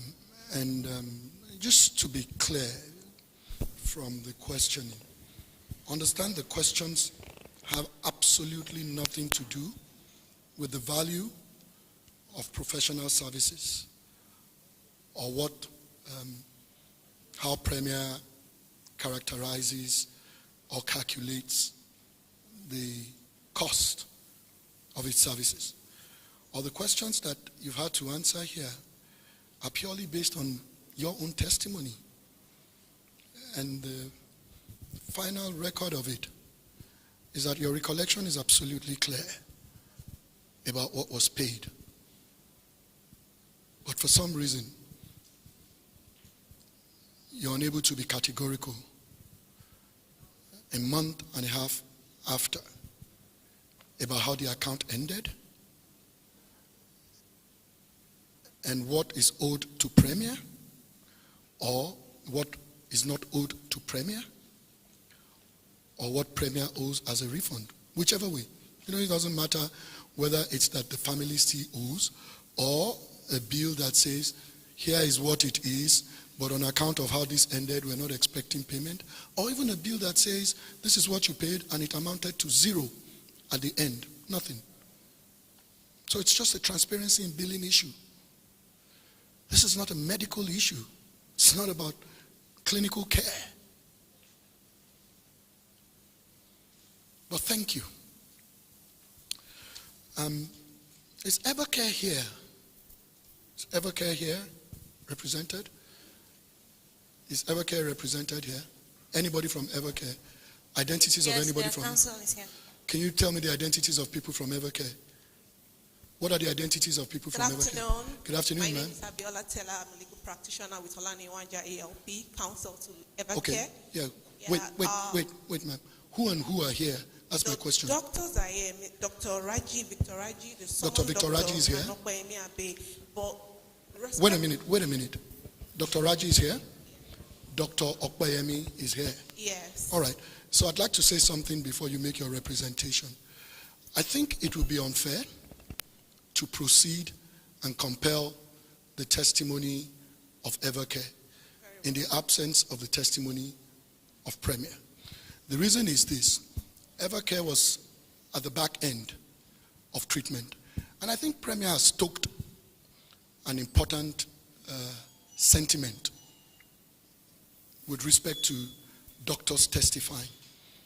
But the one thing that I noticed that this is going to take a legal process, without question. And that's the reason why I needed to know who and who are here. Dr. Raji, can you identify yourself if you're still here? He stepped out. Yes. Okay. But he signed the attendance. Okay, so he stepped out. All right. Thank you very much. And so here we have a hospital. Is there anybody else from Evercare apart from the two doctors? Yes, the legal advisor is also here. Mr. Osaho. Okay, good. And so the reason why I'm saying this is that to the extent that these doctors came ready to testify and stayed, we will not characterize this as a violation of the summons with respect to Evercare. And I think that the sensible thing for the commission to do is to do that. And so that's what it would be. And one of the more important reasons to do that, it shows the disparate approach between the two facilities. In one case, doctors didn't even wait. They just walked out and left their lawyer to address the situation. And in another case, and so on that count, Evercare would hear from us. And I actually don't think that based on all the materials that have been provided, there is going to be meaningful progress with Evercare's testimony, other than just to show up a Premier. And I do not intend to show Premier up for any reason. All we wanted was for us to all understand what happened and take learning from it. I suspect if Premier is watching, there's some things they've learned from the testimony of the billing supervisor already about the transparency in billing. I assume, there's no allegation that Evercare was not transparent with billing, but I'm almost certain, going back, there's a lesson you've taken about reinforcing what existing structures are. And I assume every other person, whether related to this investigation or not. And so that's the purpose at the end of the day. If you have nothing to hide, you step up to the table. And that's the way we see this. And so I'll say that's okay. I don't know if you wanted to make any statement different. No, I would just like once again to, on behalf of my client, express our profound condolence to Mr. Ogboma. May the soul of your wife continue to rest in peace, and may the good Lord give you and your family the fortitude to bear the loss. Thank you. Thank you very much for that. I appreciate that.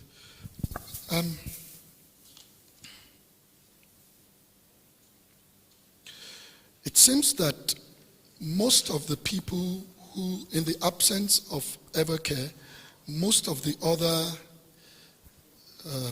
testimony today would have been by Premier Specialist Medical Center. And obviously the hearing has been truncated because of Premier's conduct, which is okay. One thing is very clear, and that is that consumers, whether as patients or consumers, including the Premier operatives and doctors who are passengers and transport passengers on aircraft and buy and eat other things, who quite frankly are also our constituents and people who we've sworn to protect. One thing is very clear, and that is that we on the consumer side must have our day. And until professionals especially recognize that their primary accountability is to the people who pay for their services and truly submit to that. And submitting to that includes any process whatsoever that facilitates or enforces that accountability. I think that there's something fundamentally wrong if people who sell anything to people cannot be brought into the same room to confront the people who buy those things from them. There's something fundamental. When that is the case, there's something absolutely fundamentally wrong. And that's why we insist that that must happen. We would go back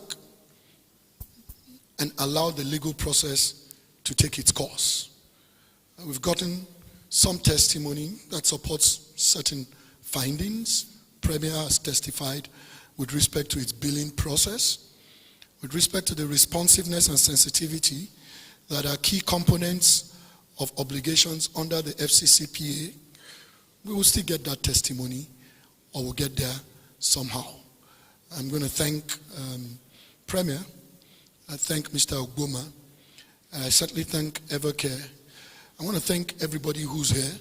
We would reconvene later today after we've had a conversation about how we intend to proceed under law.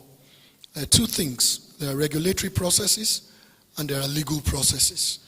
Both the regulatory process and the legal process will progress based on whatever the mutual understandings are. And on that, we're going to take, we had a lunch break that was set for what time? We're behind that now. We'll take that lunch break and we'll confer during the lunch break. And unless somebody on the panel wants to say anything else, I'll just say we'll go ahead and confer for lunch break.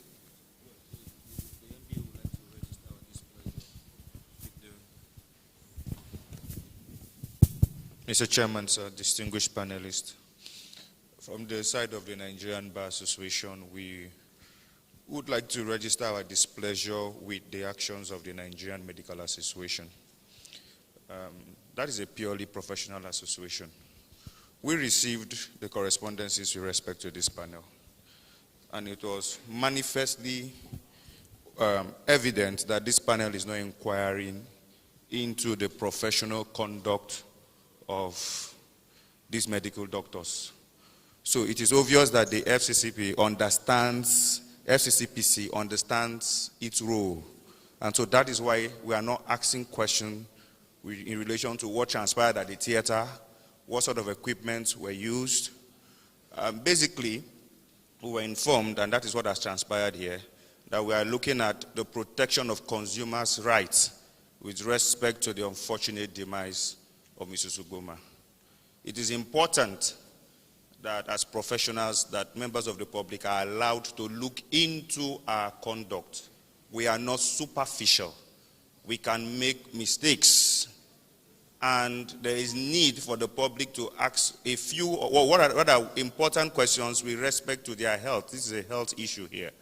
And so I would advise counsel to Premier Hospital, it is a friendly advice, to please further advise them on the need to show up. Council have said in public that the doctors are being threatened that their licenses will be revoked. I think that threat is illegal, and it is wrong for a medical association to threaten doctors that their licenses will be withdrawn, and especially when that statement is made in public glare. That is not acceptable. We would like Premier Hospital and his doctors to know that if there is need, the MBA will provide pro bono services just in case anybody wants to threaten them with respect to withdrawing their license. I have also taken a look at the qualifications of the doctors here. They are Dr. Osinowo is a consultant. I don't think anybody can bully or harass them with the threat of withdrawing their license. It doesn't come cheap to become a consultant. And so I would appreciate, and the MBA would appreciate, if Premier Hospital make an appearance here tomorrow, if Mr. Chairman don't mind. I think tomorrow, we have a sitting tomorrow. It will be good, it will be nice, and it will be in the interest of justice that Premier Hospital makes an appearance here. And I want to say to them in public that nobody will withdraw or will threaten to withdraw their license. The Nigerian Bar Association is poised to promoting rule of law and human rights, and we would protect these doctors just in case such threat is being carried out by anybody or group of persons. That is all I would like to say, Mr. Chairman. Yeah, thank you very much. From our whole end, it is very important that consumers, especially in Lagos State, are kings. The Lagos State Consumer Protection Agency is to ensure that all rights of consumers are well protected and to ensure that citizens get value for their money. To a very large extent, and for what I've transpired here, I do not think that value for that money was gotten. Instead, we got something else. But we'll put that aside for now. He who comes to equity must come with clean hands. And I will categorically say that no matter whose ox is God, we'll get to the root of this. We'll get to the root of this. If you are in Lagos State and you are a consumer, be rest assured that your rights are adequately protected by the Lagos State Consumer Protection Agency. And if you think you want to do business in this Lagos, be it medical or anything, please ensure that you do the needful. If any complaint is being lodged against you, we will take it up because we are being backed by the law. And we will ensure that all the letters are well, all grievances are well taken, and we ensure that justice is done. Thank you.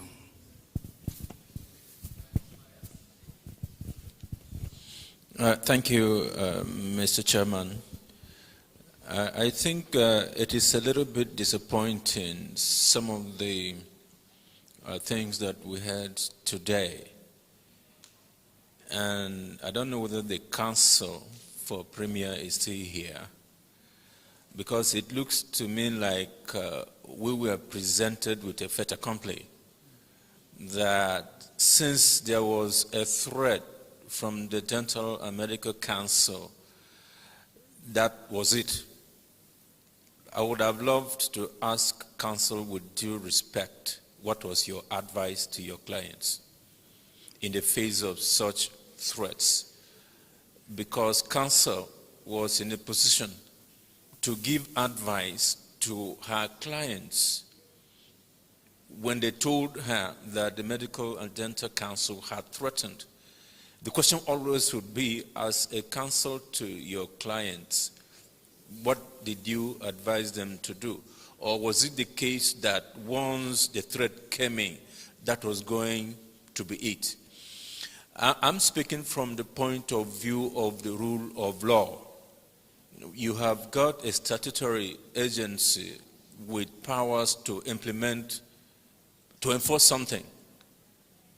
And then there is a verbal warning from another agency that has not followed any kind of process that you can document.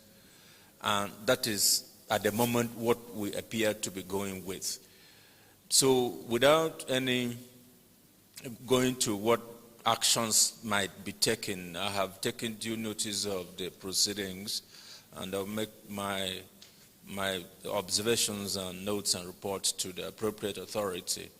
And I hope that the right thing will be done, the due process in terms of rule of law will be complied with in the end.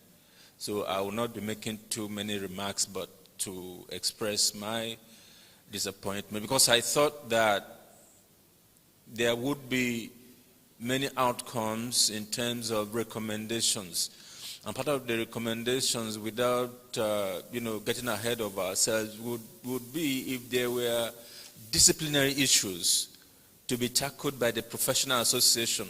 There could be a referral from this panel to that association that will think that apart from taking care of consumer protection issues, we think that the professional body needs to look into some aspects of what we have heard and seen. But to foreclose that on the basis of saying that it is only the professional association that has the mandate to look at what has happened is wrong, in my opinion. So I will stop at that.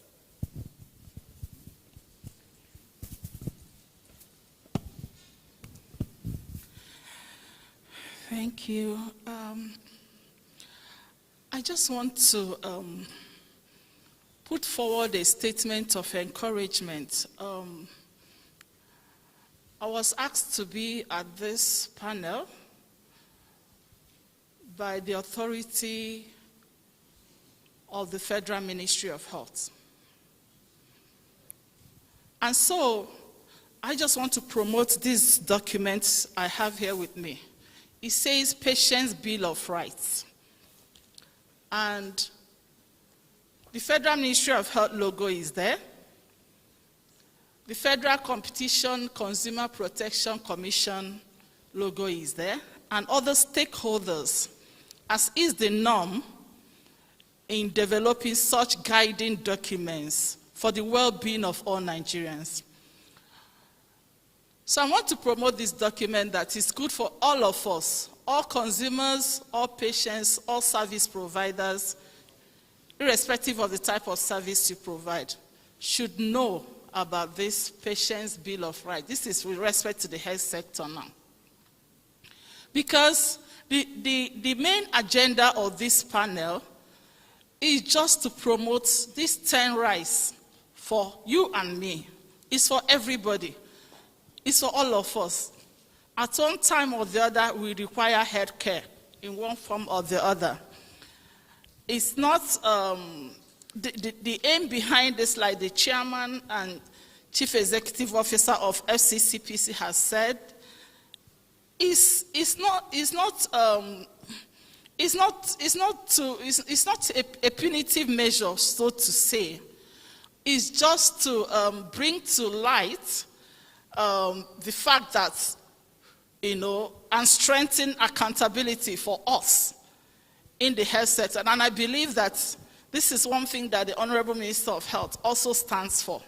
So I want to encourage us to work together with the FCCPC to ensure that the purpose of coming up with this Patient Bill of Rights is actually administered and operationalized in the way that it should. And this cannot be achieved without compliance, without cooperation, without the support of all Nigerians, and particularly the agencies and all the other people that are involved in the health sector.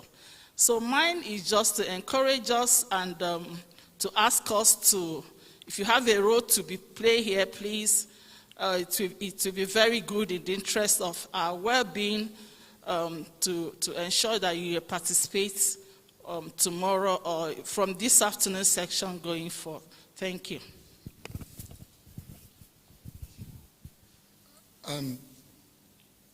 I think it would be after the different contributions, I think it would be fair to also let people on the other side, perhaps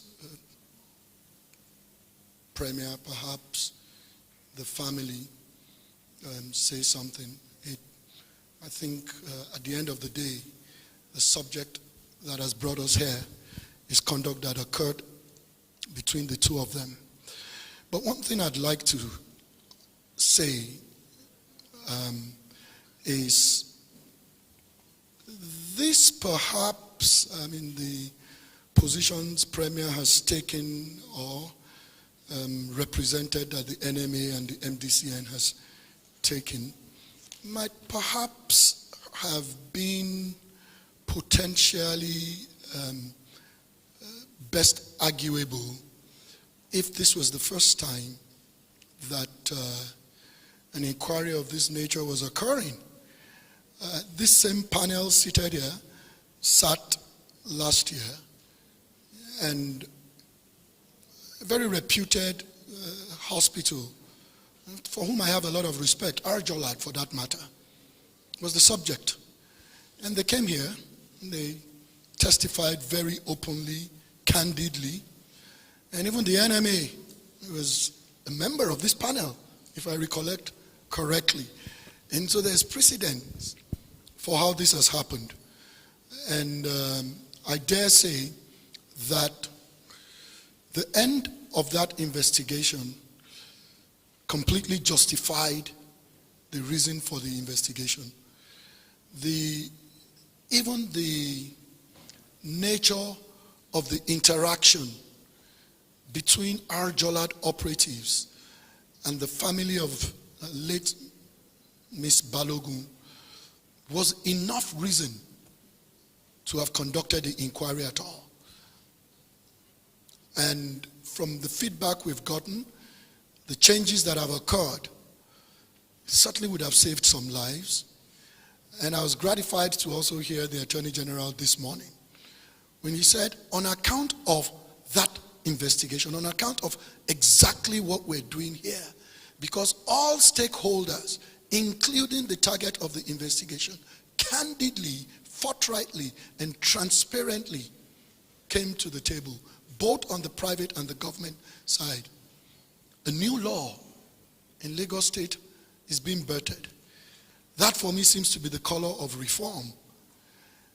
And Premier's conduct today will not stop reform.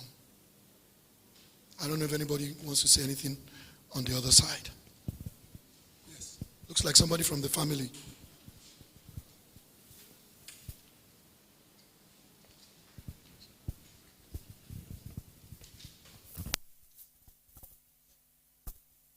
Thank you very much, Mr. Chairman and members of the panel. My name is Ben Taiwo. I represent the Ugboma family, and I speak on their behalf.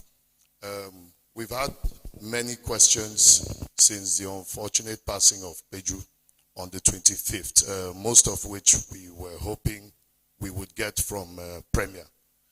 Unfortunately, we also expected that these questions, at least some of them, will be answered here. So it gives us an idea of what really happened and what led to her death. That was one of the reasons why we had written to Premier, as we did all the other hospitals, for a complete medical report, which, as has been said here, they refused.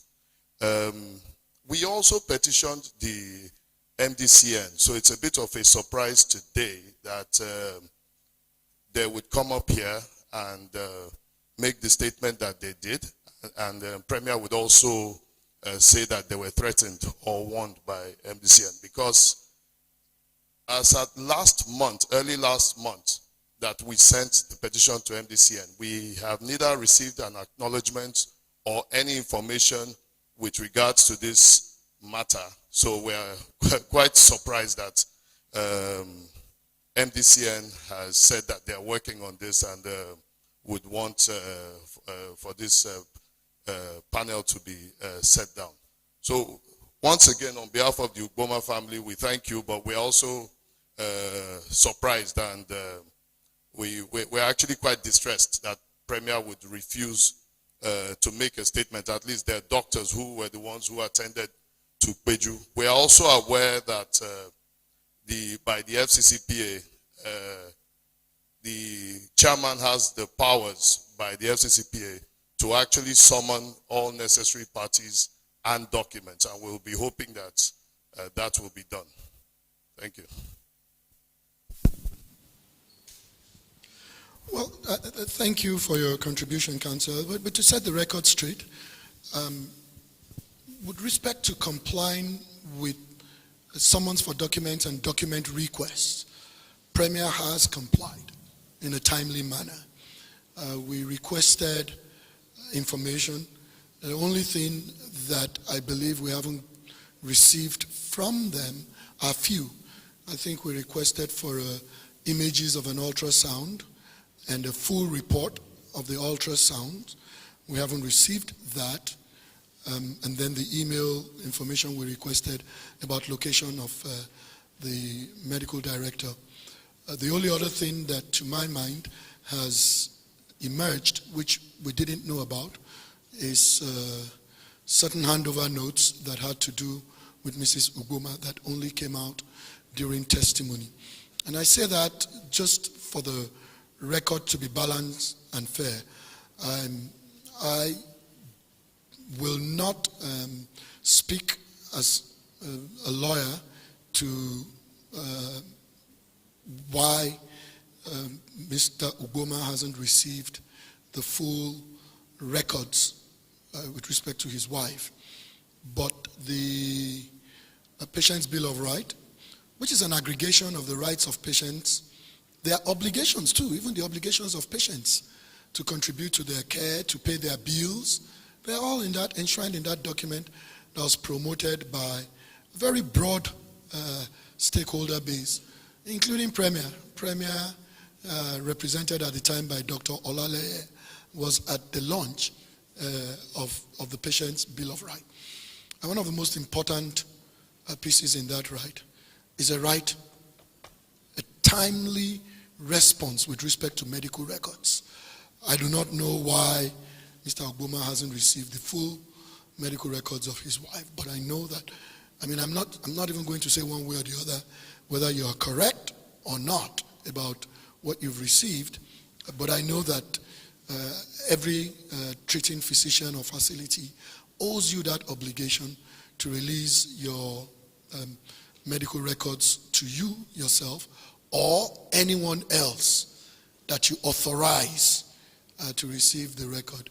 And like I said, the question of confidentiality is completely discounted for two reasons. If first Mr. Ugoma has consented to the discussion and the engagement that is going on here. Did you or did you not, Mr. Ugoma? He has consented to that, and he's the custodian of that consent. But even if he didn't, even if Mr. Ugoma didn't, if there was ever one exemption from liability for a doctor for disclosure of patient confidentiality, it would be that the doctor did it by compulsion of law.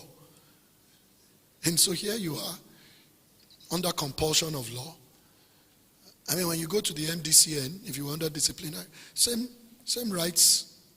The doctor is under the same obligation not to reveal the records of his patients. But there's a compulsion of law in that process. And that compulsion of law even extends to sometimes when you need it to defend yourself.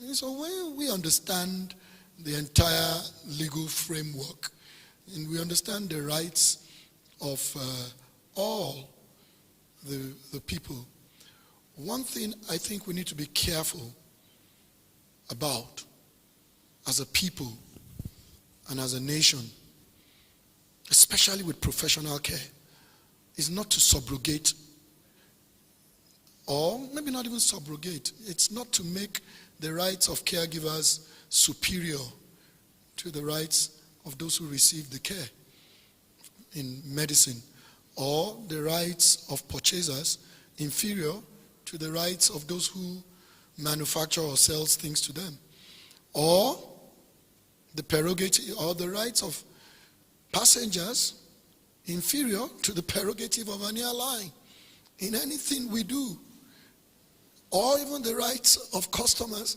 inferior to the rights of the distribution companies. And in every industry, that's what it is. And the accountability framework that can build a nation is for that accountability to be first to those citizens. Anything else is going to be suboptimal for society. And this is not about government. This is the perfect example of we point a single hand at the people we put in government, a single finger at the people we put in government, but the 4 remaining fingers are pointing at us ourselves. And what I always say when people, allege inappropriate conduct in government and all of that, I always say, I was sitting here in Lagos practicing law on Victoria Island before I was pulled to Abuja to serve in government. When I'm done in government, they're going to come back to this Lagos and pull somebody else. And so it's from this same pool that people in government come from. And so when we think that government is failing, we must ask ourselves the question, where are they from? Are the people from Mars? As a regulator, I would not speak one way or the other about where things have come to. But personally, I expected far more. The impression we had, and which we still have, hopefully can sustain, was that Premier was collaborative, cooperative, and its doctor. I mean, the first time we're hearing about a problem with testifying is when everybody's empaneled and sitting here. I mean, here we have the Lagos State Attorney, we've had the Lagos State Attorney General, we have the Lagos State Ministry of Justice, we have the Lagos State Ministry of Health, we have the fellow who licensed the Premier facility beyond the doctors, we have the Federal Ministry of Health, the parent of the doctors' licensors. We have the primary agency for protecting consumers in Lagos State right here. We have the Nigerian Bar Association, whose role is to protect everybody's rights, to ensure that if anything that goes on here in as remotely even contravenes the right of any citizen, doctor, hospital, or otherwise, raise the red flag, blow the whistle. And we have the presidency, the rule of law office of the presidency. I don't know that there can be a fairer, broader team to go sit before. And we were deliberate. This is not, we didn't just pull this out of our heads. And the NMA was invited. They were invited too. The advocate for doctors was invited. And they were seated here with us last year. This, for us, conveys the transparency. The nature of the testimony that has come out here, it's not intrusive. It's not combative. It's not adversarial. There's nothing adversarial about trying to find a better way to do things. You have a family that has sat down here and testified and exercised restraint. It wasn't emotive. It wasn't sensationalized. Just put out the facts as it were. And all the questions have been about those facts as it were. And you know what? That's how society gets better. Let the chips fall where they may. If for any reason we got it wrong, let it come out. So be it. The one important thing after that is we won't get it wrong again, and others who are watching will learn not to get it wrong. There's nothing else. That's all this is about. We do not, the FCCP, nobody here has the powers to discipline any doctor. Nobody. Nobody here. Even the Federal Ministry of Health cannot do it. It's by policy. The MDCN sits under it, but by law, only the MDCN can do that. And that's the exact reason why we did not invite the MDCN to be on the panel. There's no reason why someone from the MDCN should be seated here and then, again, seated in a potential disciplinary context. It is to protect the doctors and protect the integrity of all our processes and systems as a people and as a country. It was deliberate, and it's the way it really should be. Everybody else who should be is here. And at the expense of time and resources from taxpayers' money.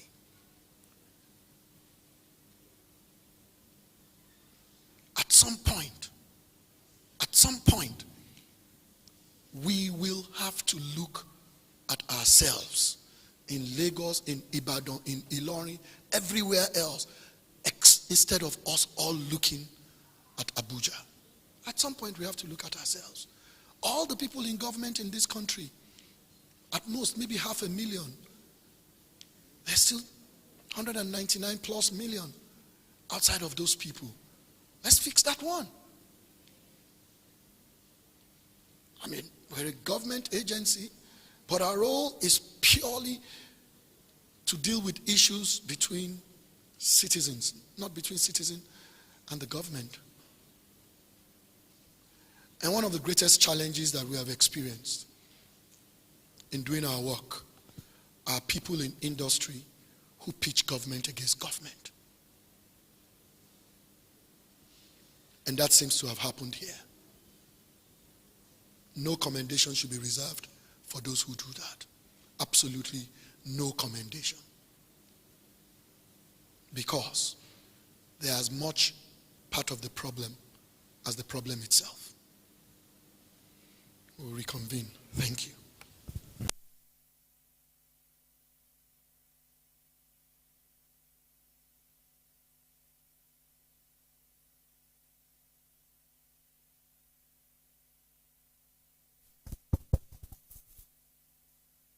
Before we go for a break, the owners of these vehicles, LND 257FQ and AKD 259BR, should please assist us to repark. You're blocking somebody. So we will disperse for the recess. Thank you.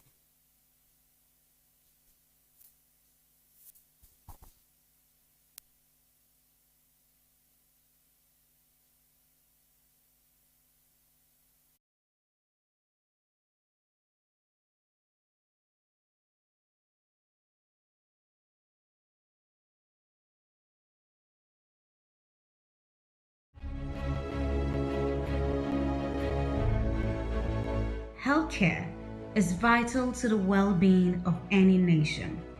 The standard and quality of care in Nigeria falls below expectations and consumers lack confidence in the sector.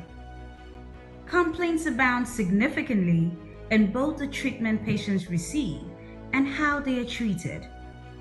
This despondence and frustration, as well as our healthcare outcomes, are compounded by the lack of redress mechanism and accountability systems. The nurse just walked up to me. Are you blind? I was like, how? How can you tell me am I blind? And don't you see you have to pull your slippers? At least you have to talk to me as a woman being. When I was on admission, I complained. I actually complained. But the response I got was, was more discouraging. The relationship between the doctor, nurses, and the patient is very, very poor. My daughter was seriously ill, so I took my daughter to the doctor, and the doctor wrote what I'm supposed to do as the 4 tests that my daughter is supposed to go for. He said I should go and pay before I would do the test. My daughter would do the test. So I went there and I paid. They give me the receipt that when you're coming back to collect the result, come back and pick it with this receipt. I came back the day they gave me the appointment. When I appeared there, when I got there to collect, they've already gone inside the computer. Instead of them to bring the result of 2018, they brought the result of 2015. My mom had the same issue. She was having a cancer of the lungs for that matter, and they did not tell her. They didn't even let her know what is wrong. They didn't allow her access to her file. Not until her death. I've seen someone that was shot, and they rushed him to the hospital, and we're even before treatment. Aside even money, they were telling us to go and bring police reports, and this person was shot by armed robbers. How can a dying man present a police report? Get him treated first. Even if you're going to have him chained to the hospital bed, go ahead. Or have a police station in the hospital, go ahead. As the agency of the federal government responsible for protecting consumers of all products and services, and in keeping with the promises of President Muhammadu Buhari's administration, the Consumer Protection Council (CPC), under its current management, led by Babatunde Irukera, took the initiative to address the problem. The healthcare industry is one of particular importance because ultimately that's the heartbeat of any nation or any people. And more so, when people are sick, no matter how strong they are, that's the most vulnerable point. And that's the time when people need the most possible attention. That's the time when they personally might not even be able to articulate their rights. And that is the time when people really need to know those rights and truly respect the rights. And that is why the Patient's Bill of Rights is a very important initiative, because what it does is that it addresses both the supply and the demand side. We're focusing a lot on educating healthcare service providers, all the professionals in that value chain, on knowing the rights of the patients that they're dealing with. And at the same time, we're trying to get patients to understand their rights so that at least they should know how to be treated and demanded. CPC initiated a partnership with health professional associations, civil society organizations, and the Federal Ministry of Health to address issues of patients' rights with a view to making the nation's healthcare system people-centered. This resulted in the introduction of the Patient's Bill of Rights. It's actually a determination of the federal government to put life to an international practice where the patient is considered the most important person in the health sector. In other words, we are moving from theory to practice. And it's also a recognition of our desire to improve quality of care in the health sector. We had over 250-something organizations. We invited organizations, not individuals, both in the private sector and the public sector and the CSOs, all special interests and things like that. Whatever aspect of human endeavor, if there is a Bill of Rights, it clearly clarifies what the consumers expect from government and regulators, what is expected of the consumers on the other hand.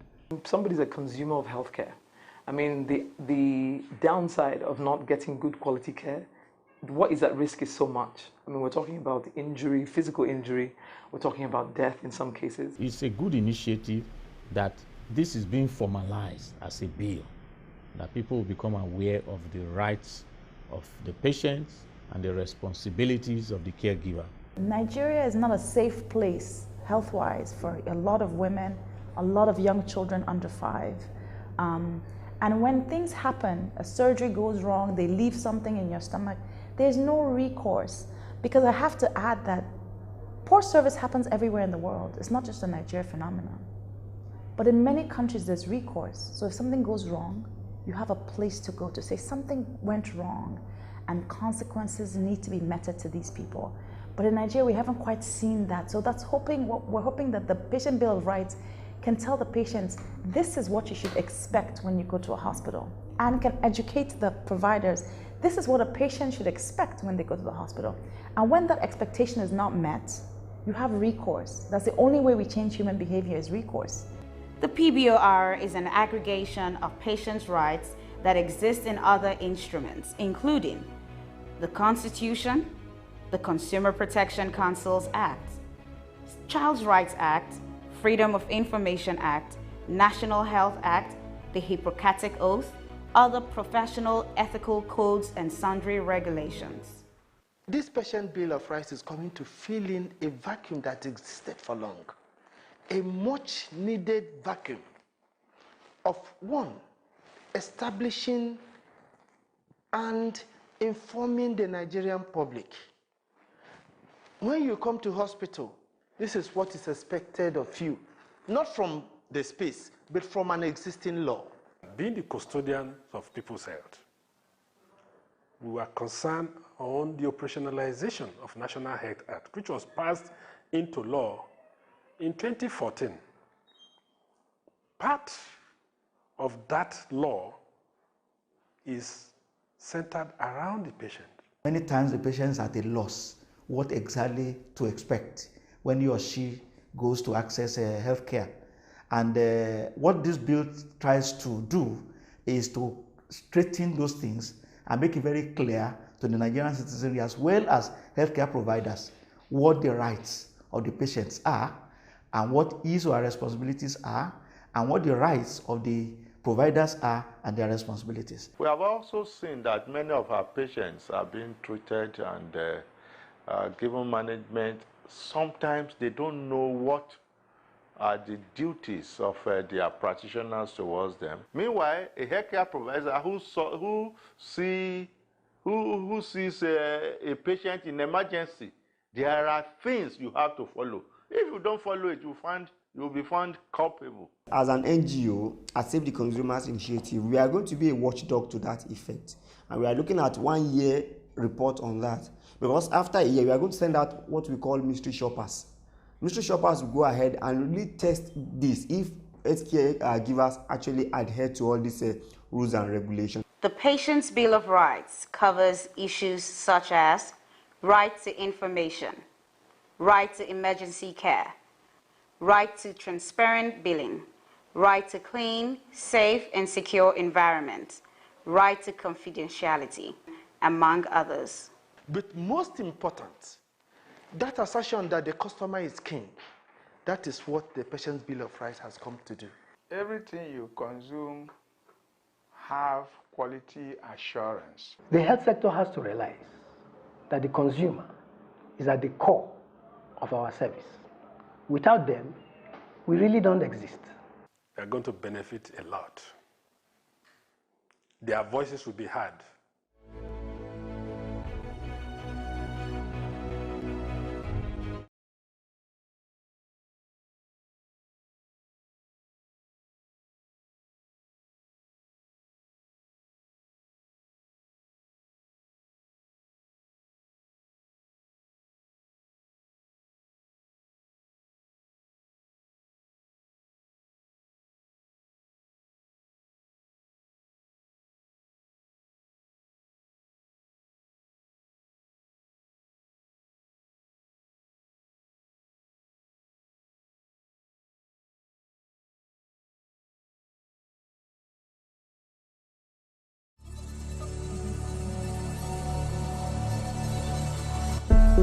March 15th every year is dedicated worldwide as the World Consumer Rights Day, WCRD commemoration. It is a day globally set aside to raise awareness about consumer rights and needs.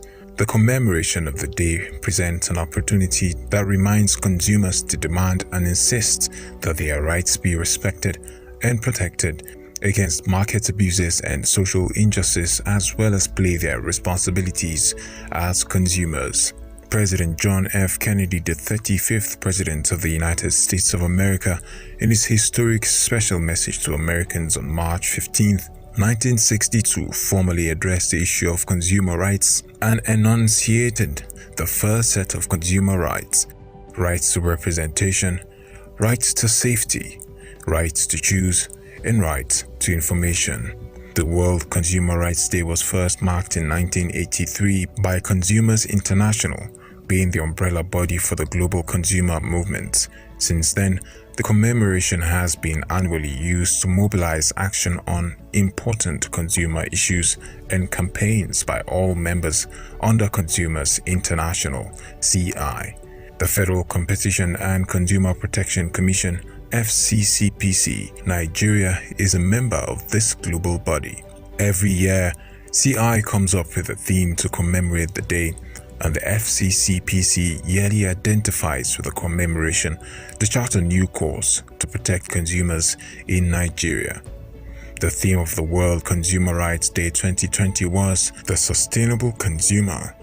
Considering the fact that sustainable consumption is a multi-stakeholder responsibility, as well as the benefits derived from the culture of sustainable consumption, FCCPC, led by its Executive Vice Chairman, EVC Babatunde Yerukera, brought together various stakeholders in the sector, such as producers of packaged food, drinks, producers of packaged water, container producing companies, and other stakeholders at a meeting in Protea Hotel Select, Ikeja, Lagos on March 19, 2020. The team adopted 10 guiding principles for consumer education and business guidance in line with international health standards in commemoration of the 2020 World Consumer Rights Day.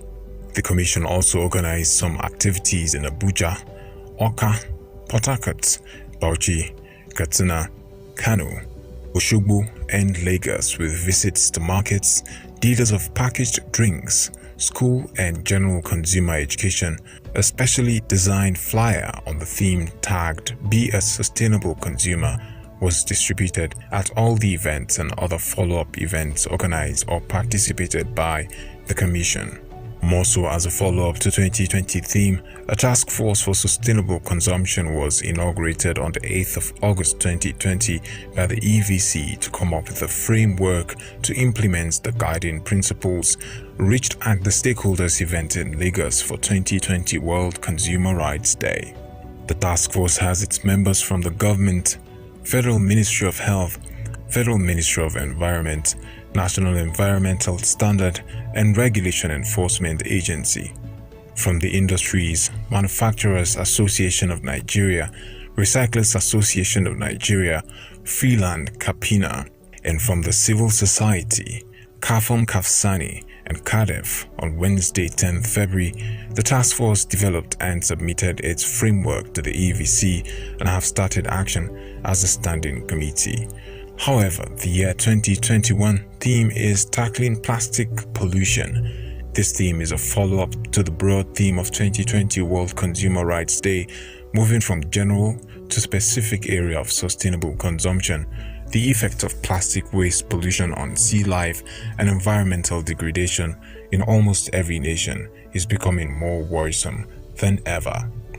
As provided by the CI, the theme is a clarion call for global action in tackling plastic pollution and providing the opportunity for consumer movement around the world to take part in the global campaign against plastic waste pollution and any action that would improve the lives of consumers in that respect.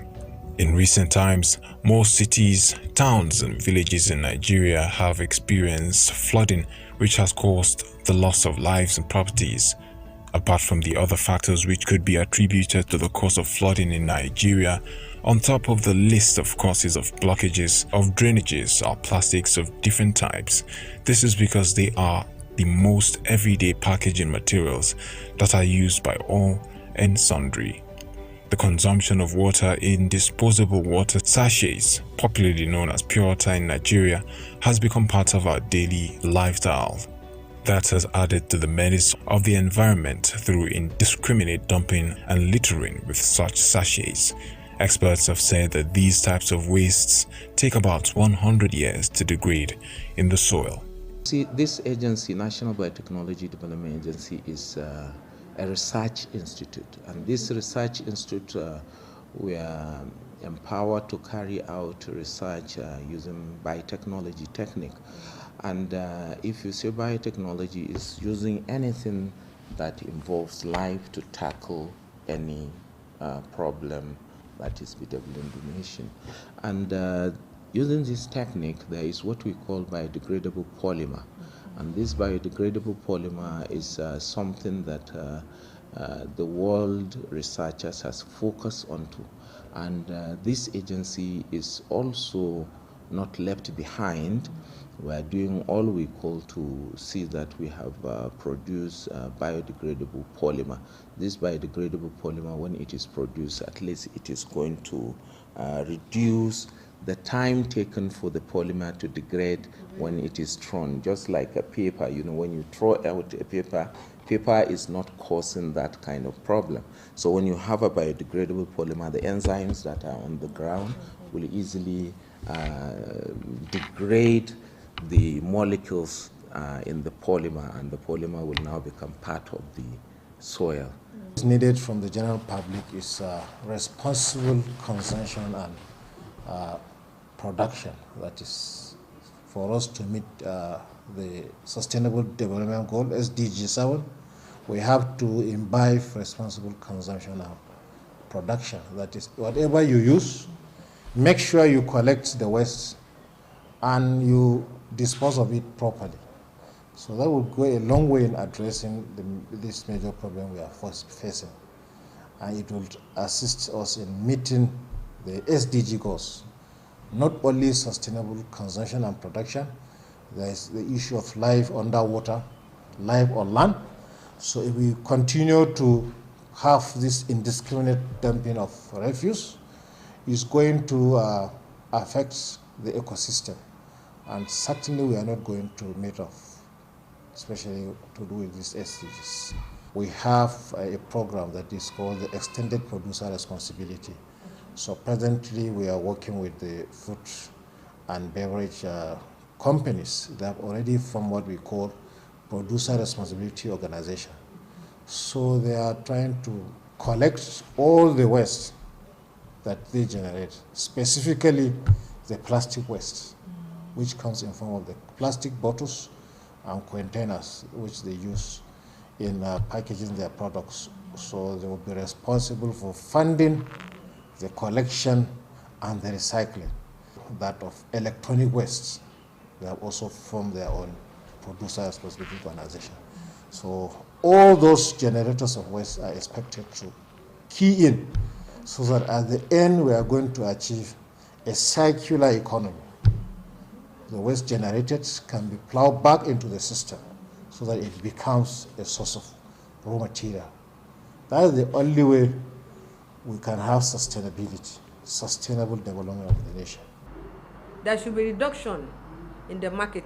If I'm in the market and somebody is giving me those single-use plastic, I should be able to reduce it.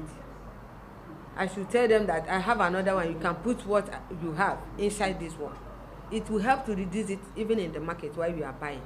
Not anything you see in the market, you say, oh yeah, put this one in the leather, put this one. You continue bringing many leathers to the house. So in different homes, it is expected that our women should start separating their waste. Even those waste that are food products or banana peels, we call them like garden waste, that can easily degrade. You can put it if you have a garden. If you put them in your garden, it serves as a manure for you. Than when you go and dump it out for people to just carry it away. It serves as a manure for you. But all these other plastic waste, it pollutes the environment. They cannot easily degrade. There should be a buyback, and there should be a continuous consumer education. Yes, every now and then we do education, and we encourage consumers to always use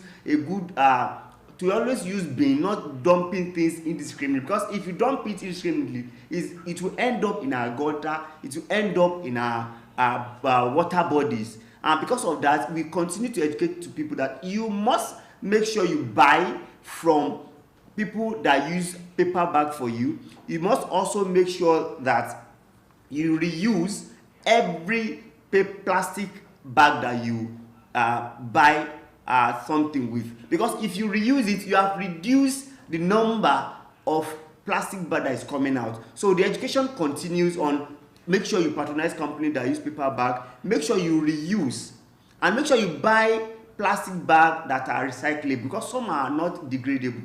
Once you buy them, they will remain there for 35, 40, as long as possible. So these are the things we advocate continuously, and we also advocate towards government that there should be policy option.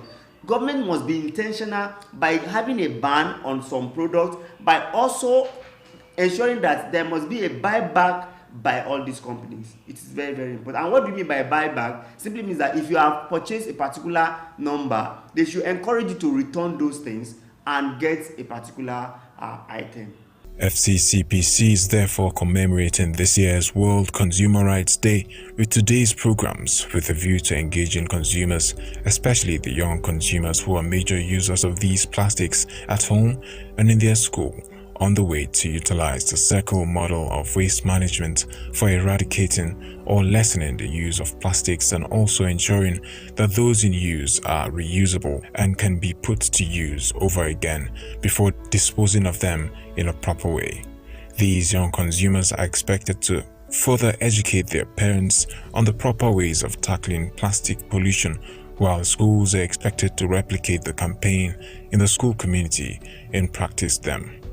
Very clearly, plastic waste constitutes one of the most difficult things with managing waste in the environment today, mostly in part because of how unbiodegradable plastic is. And so it is certainly something that, it's a waste that really constitutes a problem.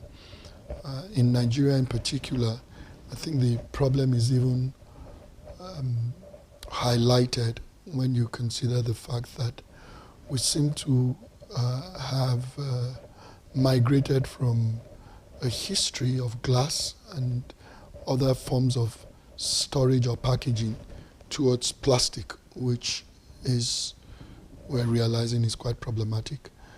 And annually, we continue to discuss the problem of plastic waste.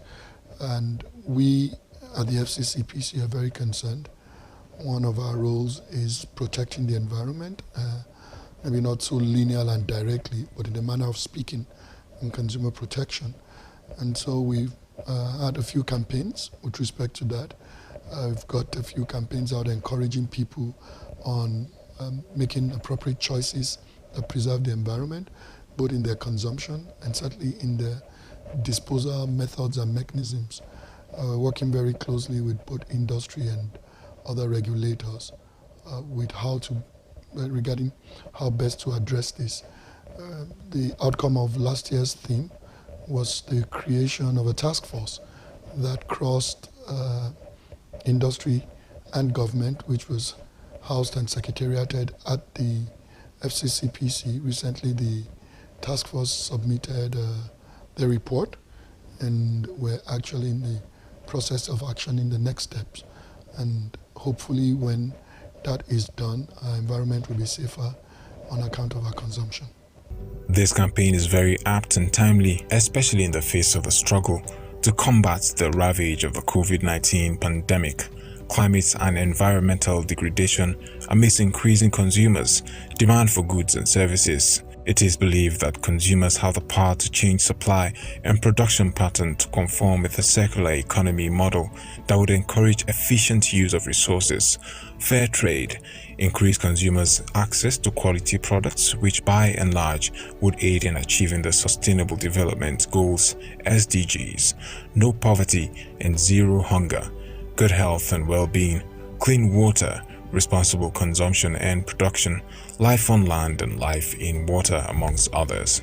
It is expected that today's event would highlight major hindrances and solutions towards attaining the global desire of tackling plastic pollution and sustainable consumption, which would ultimately curtail the menace that the wastes from this subsector pose to Nigeria's environmental health and economic development.